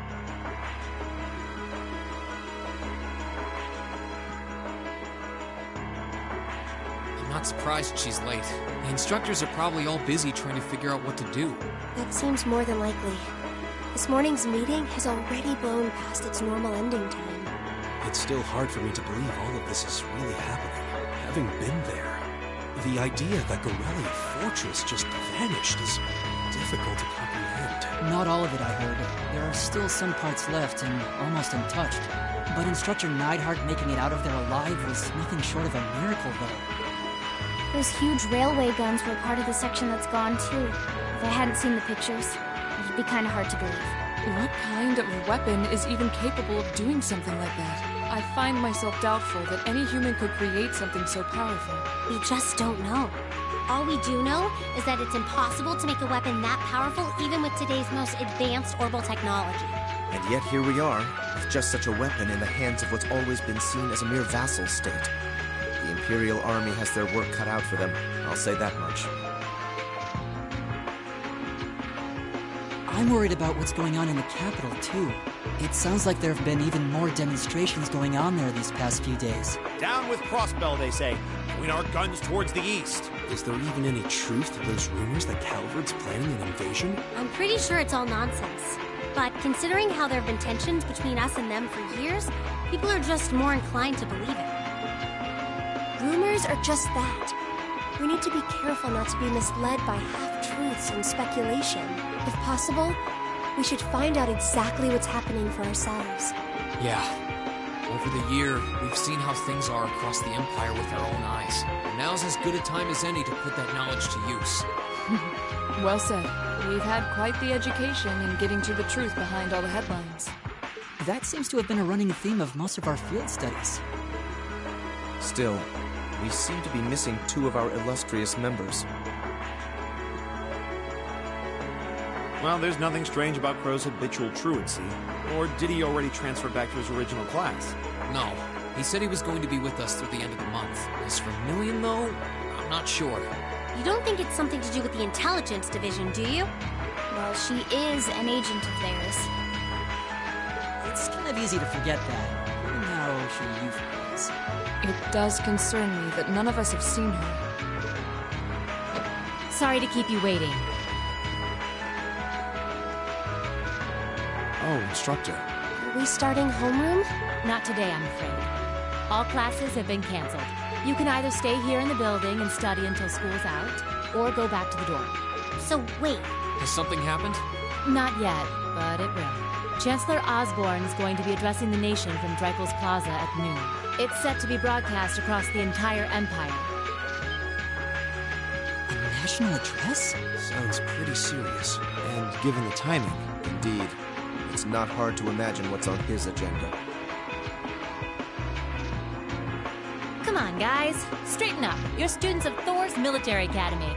And that makes you all cadets. Whatever careers you choose, military or civilian, you need to know how to act decisively in an emergency. So right now, I don't want you to look away from what's happening in the world. I want you to face it straight. Will do. You're right. Now's not the time to lose heart. As for Osborne's speech, apparently we'll be setting up radios in each classroom so the students can listen to the national address. So if you want to follow along, be sure to be back here by noon. I suppose I might as well listen to it here then. Same here. I don't even have a radio. I do, but for something like this, I'd rather not listen to it alone. Well then, we can all share in the joy of hearing the melodious voice of our esteemed Chancellor. Maybe I should haul in some beer and snacks. That's the only way I'll stay sane through the entire broadcast. What should we do about Crow and Million, though? None of us have seen either of them all day. Do you know where they are? Can't say I do. Crow's practically made a career out of playing hooky, but I did see Milliam earlier this morning.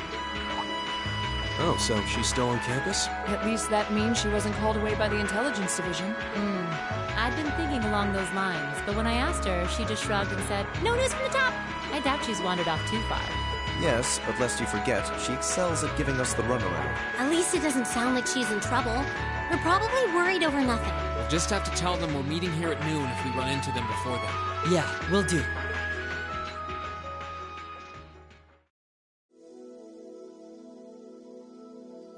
I guess everyone's going to check in with their clubs. Looks like I have some free time. Might as well see if I can track down Crow and Milliam. I mean, technically, we've already had the big, epic showdown finale. We had it hours ago. So, I would like to say things get resolved by the end of this one, but they don't. That's not what happens. At least it sounds like Milliam is probably somewhere on campus. Crow, though? He could be anywhere. Probably best to check with Toa and George first. Maybe they know something.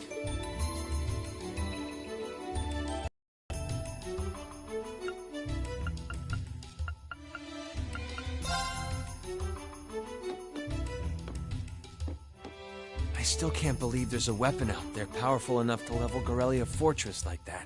I didn't think you could get much more powerful than those railway guns. Yeah, having seen the railway guns in person, I can hardly believe it myself. There are rumors that whatever that weapon is, it's managed to fend off the armored divisions several times, too. Still, I can't help but wonder what the Chancellor's gonna say in his national address. Whatever it is, I have a feeling that it's gonna shake up some things around here. This is a military academy, after all. Who knows? You might even see active duty. Even as an engineer, I doubt they'd make an exception for me. Could be that my lazy days tinkering with orbital bikes are numbered. Oh, don't say that, George. Well, no point stressing out too much about the future till we're there. I didn't mean to be a downer about it. Go on and listen to the broadcast, but don't worry yourself too much. This country may go through a lot in the coming years, but ultimately, we have a say in our future. That's a good way to look at it. I don't want to look away from what's happening. We have to be aware of our present to take charge of our future. But anyway, you wouldn't happen to know where Crow is, would you? He hasn't shown up to class today. Crow? Can't say that I do. He came by yesterday with a box of things he borrowed from me, but he never mentioned having any plans today. Dang. Anyway, I'll keep asking around to see if anyone else knows where he is. Well, knowing Crow, he's probably just wandering around somewhere. Just keep looking around and I'm sure you'll run into him. Will do.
I figured I could find you here. Yep.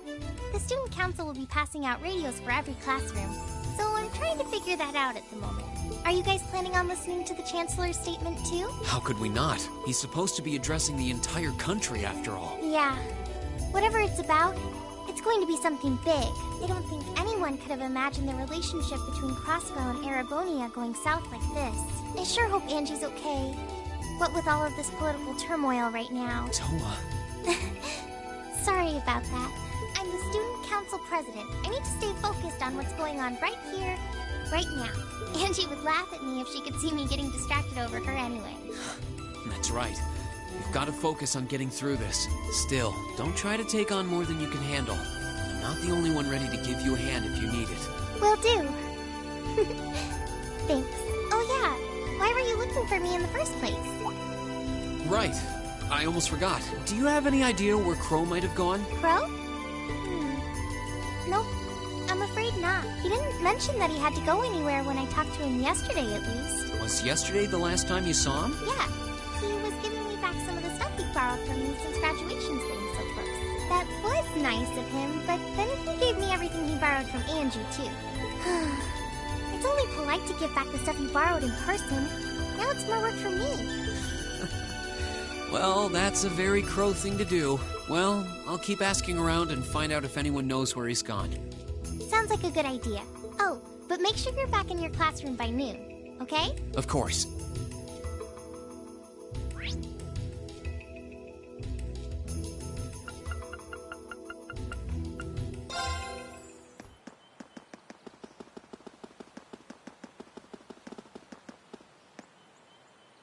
Nothing out of the ordinary has happened here in the old schoolhouse ever since that night. We kind of ended up pushing it to the back of our minds, what with the way things have been going in Crosspell.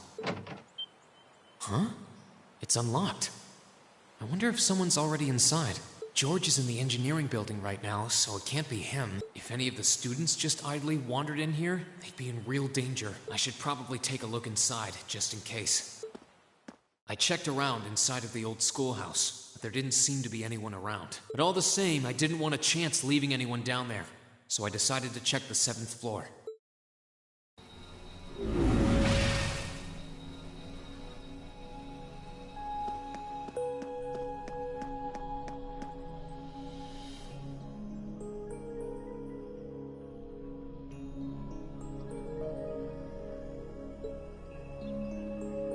Milliam?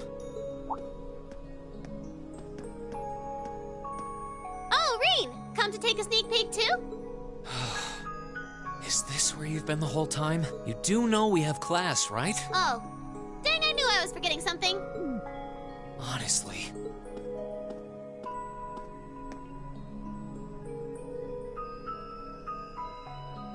So, what's piqued your interest? It doesn't look like this thing has anything in common with Erigetlum. I don't know. I can't shake the feeling that it might, at least a little. Not the same, but like they share some kind of underlying principle. I've got no idea what you're talking about. I guess you wouldn't really understand without being connected. But now it makes sense why Gramps asked me to keep an eye on this place, though. I had no idea there'd be something this cool down here. Wait a minute. Are you talking about Chancellor Osborne? Did he know there was something like this here? Not really sure. He just asked me to keep an eye on the building itself, and said to let him know if anything unusual happened. Whoopsie! That was supposed to be confidential. So, the Chancellor has an interest in our quaint old schoolhouse, does he? We did just find out that Captain Claire is a Thor's graduate, but...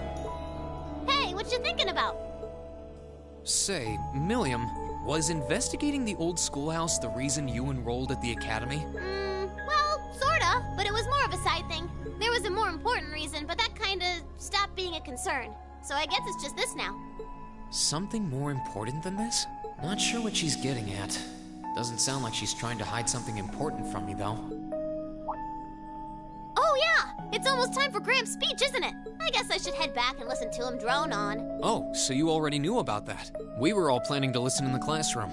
Sweet! I'll just listen with you guys then. What are we waiting for? Let's go! Nothing keeps you down for long, does it? Oh yeah, you haven't seen Crow around anywhere, have you? Huh? Nope. Is he cutting class too? Well, he's probably just hiding out somewhere on campus. None of the others have seen him, though. I wonder if he went into town. Huh, maybe. Want to try looking around, Trista? I'll come with you. Sounds like a good idea. If he's not on the school grounds, chances are he's somewhere in town. All right, let's see if we can find him.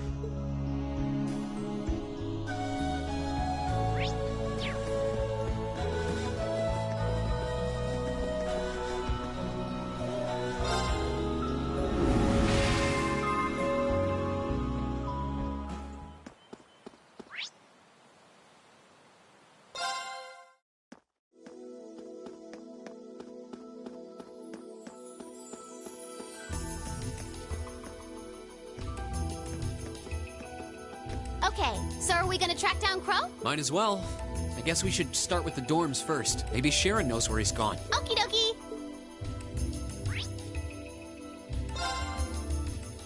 Oh, I wasn't expecting to see either of you back so early. Welcome home. Hello again, Sharon? We're back! Oh, it seems all of your classes have been cancelled today. I heard from Lady Sarah that you would be remaining on the campus, though. Well, that was the plan. Say, Crow hasn't been back here, has he? Master Crow? Actually, he just returned a short while ago. Oh, he did? Indeed. However, I don't believe he stayed long. It seems he was here just long enough to go to his room, then he left again. Sounds like we just missed him. Maybe he forgot something here and came back to pick it up? I don't know. Should we check his room just in case? Yeah, might as well while we're here. Well, if you need anything, just let me know.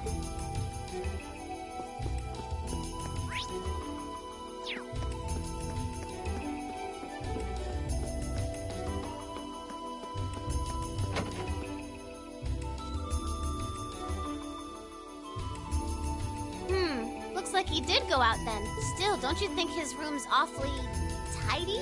I mean, for Crow. Well, he was supposed to be moving out of here fairly soon. He must have been doing some cleaning. Anyway, it's almost noon.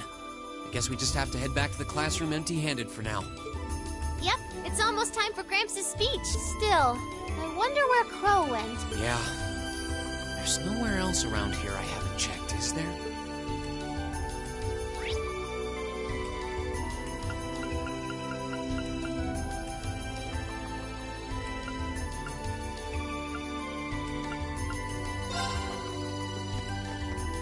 Oh, it's you. Patrick, what are you doing here? I thought you would have gone back home. Well, we don't have any classes today, so I was just resting in my room. Sure, I've been told to return home, repeatedly at this point. But as a member of the 4 Grey Houses, what dignity would I have were I to turn tail and run home at a time like this? Don't underestimate me, Schwarzer. Oh, wow. Wouldn't dream of it. Is Class 1 planning on listening to the national address too? Well, there's a bit more to it than that, but yes, he's left. We are.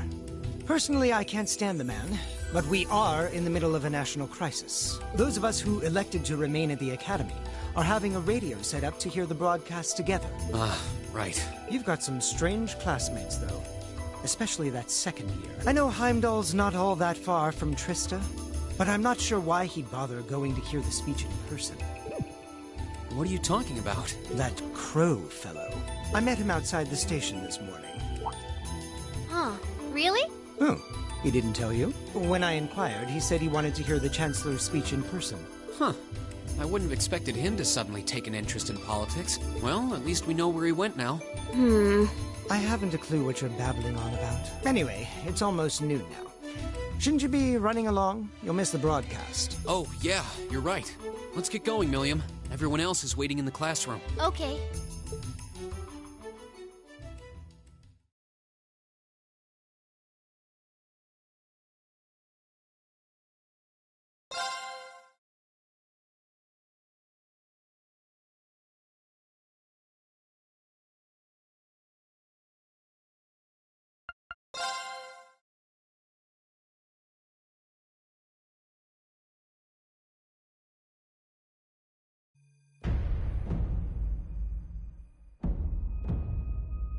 The clock's about to strike noon in Heimdall, with the Chancellor set to take the stage for his national address. With the situation in Crossbell and the destruction of Aurelia Fortress still fresh in the national consciousness, the message he has today will undoubtedly shape the future of Erebonia and with it, our lives. Our reporter is joining us now live from Dreikel's Plaza. Sounds like he's about to start. Oh, I hate this. I've got butterflies in my stomach. This is Misty, coming to you live from Heimdall. Huh? Why is Misty... Oh, it's the host from Abendheim. At least that's a reassuring voice to hear at a time like this. How? Emma? What's wrong? The woman talking on the radio, she's... You all know her? Who, Misty? Of course.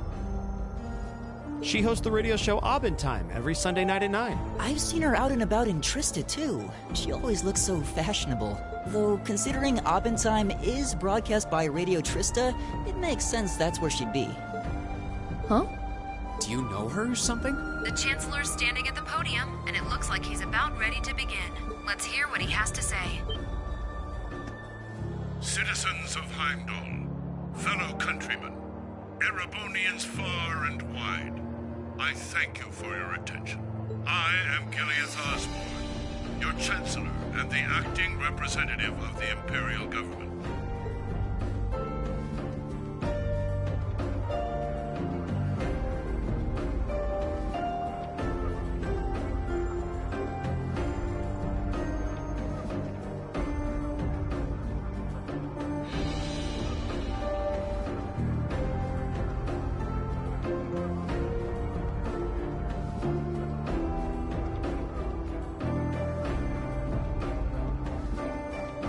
We stand today in the face of an uncertain future. All of you, I'm sure, are aware of what has transpired in recent weeks.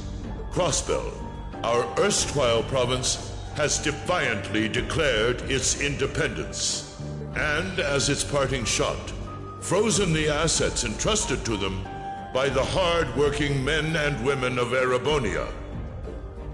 As we have moved to safeguard our national interests, armed conflicts have broken out on our borders. Our enemies point to this as an example of Erebonian aggression, but nothing could be further from the truth. We acted in accordance with our duties as a colonial power. All we have done as is our sovereign right. The Imperial hand may be firm, but it is fair. These traitors, however, have shown the world that they are neither. With an unknown weapon of mass destruction, they have annihilated Garrelia Fortress, the stronghold that has long protected the very gates of this country. I ask you, brothers and sisters of the Empire, do we allow such an odious act to go unpunished? Do we sit idle as the pride and dignity of our great nation is spat upon and trampled underfoot? We cannot, we must not, and we will not. With blood and with iron we shall mete out justice!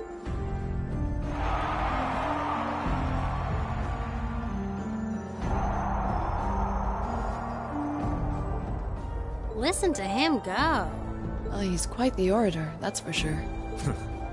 Well, he's certainly not out to upend my expectations. Milliam? What are you doing? Nope, can't get through. No surprise there, I guess. Who are you trying to call? What is all this about? Oh, it's part of my mission. The most important part, actually. If only I'd caught on a little sooner. But considering he managed to outwit Claire, Lecter, and even Gramps, I suppose Crow's earned this victory. What? What does Crow have to do with this? Huh. So that's your angle. You came because you had a potential lead on C, and you couldn't look into it from the outside. Is that it? What? As in the leader of the Imperial Liberation Front? But he's dead, isn't he? The Intelligence Division looked at all of C's actions so far and drew up a list of potential suspects. And one possibility we couldn't dismiss was that he had ties to this academy somehow. But after C and his cronies got blown up aboard their airship in the mine, we thought it was a moot point. Looks like we spoke too soon, though. Oh, I can't believe how bad we screwed this up. Are you seriously suggesting that it's Crow?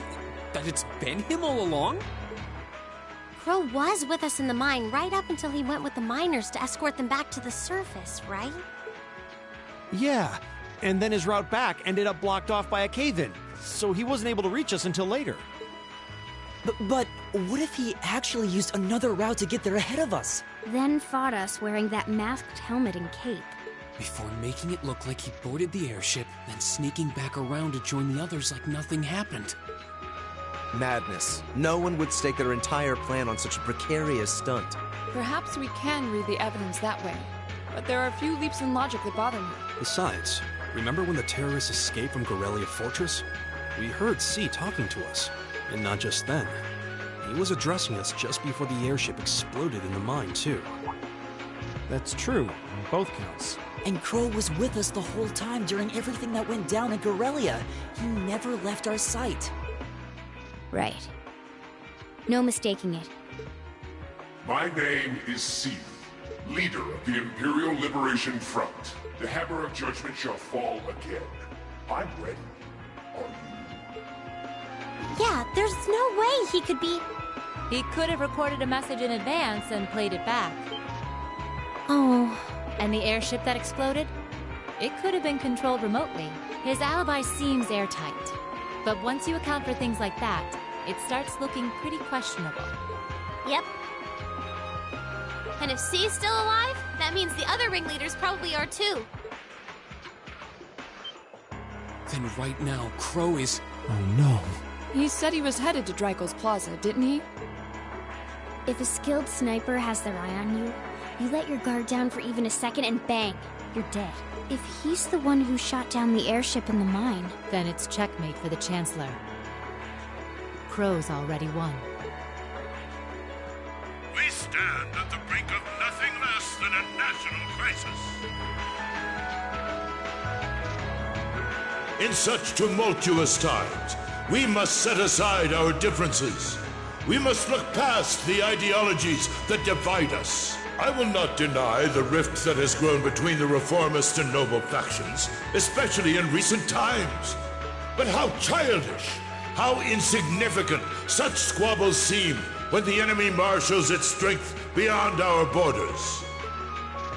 I have met with His Majesty the Emperor, and have secured permission to embark on the course we now must.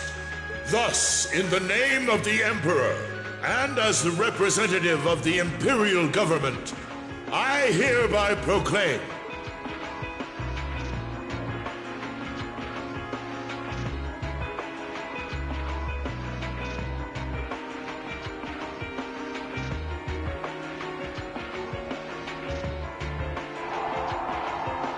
that the Empire's full military might shall be gathered together from all branches and divisions to deliver unto Crossbell a swift response to their impudence and to form a bulwark against the threat from the eastern.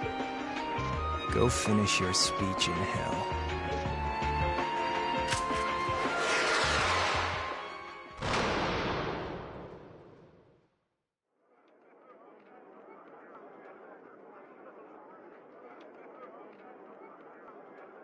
Oh my god, he blew a hole right through him. Well played, Armbrust.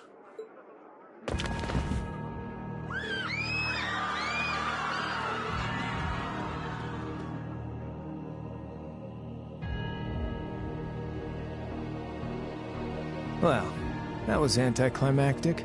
And there's our coup de grace. Now, just have to add the finishing touches. Hands in the air!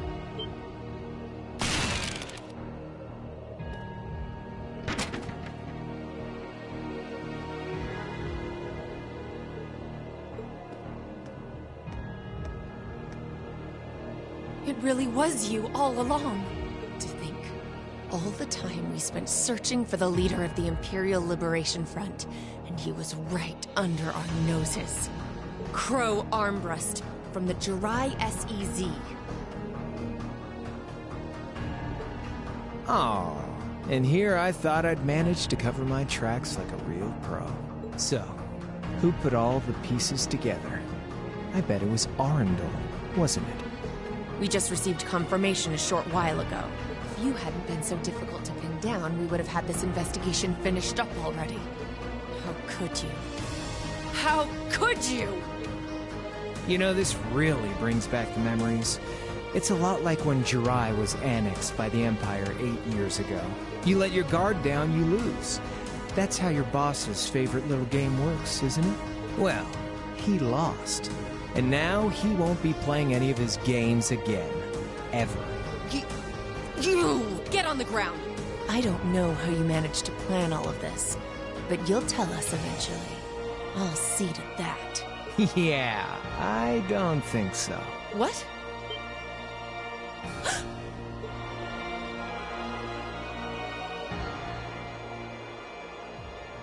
Ladies and gentlemen, we've just witnessed a shocking turn of events. Chancellor Osborne has been shot by an unknown assailant. He's currently being rushed into urgent care. We'll bring you more on the situation as it develops. What is that? It's coming closer. It looks like we may not be out of the woods yet, folks. A large silver craft has been sighted in the sky to the south, and it seems to be headed toward the capital. But hearing a radio broadcast just isn't the same as seeing it unfold yourselves, is it? So how about I give you Thor students a special treat? Just my way of saying thanks for the fun I had at the festival. Wait, what's she talking about? Was she speaking directly to us just now? Resound, resound, O voice everlasting! Rend night's silent veil and reveal unto all the beautiful world!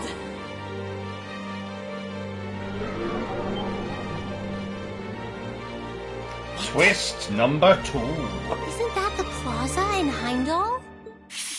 This is one of the Azure Abyss's incantations, Phantasmagoria!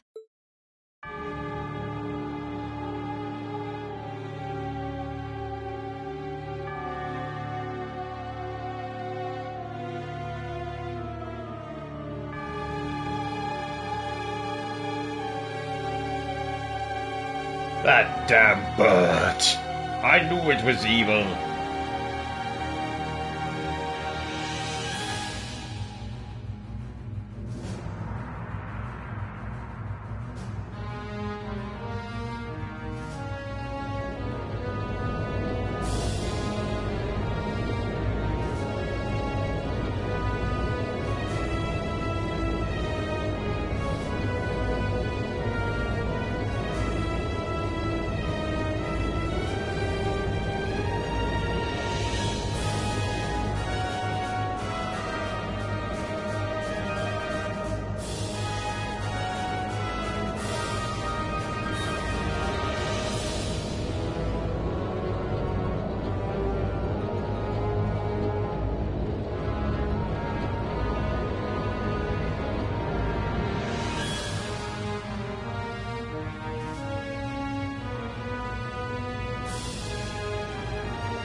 No, but it ain't one of ours.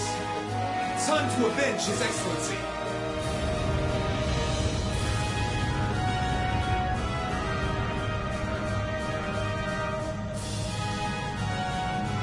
Fire!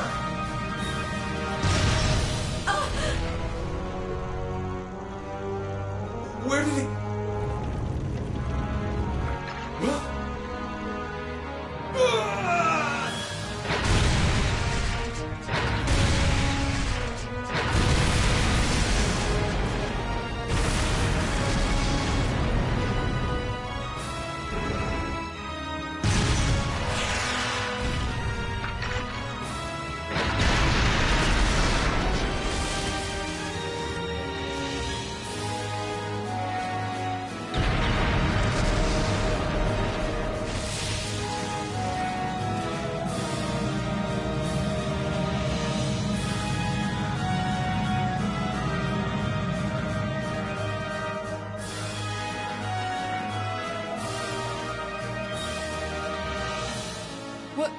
What are those things? Humanoid combat armors, courtesy of Reinford's 5th Development Division, staunch supporters of the Noble Alliance. Knights for the modern age, modeled after a stunning historical example and made of hardened steel from toe to crown. We call them the Panzer Soldats. But how did... Don't move! Sorry, I don't take orders from you. Zephyr should be able to secure Valflame Palace just fine on their own. But I've got my own score to settle. No! What?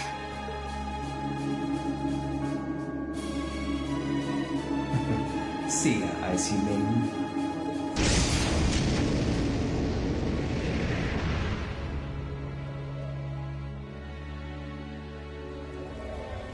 Yes, we get to pilot all these glorious mechs. Or should I say, a glorious mech. And have mech battles in the sequel. Man, that was a bit of a letdown, huh? Not in this one. I'll give him an A for effort. But we're talking about the Imperial capital here? Is that the best they could muster on their home turf? The hard part's still ahead. Most of the Imperial army's putting out fires across the country, but they'll be back soon enough. And who knows? They might have some anti-soul dance countermeasures up their sleeves. Hey, anything can happen. Guess the ones to watch out for are the 3rd, 4th, and 7th Armored Divisions, huh?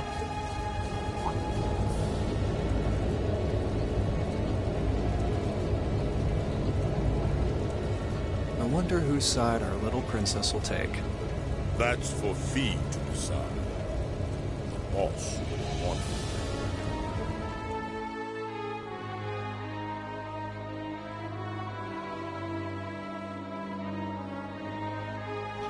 Yes, because when I originally played this game, back in 2013, I had to wait. Splendidly done, Grianos. I see you were able to share the sweetest notes of my aria with our little friends.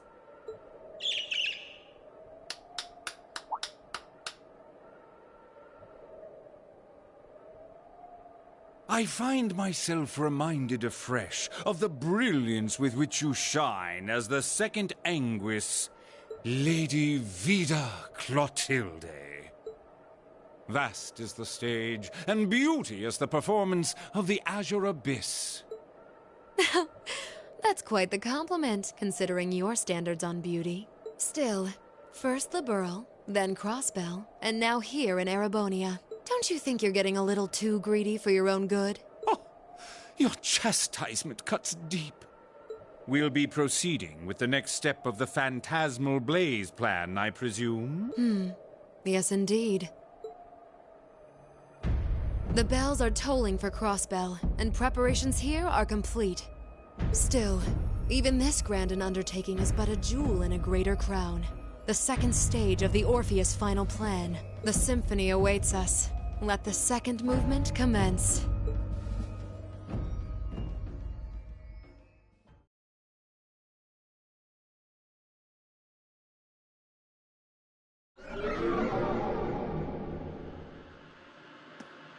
Is this really happening? It is. I'm certain of it. Phantasmagoria is an arcane art known to the Witch of the Abyss, capable of showing scenes and visions across great distances. The woman you know as Misty is something of a sister of mine. Wait, the Witch of the Abyss? Are you saying that's who Misty really is? I feel like any moment I'm going to wake up in my bed to find I just dreamt all this. If only it was. But we have no choice but to accept that it's real. Well, we'll have plenty of time to worry about that later. Right now, we've got 2 more pressing concerns. The Chancellor's been shot, and Heimdall's been occupied. Oh no! I hope my father's alright. Damn. Please, let Saint Astraea be safe. That gargantuan airship. Those Panzer Soldats. I have no doubts that they were bankrolled and manufactured by the noble faction. I saw them there. My old family. All this time, I never knew what happened to them. Now, there they are. Fee. So you know those men? I remember meeting them briefly in the Grey. They're former members of Zephyr.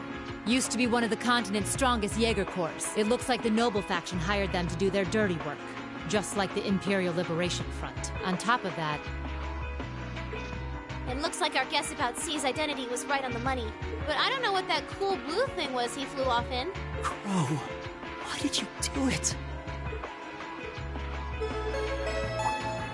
On behalf of the Student Council, I'd like to ask all of you to remain calm. I'm sure you all experienced that strange vision during the broadcast, and the principal has an announcement he'd like to make about it. Good afternoon, everyone.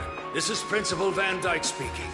I'm sorry to say there's a strong likelihood that what you just saw is really happening in Heimdall. However, it's important to note that we don't yet have confirmation or any official word on the situation. I'm doing all I can to find out what's going on, but in the meantime, I ask for your patience and understanding. So all the other classes saw it too. How could she use a national radio broadcast to show something to just us and no one else? Is that even possible? For her, it is, with little difficulty at that. Yo, Sarah here. Who's... Neidhart? An emergency meeting. Right away? What? Of course, I'll be right there. Yeah, understood. I'll meet you in front of the main gate. All right, class. I've got to step out for a bit to take care of some business. But no matter what happens, you are not to leave this building. Is that clear?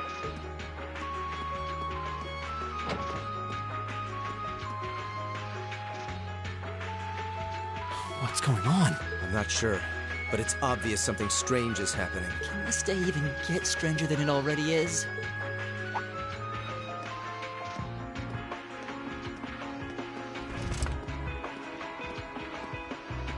What's wrong, guys? I hear something to the west, and it's getting closer. Several armored cars are approaching, and it sounds like they have some of those armored suits with them. You've got to be kidding. First Heimdall, now Trista? Are they planning on taking over the academy? Sure looks that way. Notable members from both factions have kids enrolled here, and there are plenty of important people like the principal. So either they're looking to preemptively protect their own or take the others hostage. Could be either, even both. This is absurd. Whatever their intentions, we can't allow them to harm innocent people. Do you think that's where the instructors went? To try and fight them off? Those giant armors tore through the army's tanks like they were nothing more than toys. Our instructors are strong, but with what they're up against, I'm worried they might not be enough. I'm not sure how much help we'd be, or if we'll even be able to put a dent in them. But right now, they need all the support they can get. They need Class 7. I'm with you. You have my sword. I didn't really wake up today planning to fight enemies that can gut a tank. None of us did. But this battle came to us, so we'll draw the line here. I'll do everything I can to defend this school and its students. I take no issue with humbling those that befoul the spirit of true nobility. Guess I'll help too. I wonder how Lambie will match up against those giants. We haven't got a lot of time, so let's move out. All right, let's do this.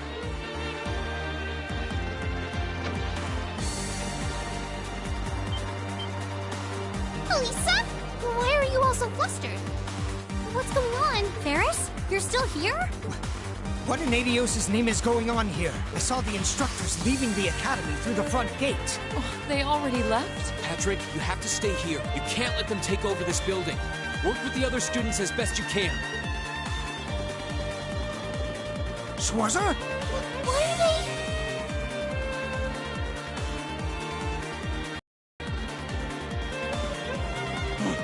What in Adios' name is going on? I heard a war started in Heimdall. Don't worry, everyone. You'll be safe here. We'll show you to the auditorium. You can bunker down there.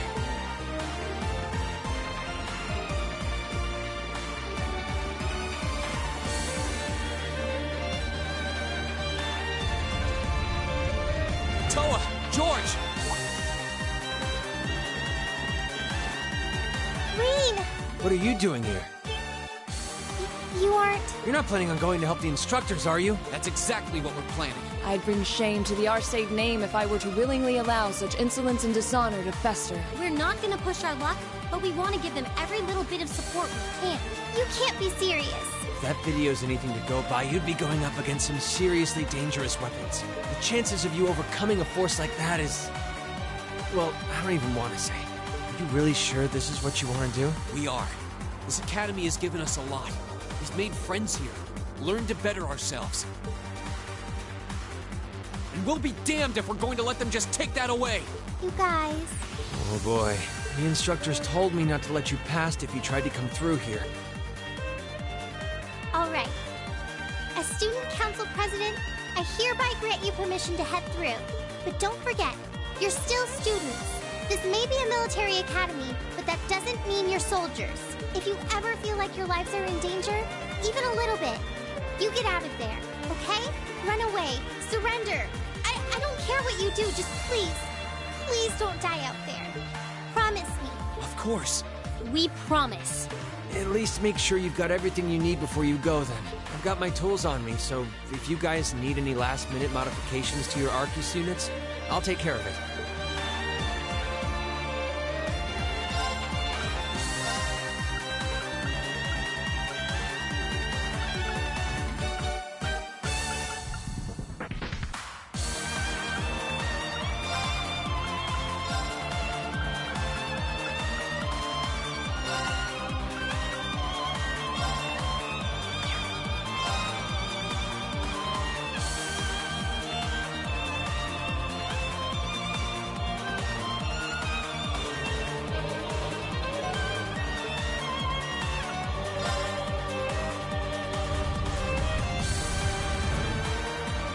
May Adios be with you. And just a little speculation from me, but looking at their design, you should aim for their joints. Take them apart at their weakest points and you might have a chance. I see. Then let's pray our aim is true. I know I'm repeating myself at this point, but don't go doing anything crazy. You hear? Still, I know in my heart how much you want to protect this school. So do what you think you have to do. Not just for us, but so that whatever ends up happening, you'll know you gave the best you had to give. Understood.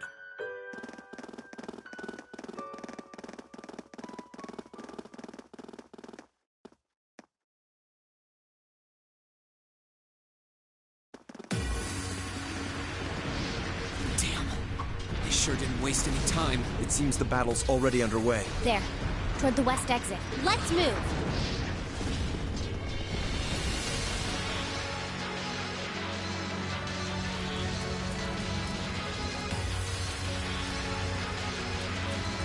Impossible!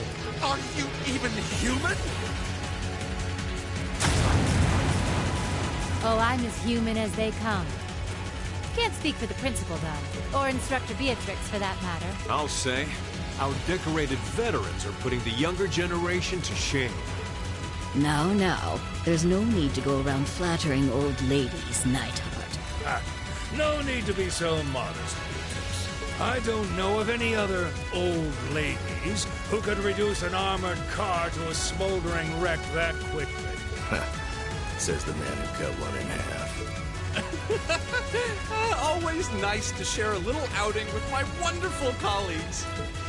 And while we're at it, since when were the two of you such whizzes with all those high-level arts? Especially you, Thomas. When did you leave the library long enough to become so disturbingly proficient with an orbital staff? Well, you know me. I've always been rather taken with the mages of the Middle Ages. They're monsters!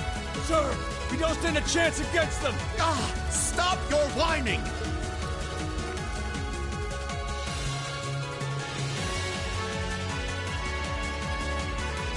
They did this? By themselves? I almost feel sorry for the soldiers. Just who is Instructor Beatrix? She was a colonel in the Imperial Army. They used to call her the Reviver. Heard she saved Sarah's life once even. Yeah, she's kind of a legend. In her days with the medical corps, she'd show up in war zones to treat the critically injured. She'd patch them all up, friend or foe. And woe to anyone or anything that tried to stop her. No wonder she's so inflexible. You know, maybe they don't need our help after all. No, it's not over yet. It looks like they've got some reinforcements coming in.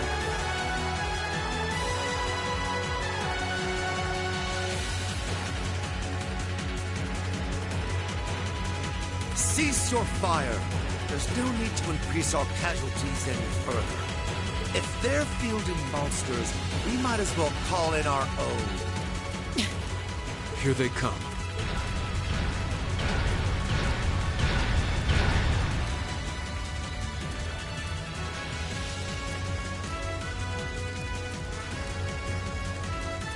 My, they've certainly brought quite a few of those. They're boasting some impressive armor. Looks like they've been designed with integrated arts resistance, too. What to do? You think we can really beat all these things? Well, I don't see another way out of this. Do you? We need to hold this location until the Imperial Army's reinforcements arrive, no matter what. Time to see if the Army's finest up-and-coming officer has it where it counts. Same to you, Miss A-Rank Bracer. My! You two really do make quite the dynamic duo. Shut up, Thomas. All right. Valentine and Nightheart are taking point. Let's give them some cover. Yes, sir. Now, let's see which parts have that arts resistance.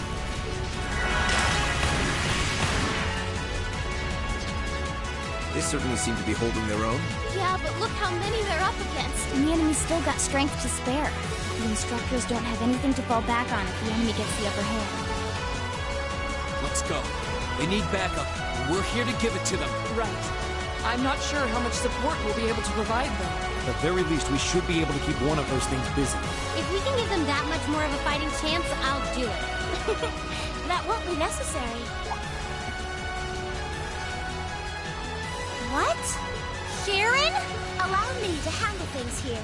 I'll be sure to give Lady Sarah and her colleagues the opening they need to clinch their victory. Huh?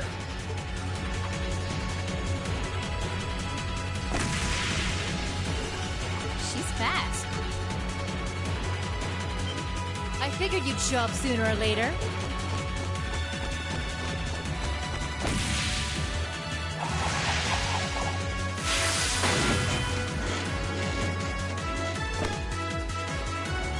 Oh my!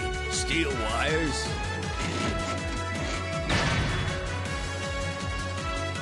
These new model engines certainly are quite the step up. I'm impressed. Still, all the power in the world doesn't mean much if you're all tied up. The pleasure of being bound, vulnerable, and exposed is a thrill like no other. Would you care for a little demonstration? I'd say you won't feel a thing, but that would be lying.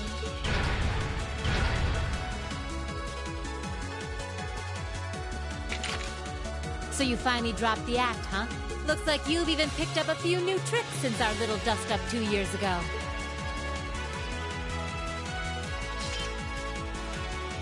But I guess I wouldn't expect any less from Sharon Kruger, Ouroboros' Enforcer number 9. Or should I just call you the Severing Chains? I'm currently on leave from that position. Right now, I'm but a humble maid in the service of the Rhineford family, and no matter who's pulling the strings, anyone who tries to harm Lady Elisa or her friends will have to get through me first. That's fine by me. But I think you and I need to sit down and have a nice long talk after all this is over. I'll bring the snacks. Oh, look at them go! Are you just going to stand there and let the ladies run laps around you, Major? Of course not. I was just about to say, we should focus our assault on one and hit it with everything we've got.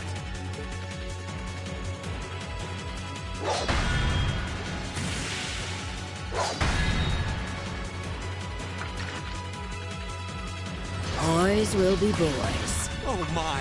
I feel like a mere mortal walking among titans. Okay, I think I got these guys figured out.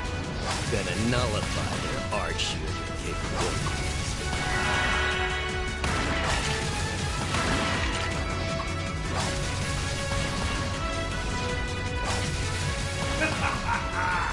You sure know how to show a guy a good time.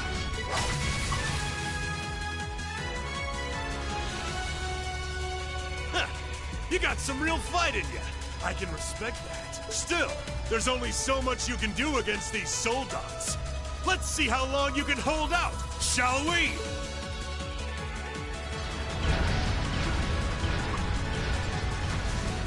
You're a military academy. Let's see how much fight you've really got in you.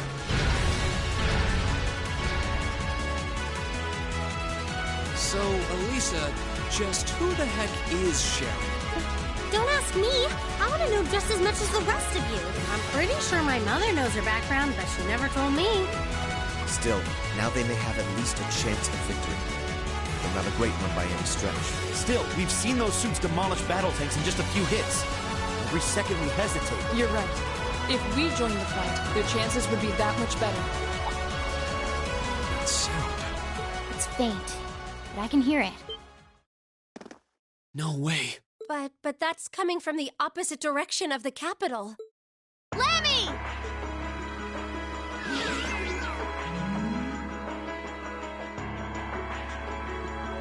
We've got two of those armors coming in fast! A blue one and a green one! Well, they certainly don't seem to be holding back on our account. Are they trying to catch the town in a pincer attack? The instructors and Sharon have their work cut out for them with those 5. Looks like we're the first and only line of defense then. Yeah. Get ready, everyone!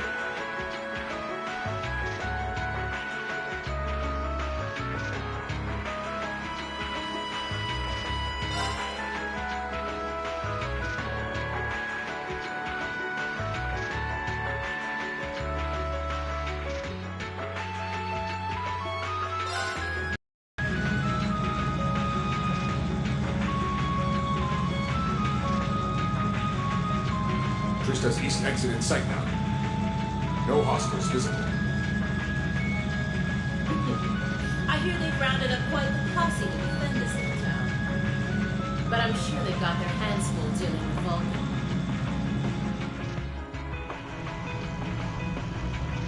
Never mind that, then.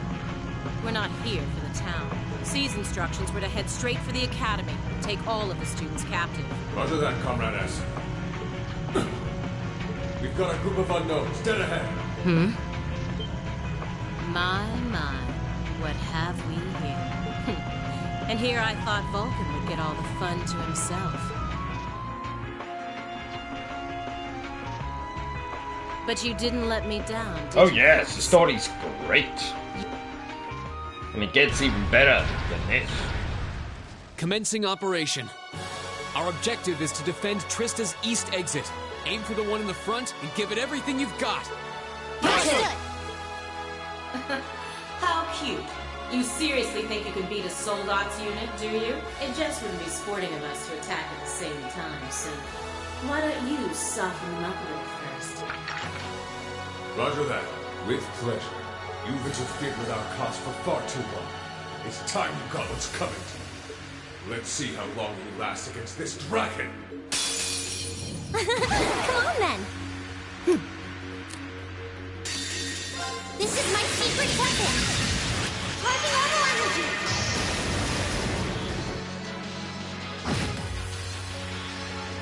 Azure Flames! Got...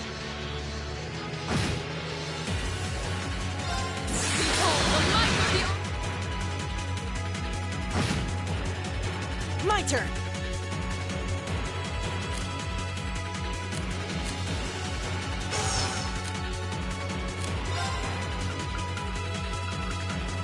Arcus activate!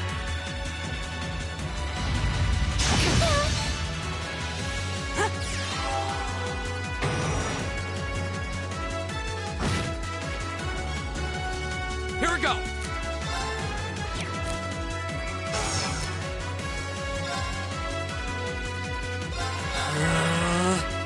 It's my turn. Let's go! My turn.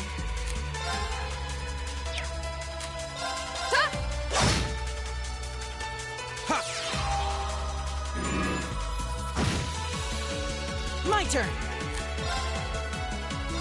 Arcus activate! Here we go! Arcus, activate!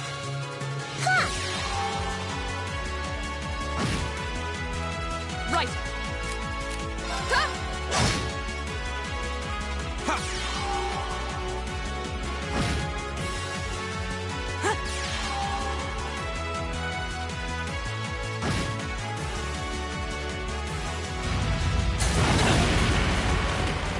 Fool! Hang in there. Thanks! I can do this. Arcus activate. Here we go!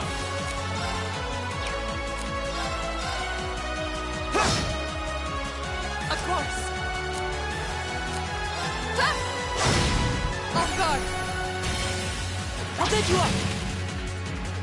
Ha!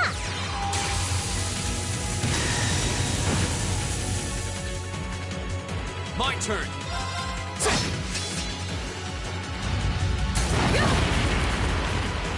Too slow!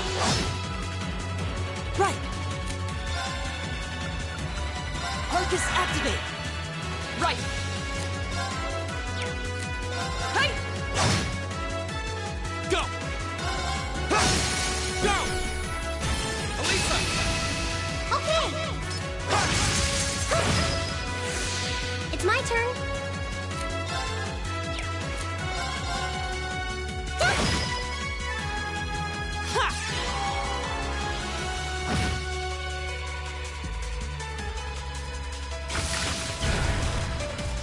Damn it! How could I have lost to a bunch of kids? They're only students. We did it! Looks like George was right about aiming for the joints. I should have expected that C's classmates wouldn't go down easy.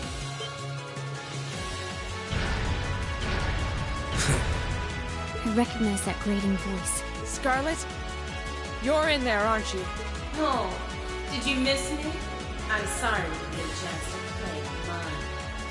But I hope you haven't forgotten that I owe you for getting in my way at Corellia Fortress. You managed to beat one Soldats for once as just luck. Let's see how you fare against a Spiegel. That one's not like the others. It must be a command unit. So it has weapons the regular suits don't? Oh, believe me, you'll find out. Sadly, I doubt you'll survive the demonstration. But at least try to put up some token resistance. Well, shall we begin? It's my turn.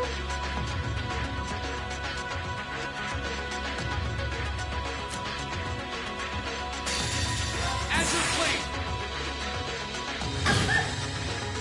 It's my turn.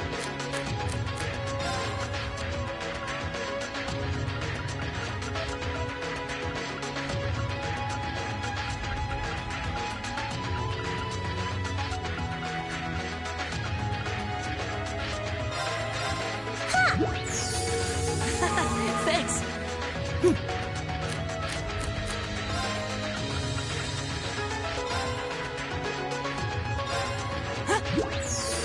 Thanks.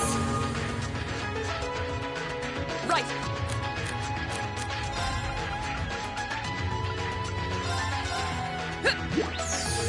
Thanks! How about this? It's my turn.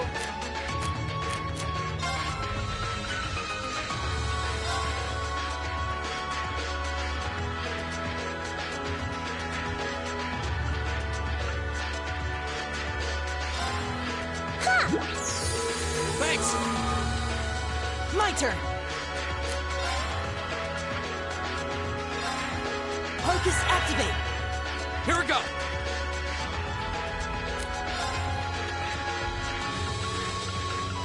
Arcus, activate! Right! It's my turn. Arcus activate. Ha!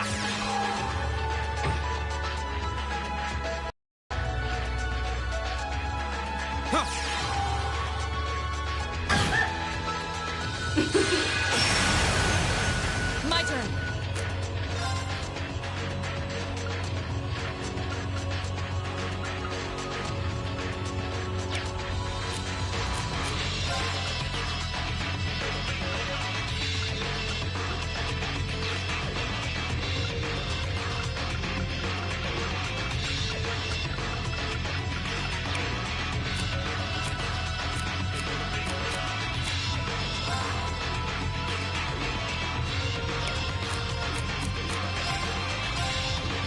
Arcus activate! Here we go! Arcus, activate!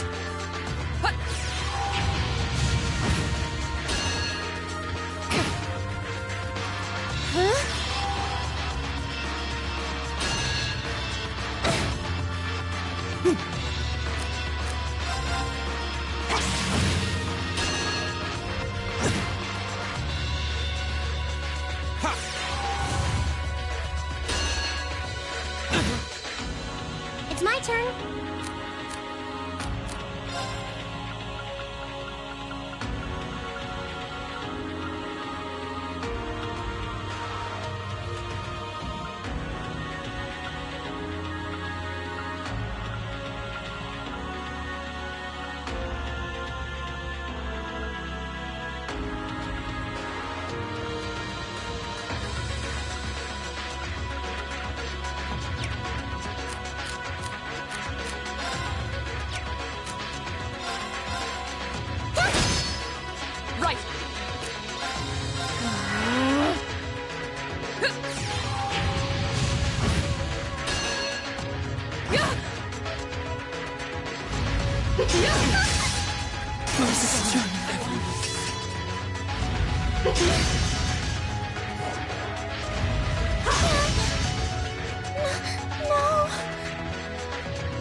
It reflected all our attacks. That's cheating! And this, children, is what we call reactive armor. Think of it as a protective field that the pilot can activate at will. They originally designed it to defend against tank assaults, but as you can see, that's not its only use. The 5th Division really outdid itself this time. Reen? Hey, what are you... You're not. It's the same as when he fought the Viscount. No, don't! Don't do it, Reen! So this must be that power of yours that C mentioned. I wonder if it'll really give you the strength to take down this speaker. If I go full force, it'll probably cost me my life. But if that's what it takes to keep them all safe, then that's the price I'll pay. Reen, stop! You don't have to do this! Dost thou desire the power? What? If thee and I are of one accord, a covenant can be made. Thou hast but to call out my name. One in whom dwells the flame. Awaken her. This voice. It looks like all the conditions have finally been met.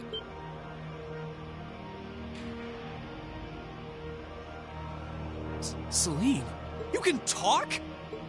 Yes, quite eloquently too. But that's not important right now. Right now, you need to stay focused. You should know his name already. You saw it deep within the realm of the Great Shadow.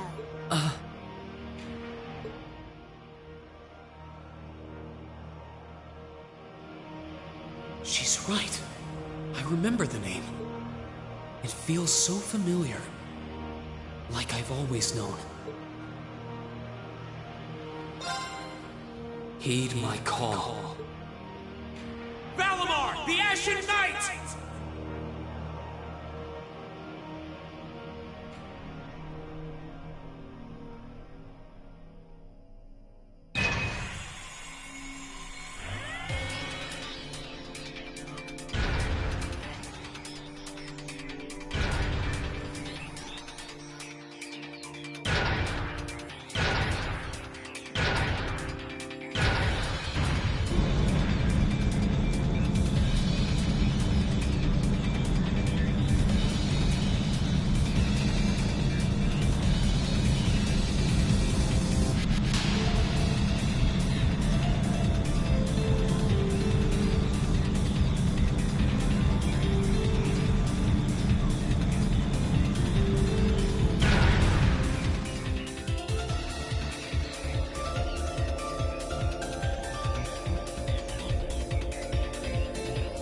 What's happening to him? He just stopped moving. Celine, what's going on?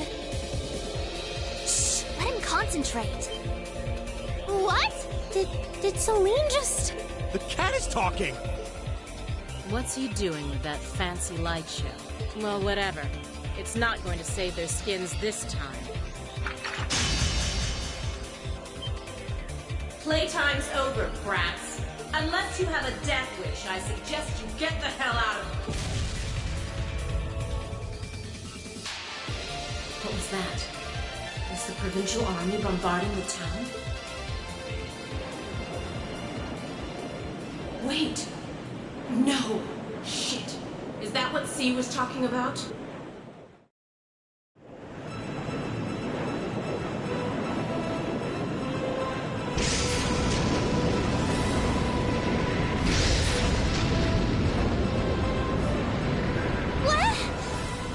What the?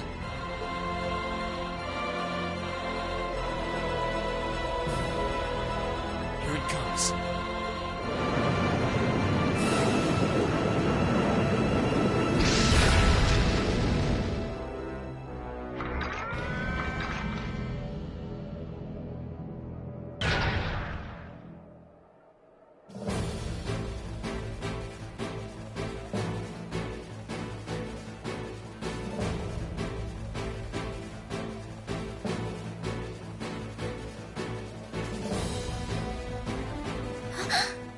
Reen, how did you... Is this one of the great knights from the ancient legends? So the tales are true. You see before you one of the divine knights, incarnations of the great power, the Ashen Knight, Valimar. Oh, damn it! This wasn't in the plans. It shouldn't have been able to move yet.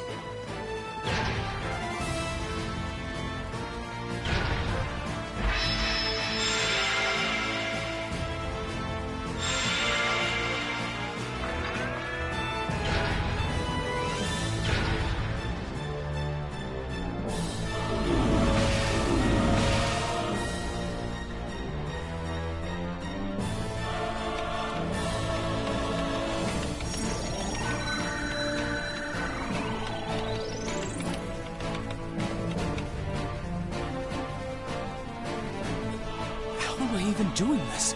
It's like my body just knows.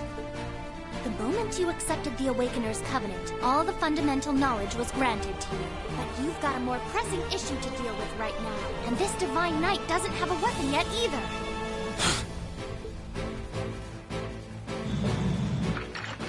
You're mine!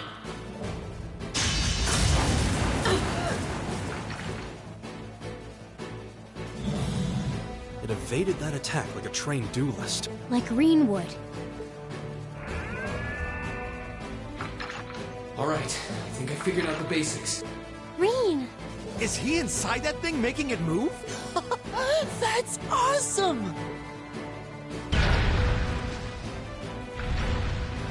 I recognize that stance. The 8 Leaves One Blade style's unarmed form. You're just full of surprises, aren't you? Huh. Looks like you might be able to handle this after all. The 8 Leaves One Blade school has a form we use if we're disarmed or have to fight without a weapon. And believe me, Master Ka-Fi drilled it into me so thoroughly I could do it in my sleep. Sounds like you owe him a thank you next time you see him. Watch out! Here she comes! Let's see what we can do!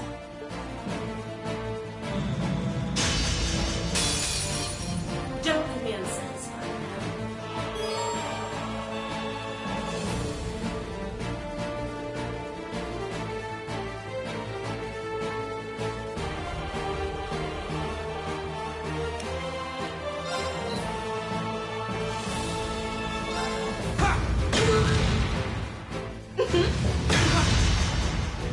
How about this?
Oh yes, there must be a place for the cat to sit. Damn it! It's very important. If Reinford had finished my Templar sword in time, I'd be the one still standing. This battle is over. There's no reason to keep fighting. Now get out of Trista, and take the squad by the west exit with you. Reen. Yeah! Beat it and don't come back! Alright. This should be all the backup they need at the west exit, and then some. Damn. Whoa, whoa, hold up just a sec. Aren't you forgetting something? That voice. Something's coming.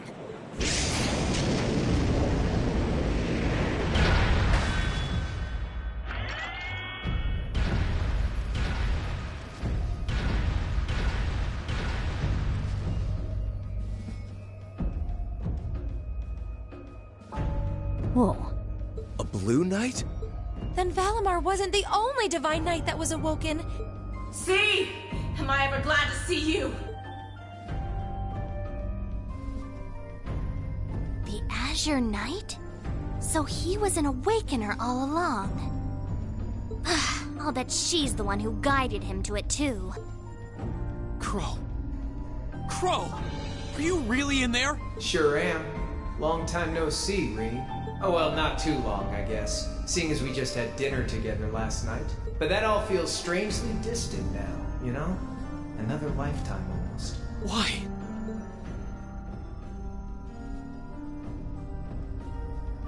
Why are you doing this? Are you really the one who shot the Chancellor? And where did you even get that thing?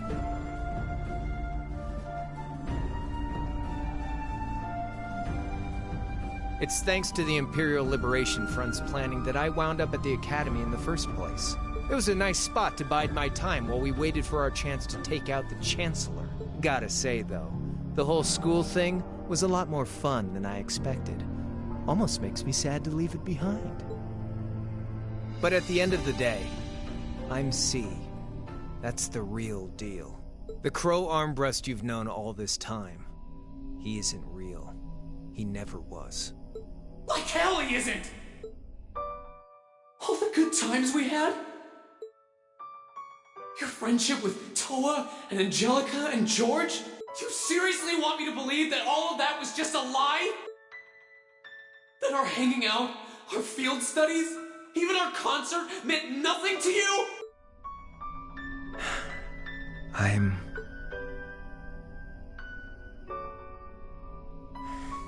Yeah, I'm afraid so. Oh no. Crow, why are you doing this?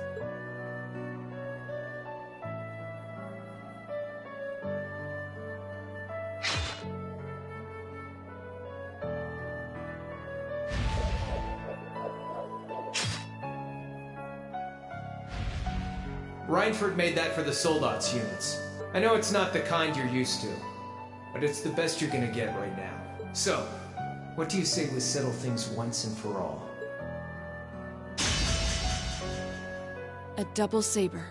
Just like C used. Then there's no room left for doubt. Crow really is C. I take no joy in this, but we can't have that Ashen Knight of yours getting in the way later down the line. So I'm afraid I'm gonna have to bust it up, along with the Academy. As for you students and the staff, you'll be under our jurisdiction. So that's the plan if you win, huh? But what about if I win? If you win, I'll pay up the interest I owe you on that 50 Mira. Hell, we could even trade places. I'll babble on about friendship and dreams, and you can have fun for once in your life. You've got yourself a deal. But I hope you know what you just signed up for. Because the Bank of Reen has the highest interest rate on the continent. And if we'll be trading places, don't forget you'll have a mountain of work waiting for you back at the Academy. So one way or another, you'll be coming back with us, Crow. You've got some real stones. I'll give you that. But sure, I'll agree to those terms. This is bad. Their will to fight is causing an enormous outpouring of mana.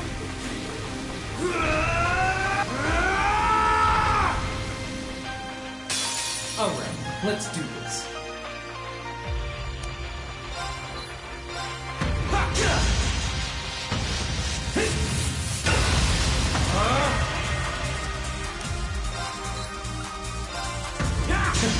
You're wasting your time.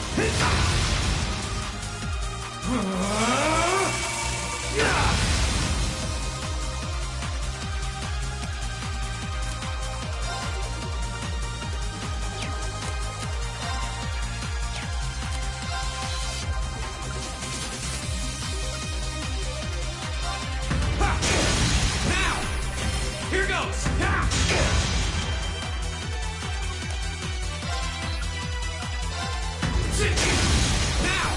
Here goes! Not bad. Now!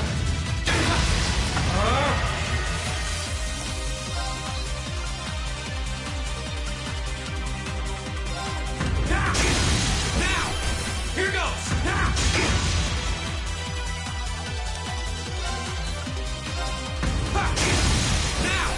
Here goes!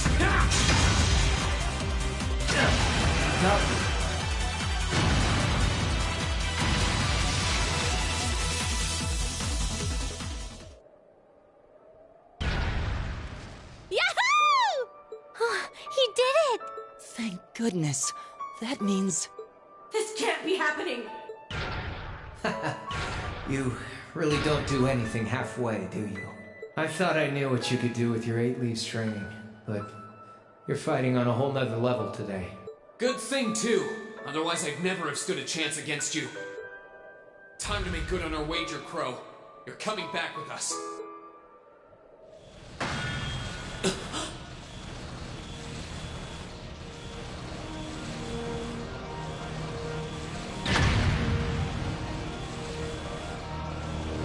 What in the...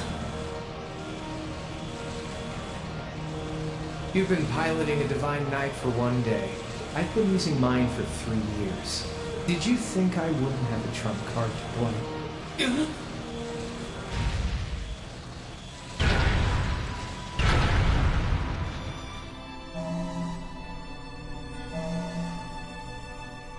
Damn it! It's like I didn't even phase him. My head! When a Divine Knight is damaged, the Awakener shares their pain. Just as I feared, it was too early. Or perhaps it may have been too late.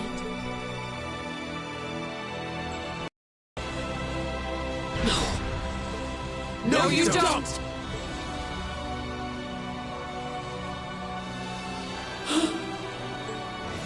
Reed, are you okay? Guys, what are you doing? We are going to buy you time to get away from here. Run, while you still have the chance. I can't. I won't just leave you all here. You can, and you must. Heimdall's been occupied, and it's only a matter of time before we've got a full-blown civil war in our hands. They might have been caught off guard today, but the Imperial Army's full of elite soldiers. When the war starts, it'll be long and bloody. But it doesn't have to be like that. You and the Ashen Knight could change things. You could find a third way, like Prince Oliver was talking about. A way that doesn't bow to either faction. You can become the wind that changes the course of this conflict. You guys, No, I can't! You'll never make it against him by yourselves! Just run, please! Just look at yourself. You're in no position to be worrying about us. Yeah, just leave it to us! Once you've escaped, we'll go join the instructors. So don't worry. Take care of him for us. Okay, Celine? Easier said than done. Prolonging current battle poses a risk of sustaining irreparable damage. Immediate tactical retreat is advised. That voice. Are you Velmar? So you've gathered enough power, have you? Well, we may have lost this battle, but at least we'll live to fight another day. All right, get us out of here. As far away in Erebonia as you can take us. Command acknowledged. Charting course. Wait, no! That's my call to make! Reen, there's so much I want to say right now. You're the one who gave me the courage to find my way in life. That's why this time, I want to be the one to help you find yours. And when we meet again, I'll tell you everything that's in my heart. Lisa!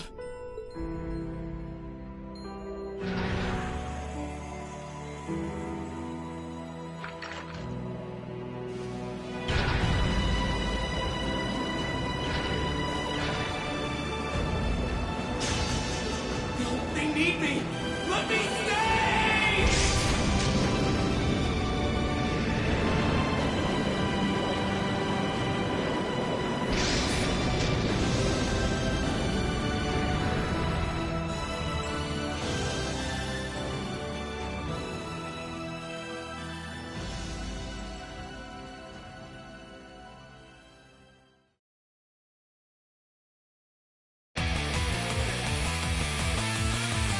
Yep.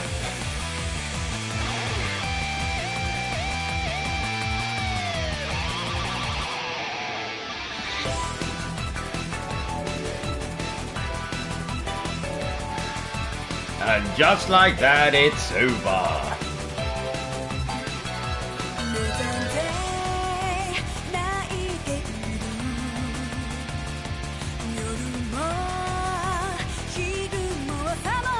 Just as it was getting so good.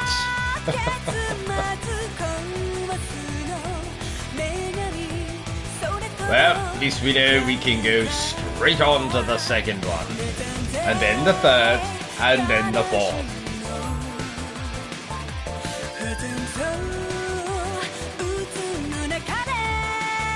So, that'll be it for this evening. We've finished the game.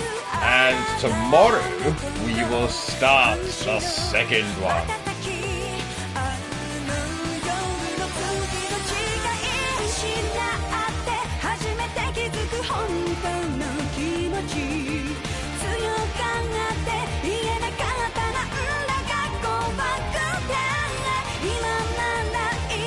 Very nice. Yep. Thank you for watching, Lights, much appreciated. And for anyone watching this on repeat, thank you for watching. And no doubt if you're watching this on repeat, I've already started the second one, so you can catch up with where we're at. So, I'll let you enjoy the rest of the credits. And until tomorrow, remember the single most important thing I always tell you, and that is to always stay obsessed with gaming.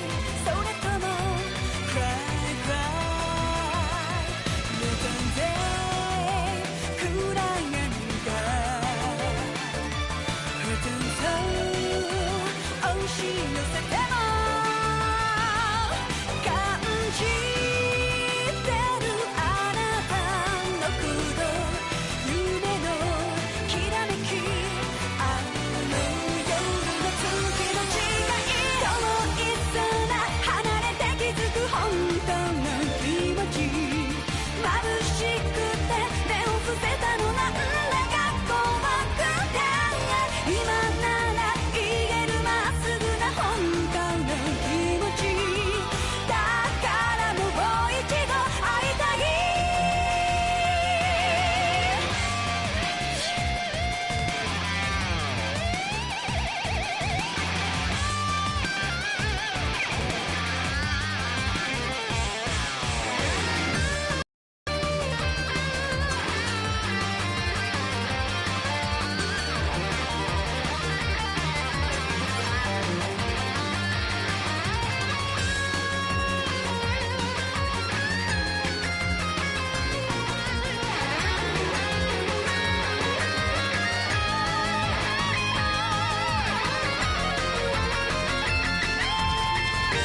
きらめ